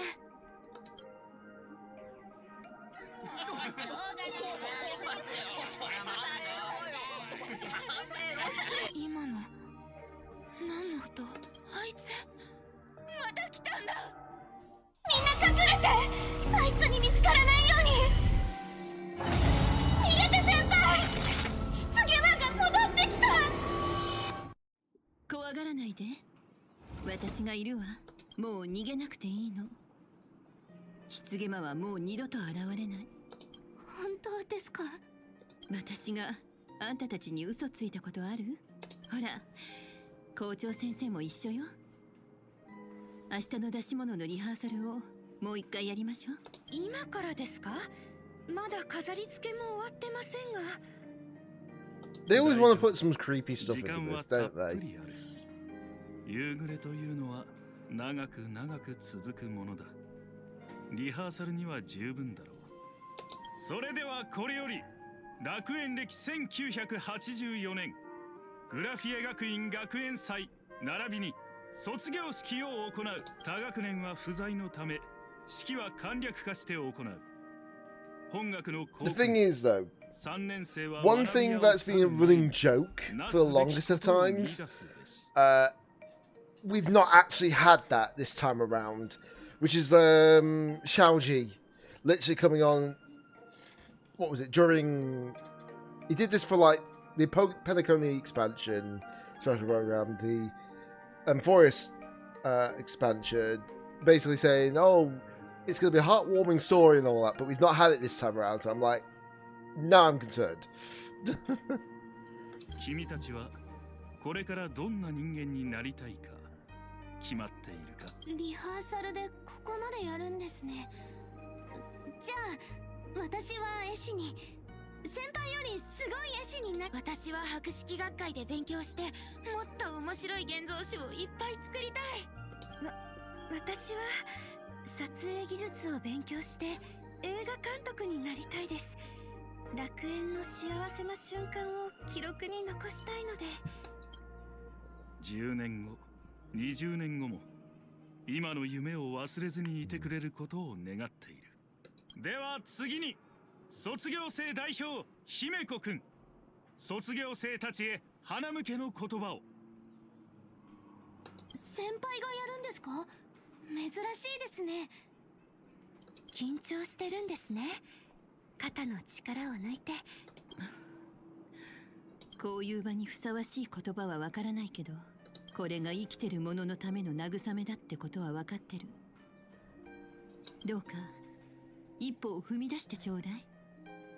明日を抱きしめて。I still believe in saying that this is actually the penultimate story of this Planetaria story, at least this specific storyline.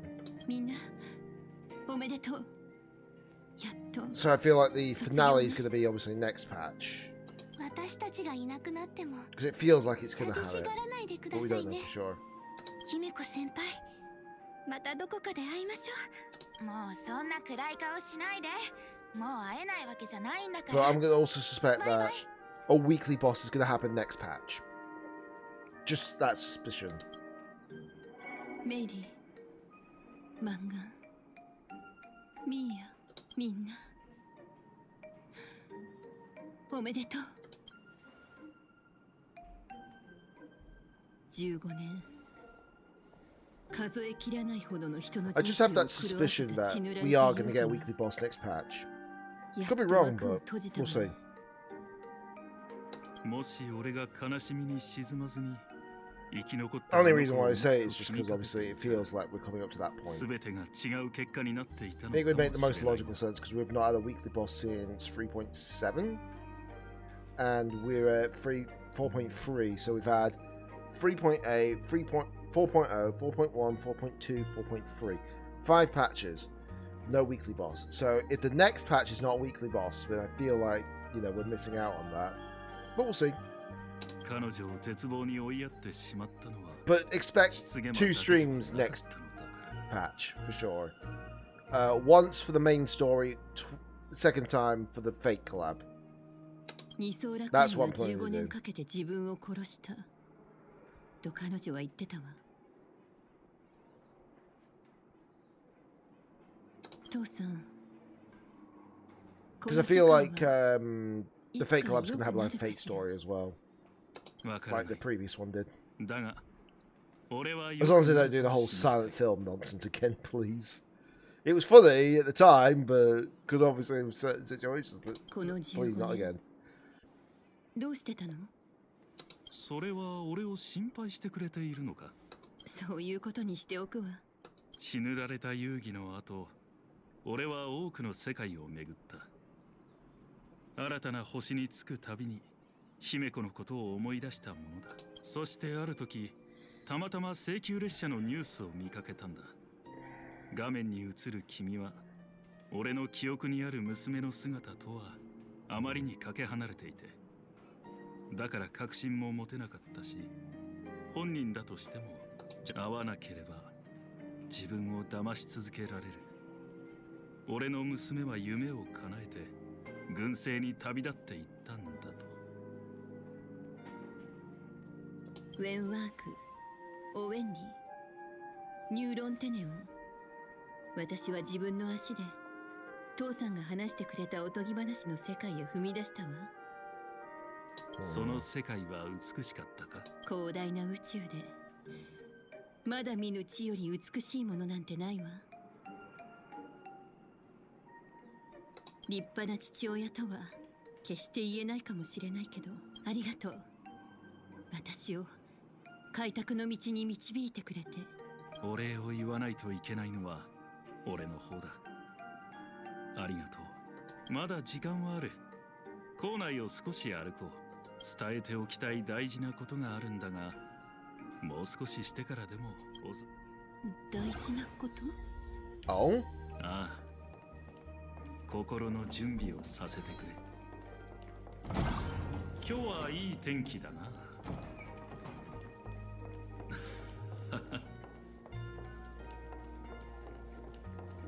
Something's concerning. 下に行こう。本物だ。姫にゃー、私大 Oh dear lord. もっと言ってくれ。俺も嬉しい。姫子先輩、こっち見てくれた。 I only just turned around. What the heck is going on?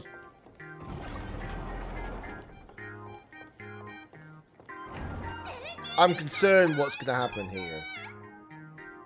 愛してるよ。あれ、バットラ君は？本当に綺麗。娘が人気者なのは嬉しいが、今は授業中だろう。失言魔の事件が終わったばかりだもの。少しくらいいいんじゃないかしら。やれやれ。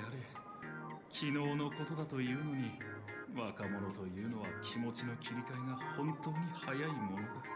彼らはいつだって請求列車が助けに来てくれると思っているのかもしれない。姫子が小さかった頃を思い出すな。宇宙という言葉を聞くだけで、その目は超新星よりも明るく輝いていた。私が初めて現像紙を作り出したのも、幻月が頭に乗せているロケットを模写した時だったわね。あのとんでもないおてんばロケットはひたすら月に向かって飛んでいってしまって、結局月に届いたのかどうかもわからないけど、父さんも覚えてる？忘れるものか。あれは墜落して海流先生の尻尾に穴を開けたんだぞ。君を連れて謝りに行って先生の尻尾をかき直した。だが今同じことをされたら俺の腰が悲鳴を上げるだろうな。私は風化の呪いを克服したし、父さんが宇宙を走り回る必要はもうなくなったわ。ここにずっといればいいじゃない。次帰ってきた時にまた家が空っぽなのは嫌なの。安心してくれ。もうどこにもいいか。Very 前のが現在 ominous. 懐かペトロワ先生。前回来た時は気づかなかったけど、昔よりだいぶ教室が広くなったのね。もしかしてあの時のことのせい？私が原因だったから？もちろんだ。本物の請求列車に乗せてやることはできなくても、その代わりを書くことなら朝飯前だった。校長本人が列車を現像し、娘を乗せて学園内を走り回った。当時はそれが二次元シティのニュースの一面を飾ったな。思い返せば姫子はよく笑う活発な女の子だった。だから俺は星空の物語を聞かせたんだ。あの星空への憧れがなければ今の私はいないわ。風化の呪いの発作を起こすたびに、父さんがベッドの横に座って手を握りながら、さあカモの物語を聞かせた。それが一番のお気に入りだったな。なかなか熱が下がらない時はいつも俺の袖を掴んで離さない。さあカモが先行装置を発明したところから始めて、青函開拓隊の2度目の出港まで話したが、姫子はいつの間にか目を閉じて眠っていた。ええ、父さんが私に話してくれた最初の物語だったわね。その物語があったから、たとえ楽園を離れられなくても列車を直してたった一人でもいいから誰かを星空へ送り出せればそれで満足だって。でも気づけば私が歩んできた道のりは子供の頃に思い描いたものよりもあの時の父さんの気持ちがわかるような気がするわ。いつか私もナビゲーターをやめたらここに帰ってくるかもしれない。列車は大丈夫なのか？ええ、最高の七死人たちがいるもの。彼らが列車を走らせ続けてくれるわ。教師と教え子、父と娘、その見守る感覚はよくわかる。なら俺はいつまでも家で君を待っていよう。そういえば大事なことって言ってたけど何だったかな。私に隠し事してない？やはり隠し通すのは難しいな。実は病気なんだ。ここで話すのもなんだ。職員室で話そう。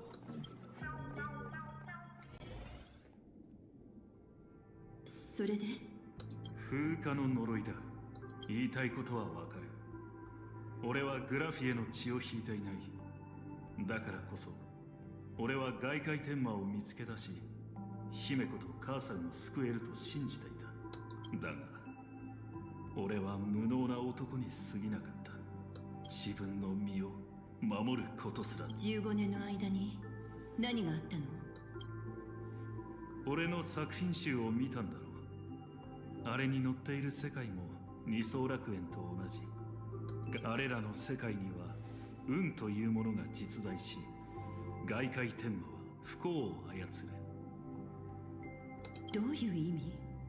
姫子もいつか感じるだろう。目に見えない何かに導かれるように不幸が洪水のごとく襲いかかってくるの。だがそれを生き延びると今度は奇妙な幸運が押し寄せてくる。繰り返される不幸と幸運の波が世界をもてあそび破壊していくんだ。現月遊戯よりも不思議な話ね。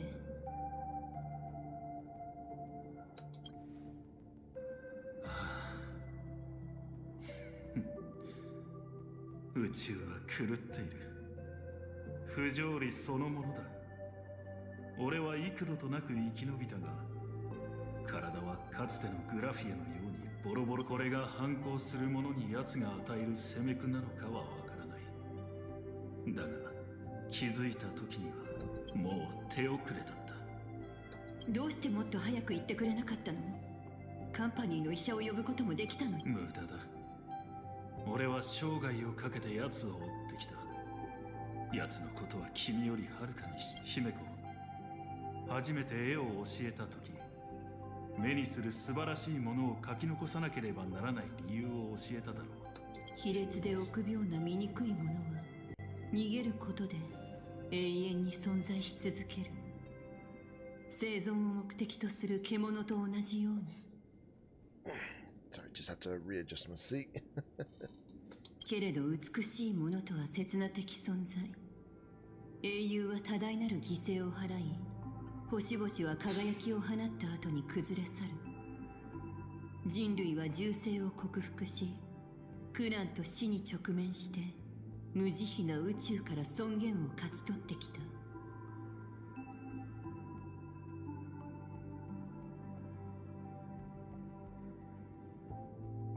So I was just checking something quickly on the side. なればこそその輝きは描き残されなければならない。それが確かに存在したという証として、勝手に生き残る野蛮で下等なものに見届けるものなど必要ない。そうだ。だが姫子、君はもはや書くものではない。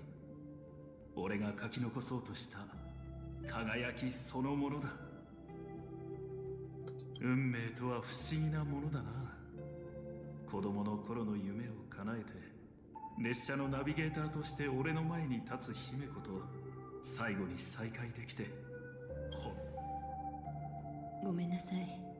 戻ってくるのが遅かったわね。いいや、遅すぎたのは俺の方だ。15年前のあの夜、君のそばに誰か一人でもいてあげられたらどんなに良かったかと何度も思った。今更だが俺に娘の心境を聞く資格はあるだろうか。父さんが望むなら。ありがとう、アキビリ。ありがとう、姫子。父さんがいなくなった後のこと、依頼が次々に舞い込んでたのか、父さんは4年間連絡一つよこさなかった。その4年の間に私は絵の世界の奥で列車を見つけて、それを修理しようと試行錯誤を重ねてたわ。日に日に満ちる幻月を見ながら、うちに伝わるあの仮面のことを思い出したの。もし幻月遊戯で勝てたら、優越の真剣を借りて列車を再び走らせることができるかもしれないって思った。でも失ゲマは完全に頭のおかしい狂人だった。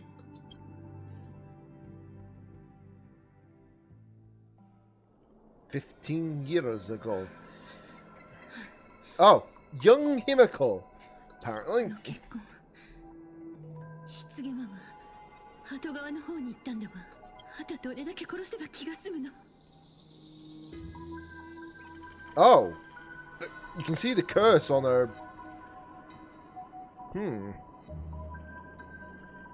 怖いの？怖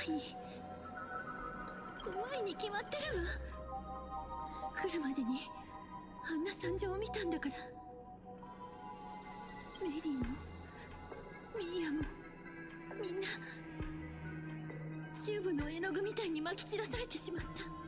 ねじられて押しつぶされて生きたまま自分が違うものに変わってくのを見せつけられるなんて。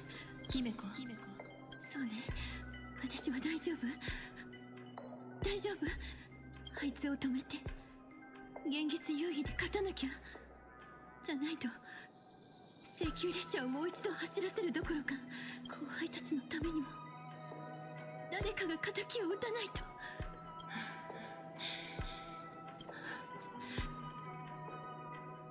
失ゲマを撃つのが私の責任じゃないことは分かってるわ。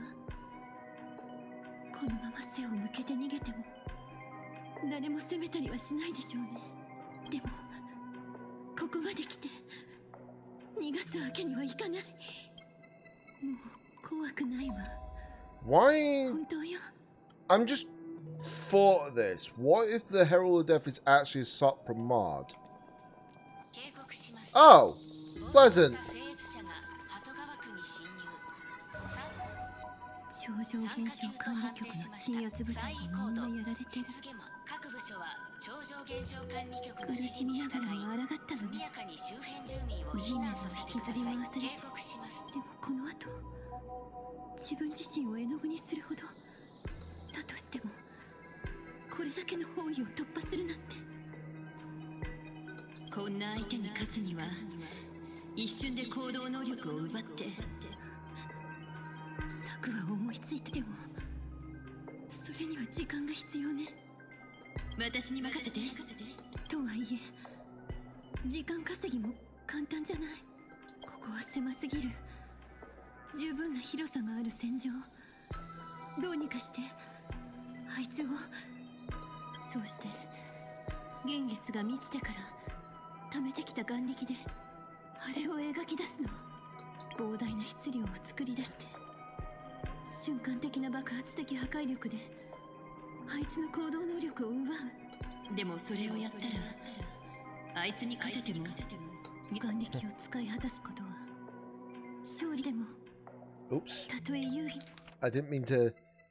眼力を使い果たすことは勝利の可能性を捨てることと同じ日に勝って列車を動かせたとしても、この町の人や私の友達、母の力で列車を飛ばすために罪のない人たちが殺されるのをただ見てるだけだって。星ぞ、そんな人七死人になる資格ないわ。はあ、トランクに起動砲とか短分子チェーンソーとか詰めておけばよかったわ。請求列車みたいに。次は忘れないようにね。機会があれば。 The fact that she literally says that and we know what she uses, you know, actual kit. 黒カバ、仮面の愚者の黒カバ。少しもの聖越者は2人しか残ってないの。言い換えれば私たちは今小さい時に読んだ英雄のお話みたい。一人の英雄がみんなの前に立ってあいつを倒して自分の手で列車を修理する。そしてそれが地平線の遥か彼方。素晴らしい光景ね。 Obviously, I don't understand what they're saying in this bit, but I would imagine in English we'll know. ここが出航前の最初、本当に思い出に残るものになり。 I didn't expect to play as young Himiko, of all things.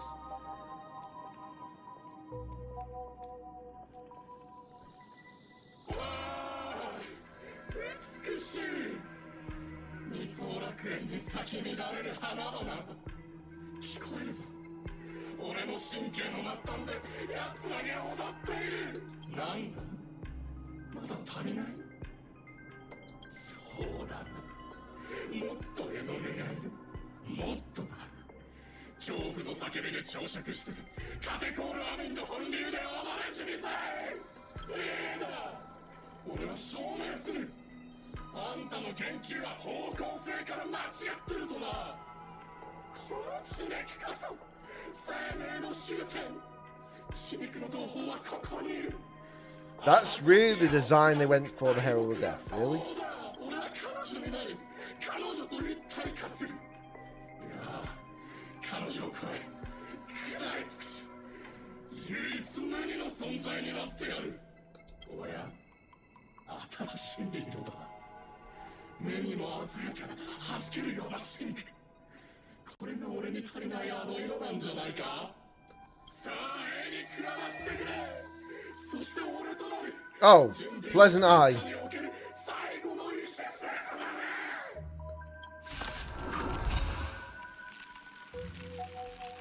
待ってくれ。あの日の夜の終わりに失下魔を倒し、請求列車を再び走らせたというのだ。俺は姫子の勇気を信じている。姫子ならきっと死を前にしても抗うことを選ぶだろう。だが君は病弱だったはずだ。聖越者たちを皆殺しにした失下魔をどうやって倒したのか。壊れ君には不可能というのが道理だろう。だが協力者がいたなら話は別だ。慌てて否定する必要はない。ここに来るまで十分に探らせてやっただろう。俺にも少し時間をくれ。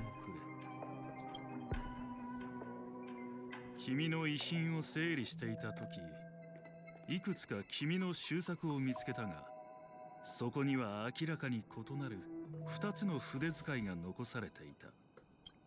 画聖時代の偉大な絵師白虎は亡くなった娘を巻物に描き、命を吹き込んだという伝説がある。もしもだ。才能あふれる俺の娘が自分の肖像画を描き、命が宿ったそれと共に歩んでいたのだとしたら、全てに説明がつく。血塗られた遊戯となったあの日の夜、死の淵にいた一人の少女と少女が描いた一人の現像主が棺間の痕跡を追って鳩川へ向かった。出骨の血肉を宿した怪物となり、狂気に染まった聖越者マーカス・アンチアリにとって目の前の二人を殺すことなど赤子本能に突き動かされるまま、彼は少女にじりじりと歩み寄った。二人を絵の具に変え、新たな結果を描くために。だがその行動が相手の計画に組み込まれているとは、彼が二人に近づいた瞬間、現像によって生み出された巨大な鉄の拳が天から振り下ろされ、棺間を粉々にした。A massive楽園歴1984年7月22日の夜、鳩川区を中心とした大きな揺れが観測された。その振動が周辺地域へと広がるのと同じタイミングで、ある都市伝説が瞬く間にこの世界に広まった。その夜、天から巨人の腕が伸びてきたという目撃証言は数万件にも及ぶ。巨人の腕が出現して間もなく、超常現象管理局アッハの親戚カンパニーの兵器、真相は闇の中だが、巨人の姿は人々の心に残り、英雄の象 That 徴となった。 explains the drip marketing だ for が a それ reason. は不完全なものではあったが、星空を夢見た一人の少女が握った絵筆から生まれた。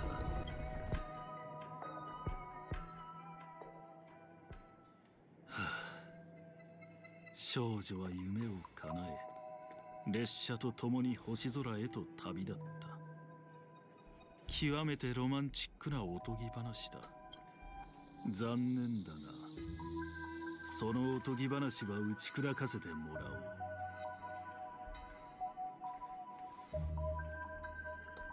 私を疑ってるの？君が何者なのかは知らない。だが、あの開拓に憧れていた小さな女の子、姫子は最初から二層楽園を去ってなどいなかった。笑えない冗談ね。これが冗談かどうかは君が一番よく分かっているはずだ。ところで、外の状況は芳しくないようだ。楽園はひっきりなしにトラブルに見舞われ続けている。後輩たちを助けに行かなくていいのか？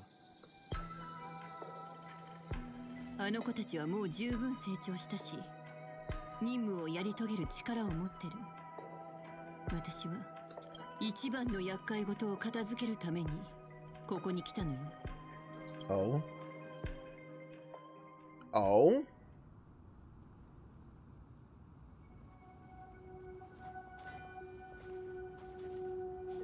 It's a shame that we don't get to see it, but oh.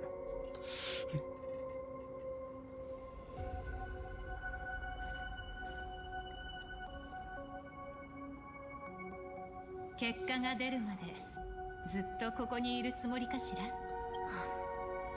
ジンが戻ってくるのはずっと先かもしれないし、このまま二度と帰ってこないかもしれない。それかジンがいればよかったのにってぼやいた瞬間、ひょっこり出てくるのかも。ま、これはジンが自分で選んだことだから。お別れだってもう済ませてある。ありがとう。彼の最後を見届けてくれて。それじゃあ次はあなたの問題を片付ける番ね。足毛の少女、彼女の信頼の証を持って私を訪ねた理由は何かしら？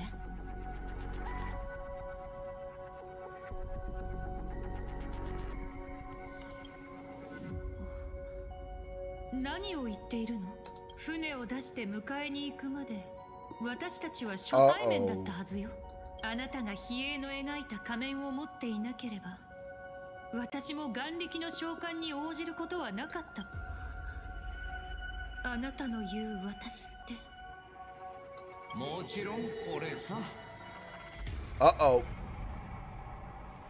クズはどこまで行ってもクズだね。うん。俺と不幸には似たところがあってな。どっちも呼ばれてないのに来るのが好きなんだ。Hello, Asap Prabhat. 1000年ぶりか？グラフィエ、久しぶりだな。気弱。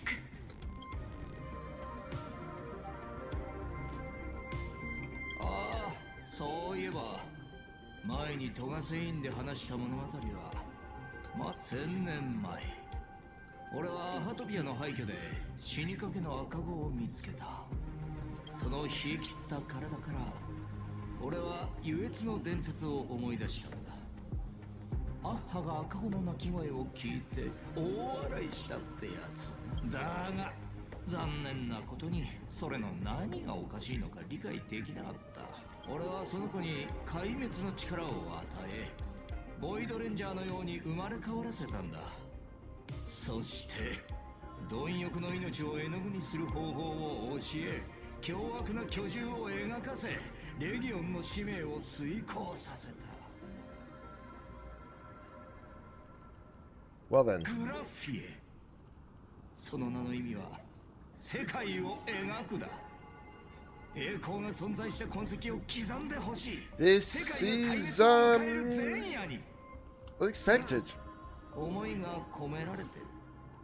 あんたは実際よくやってた。列車の墜落を目撃し、身の程知らずな幻想を抱くまではな。あの日を境に私はあなたたち壊滅と関係を切ったわ。列車を壊したことがあなたの失敗の始まりだった。七死人の精神は犯行の旗印となったのだから。あなたがくれた力で私は罪のない人々を救ったわ。あなたは世界の破滅を記録するよう言ったけど、人間の仮面をかぶれば開拓の一員になれるとでも思ったか？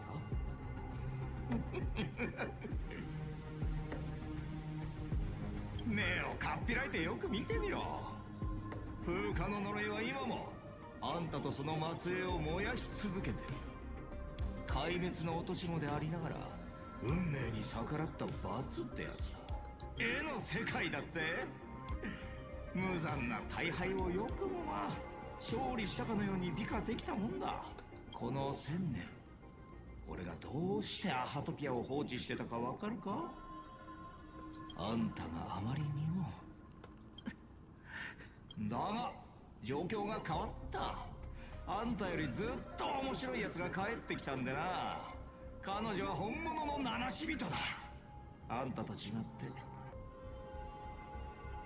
だから俺はここに戻ってきた。ただ姫子のことくどくど話が長いんだけど、今すぐその顔ぶん殴ってあげる。この1000年私は幾度も書き続けてきたわ。人土時代にあなたの手によって奪われた罪なき命をね。鬼弱、彼らの怒りを受け止める覚悟は。もっとあいにく大事な用があるんで、そういうのは遠慮させてもらう。代わりにあんたらに楽しんでもらうとしよう。Well then. 来い。せいぜいあがいてみろ。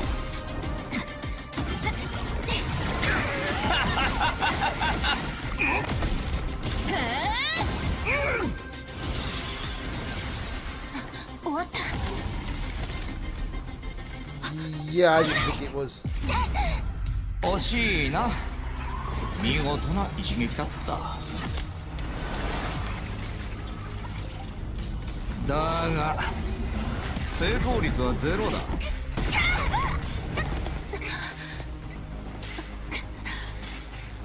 族判定が失敗した。1万分の1の確率でも俺がサイを振れば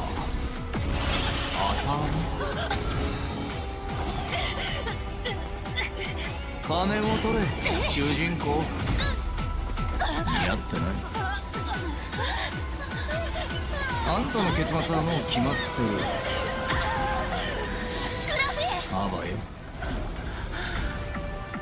ごめんなさい。しくじったみたい。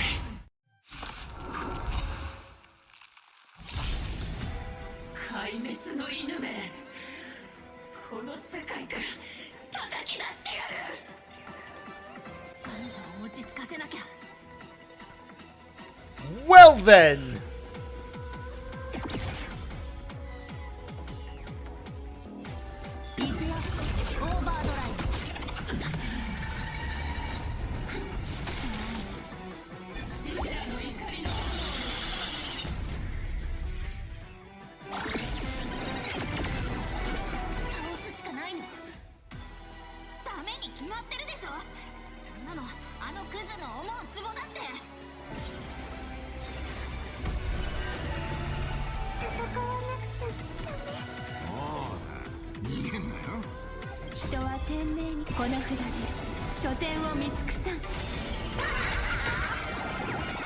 Time for a little bit of elation, eh?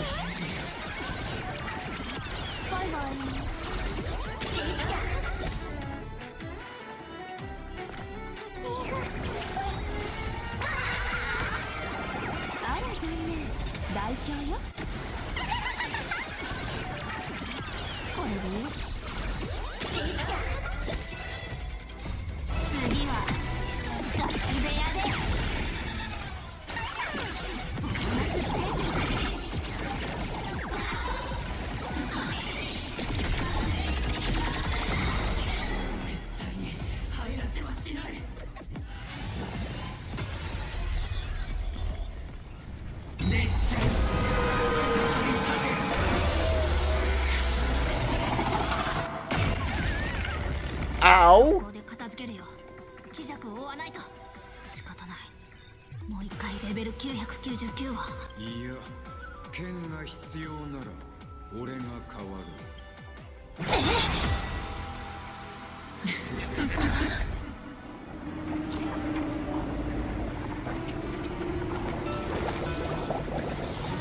何者を刃となすか、その答えは。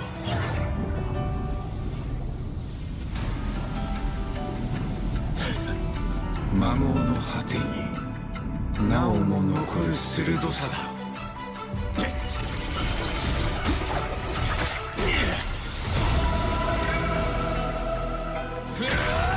貪欲を露とし、北条を鉄に。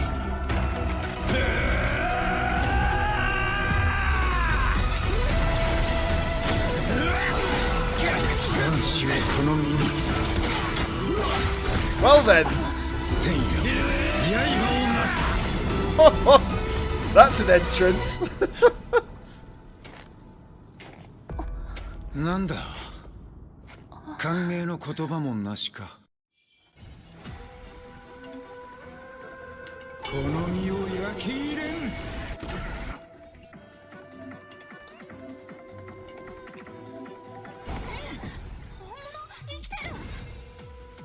九死に一生を得る。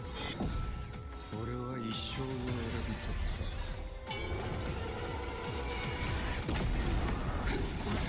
こいつはなぜこんな姿になっている。まず彼女を正気に戻そう。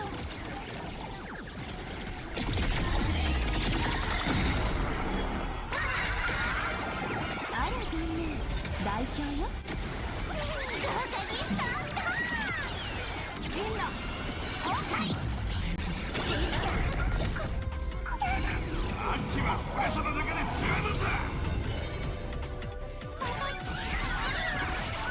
Looks like the final hit's going to go for Sparky here.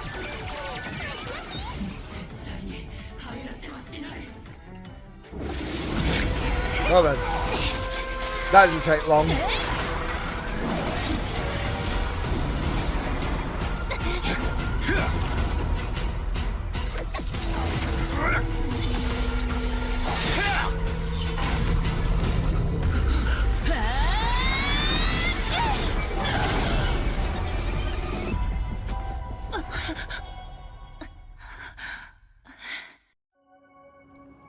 Well then.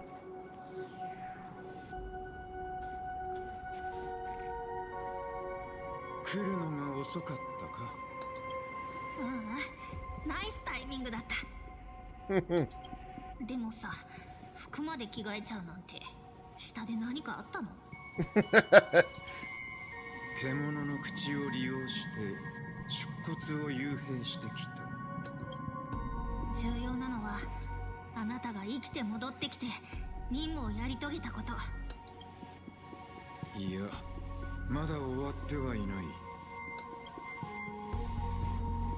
ここに残り聖越者となって幻滅遊戯に加わる。はあ？あなたまでこの世界でおせっかい役。Well then. まずは目の前のことを片付けるのが先だ。大丈夫か？ええ、ありがとう。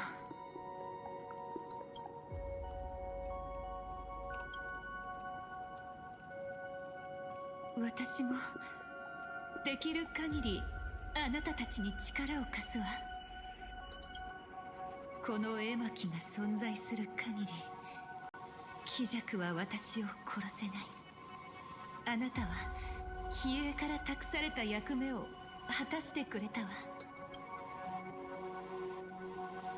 私はこの長い1000年の間、全ての責任を一人で背負うことに固執しすぎていたみたい。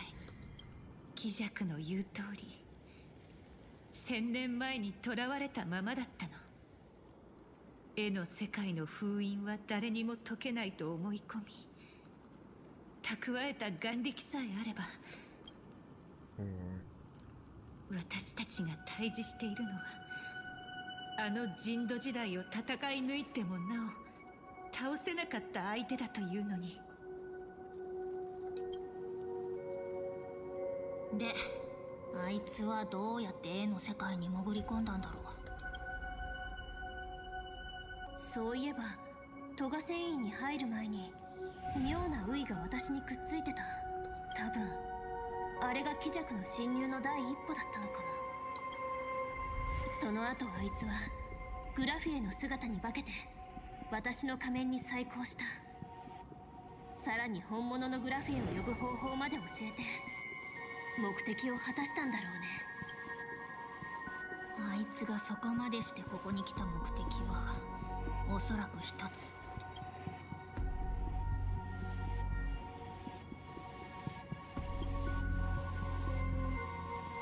それと貪欲の獣の殻を目覚めさせることだ。すぐここを離れるぞ。俺を飲み込んだあの巨大な口。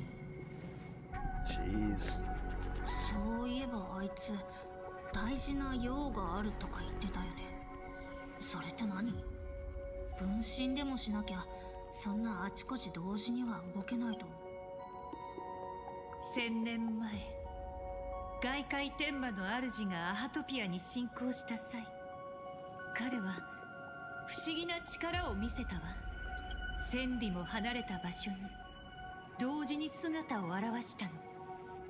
まるで無数の分身を持っているかのように。鬼弱は本物の七死人に会いに行くみたいだった。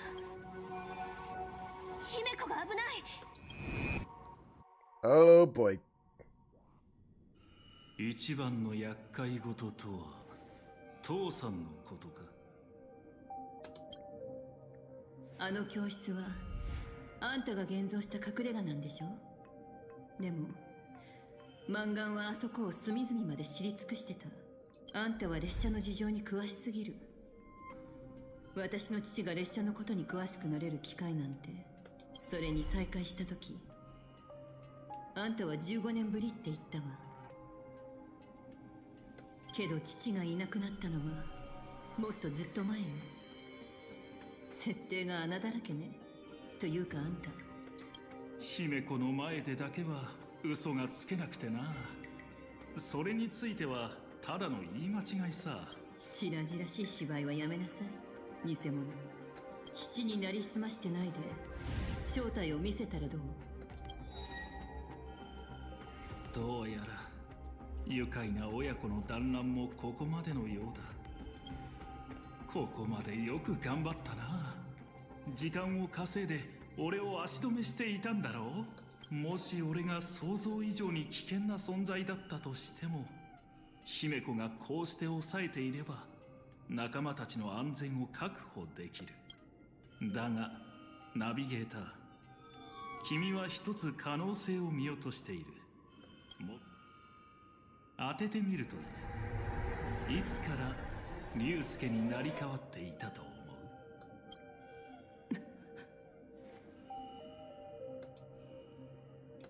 答えは、彼が妻と娘のために風化の呪いの根源を突き止めようとして返り討ちに遭い、俺に壊滅させられたあの日からさ。当時姫子は6歳だった。母親の葬式で彼女は父親と初めて顔を合わせた。嘘よ。俺がこの人生で娘についた嘘は一つだけ。はじめまして、俺は君の父親竜介だ。それほどの年月と労力を費やしてまで私に近寄った目的は一体何を企んでるの？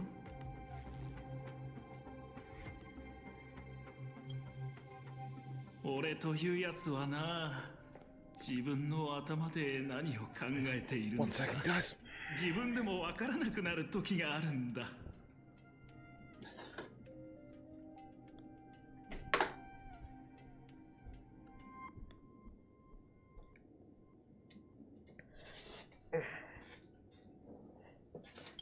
だが今、あんたのその顔を見てようやく分かった気がする。父親を演じるのは最高に楽しかった。もっと素晴らしいのは、これが今日のメインイベントじゃないってことだ。聞こえるか？キジャクらしき人物がパブに現れた。キジャクの襲撃を受けた。俺と炭鉱でできる限り高校将軍を援護する。ここまで付き合ってやったんだ。どうせならもっとセレモニーっぽく行こうじゃないか。幕を開ける舞台にもう少し血の色を添えてな。あんたは自分の推測を証明し、竜介の仮面を剥ぎ取った。目には目をだ。今度は開拓が抱える最も醜悪な嘘。15年間隠され続けてきた真実を。次に現月が満ちるとき、必ず約束を果たすわ。物語をいっぱい抱えて聞かせに帰ってくるから。星空を見上げる少女は心の底では旅立ちを恐れていた。宇宙を、そしてその重すぎる責任を恐れたんだ。結局彼女は願いを別のものに託し、自分は墓の中に横たわって永遠に楽園へととどまった。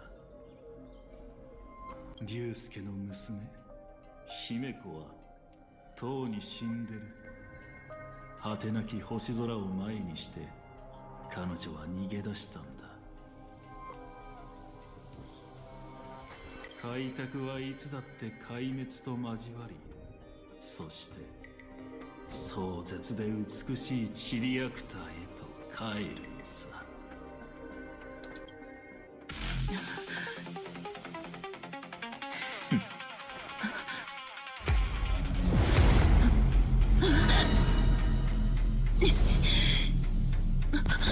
やっぱ偽物か。こっちのセリフよ。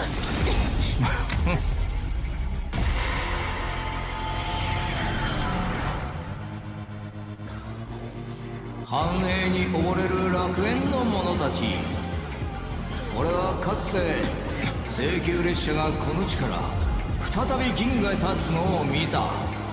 それから15年もの平穏な時が続いた。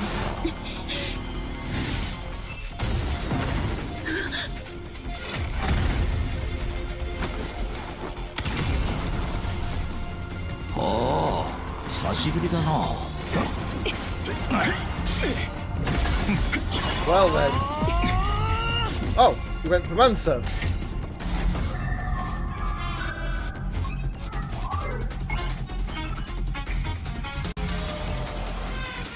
楽園はこの15年、俺の行為であらゆる素晴らしい可能性を前借りし享受してきた。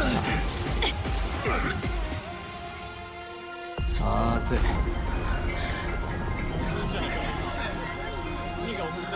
そろそろツケを払ってもらおう。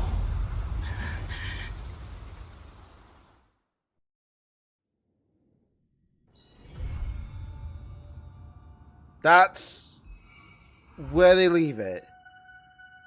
Are you serious? That is where you... Oh, you buggers. You actual buggers.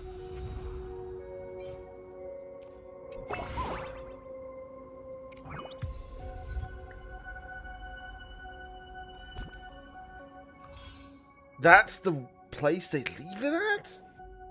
Seriously?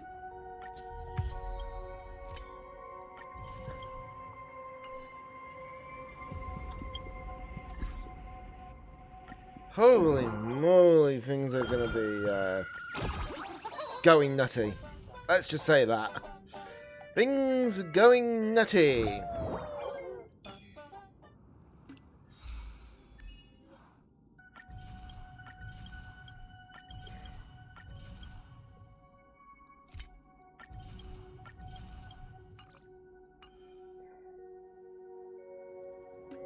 Oh boy. Now I see why Xiaoji didn't say anything this time around. Ooh. Ooh. Ooh.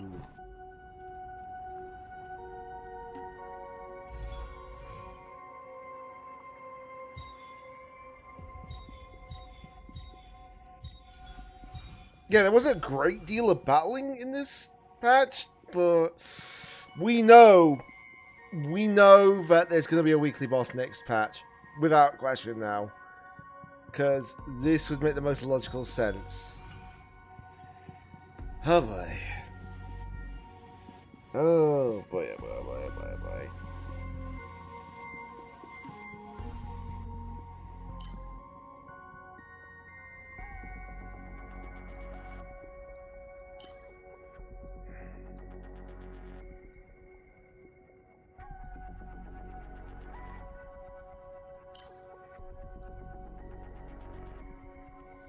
Yeah, so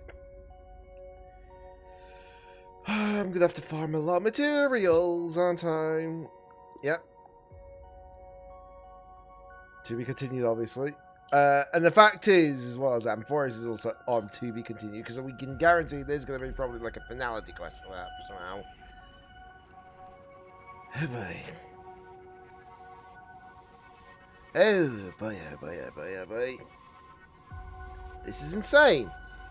But the way they left it there is trolling. Wouldn't be the first time they've done that, though. Wouldn't be the first time they've done that.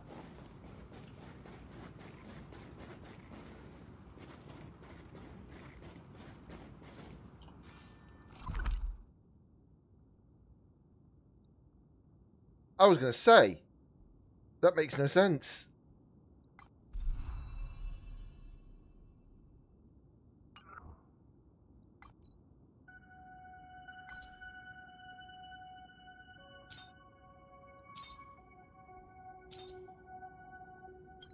Right then, I'm going to have to teleport back here for the time being.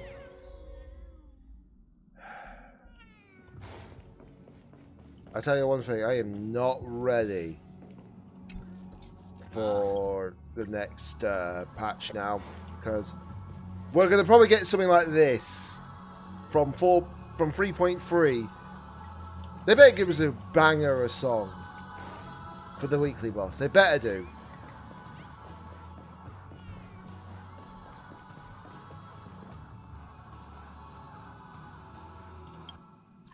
Because we are going to need it.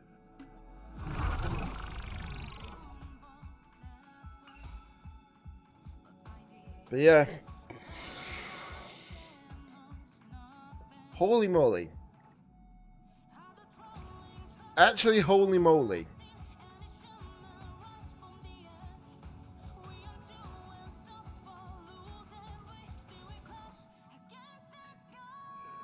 Says a lot here. But this is going to say a lot, isn't it?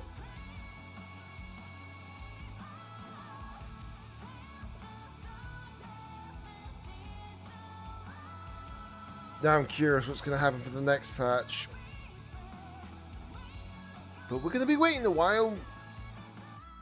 But it better be a banger. And I'll need to definitely stream it a lot earlier on that day. Without question.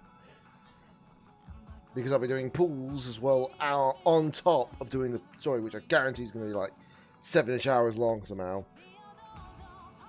Most likely. Because I feel like it's going to be that long. But if it is 7-ish hours, that's not too bad.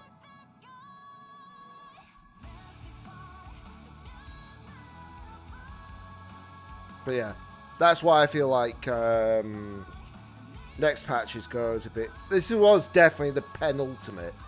This was the penultimate quest.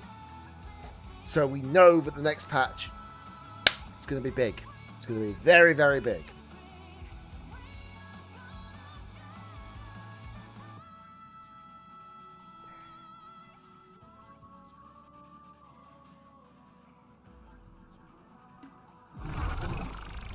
But yeah, now I know why Shouty didn't say a thing. Now I know why he didn't say a thing. Damn you, Shouty.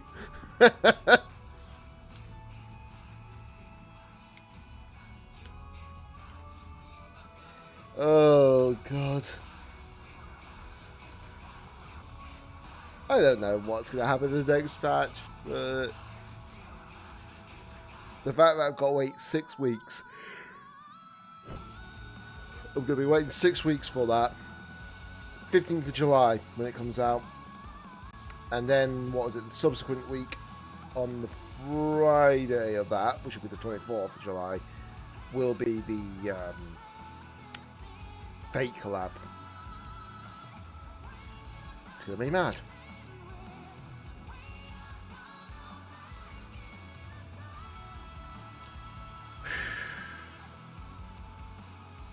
I am not ready. I am not ready to see what's going to happen here. But we'll see. Anyways, I'm going to probably end the stream here. Because I need to get some food sorted out with me due time. It's not exactly early. You know? It is like half 6 PM this end. So it's expected. So yeah, guys. Gonna end the stream here. Much appreciated for everybody calls dropping on by. But until next time, this is DJ Dunny88. And I guarantee, and I do promise, it will be sooner than 6 weeks for sure. I've got an idea in mind for something for a stream, so look forward to that.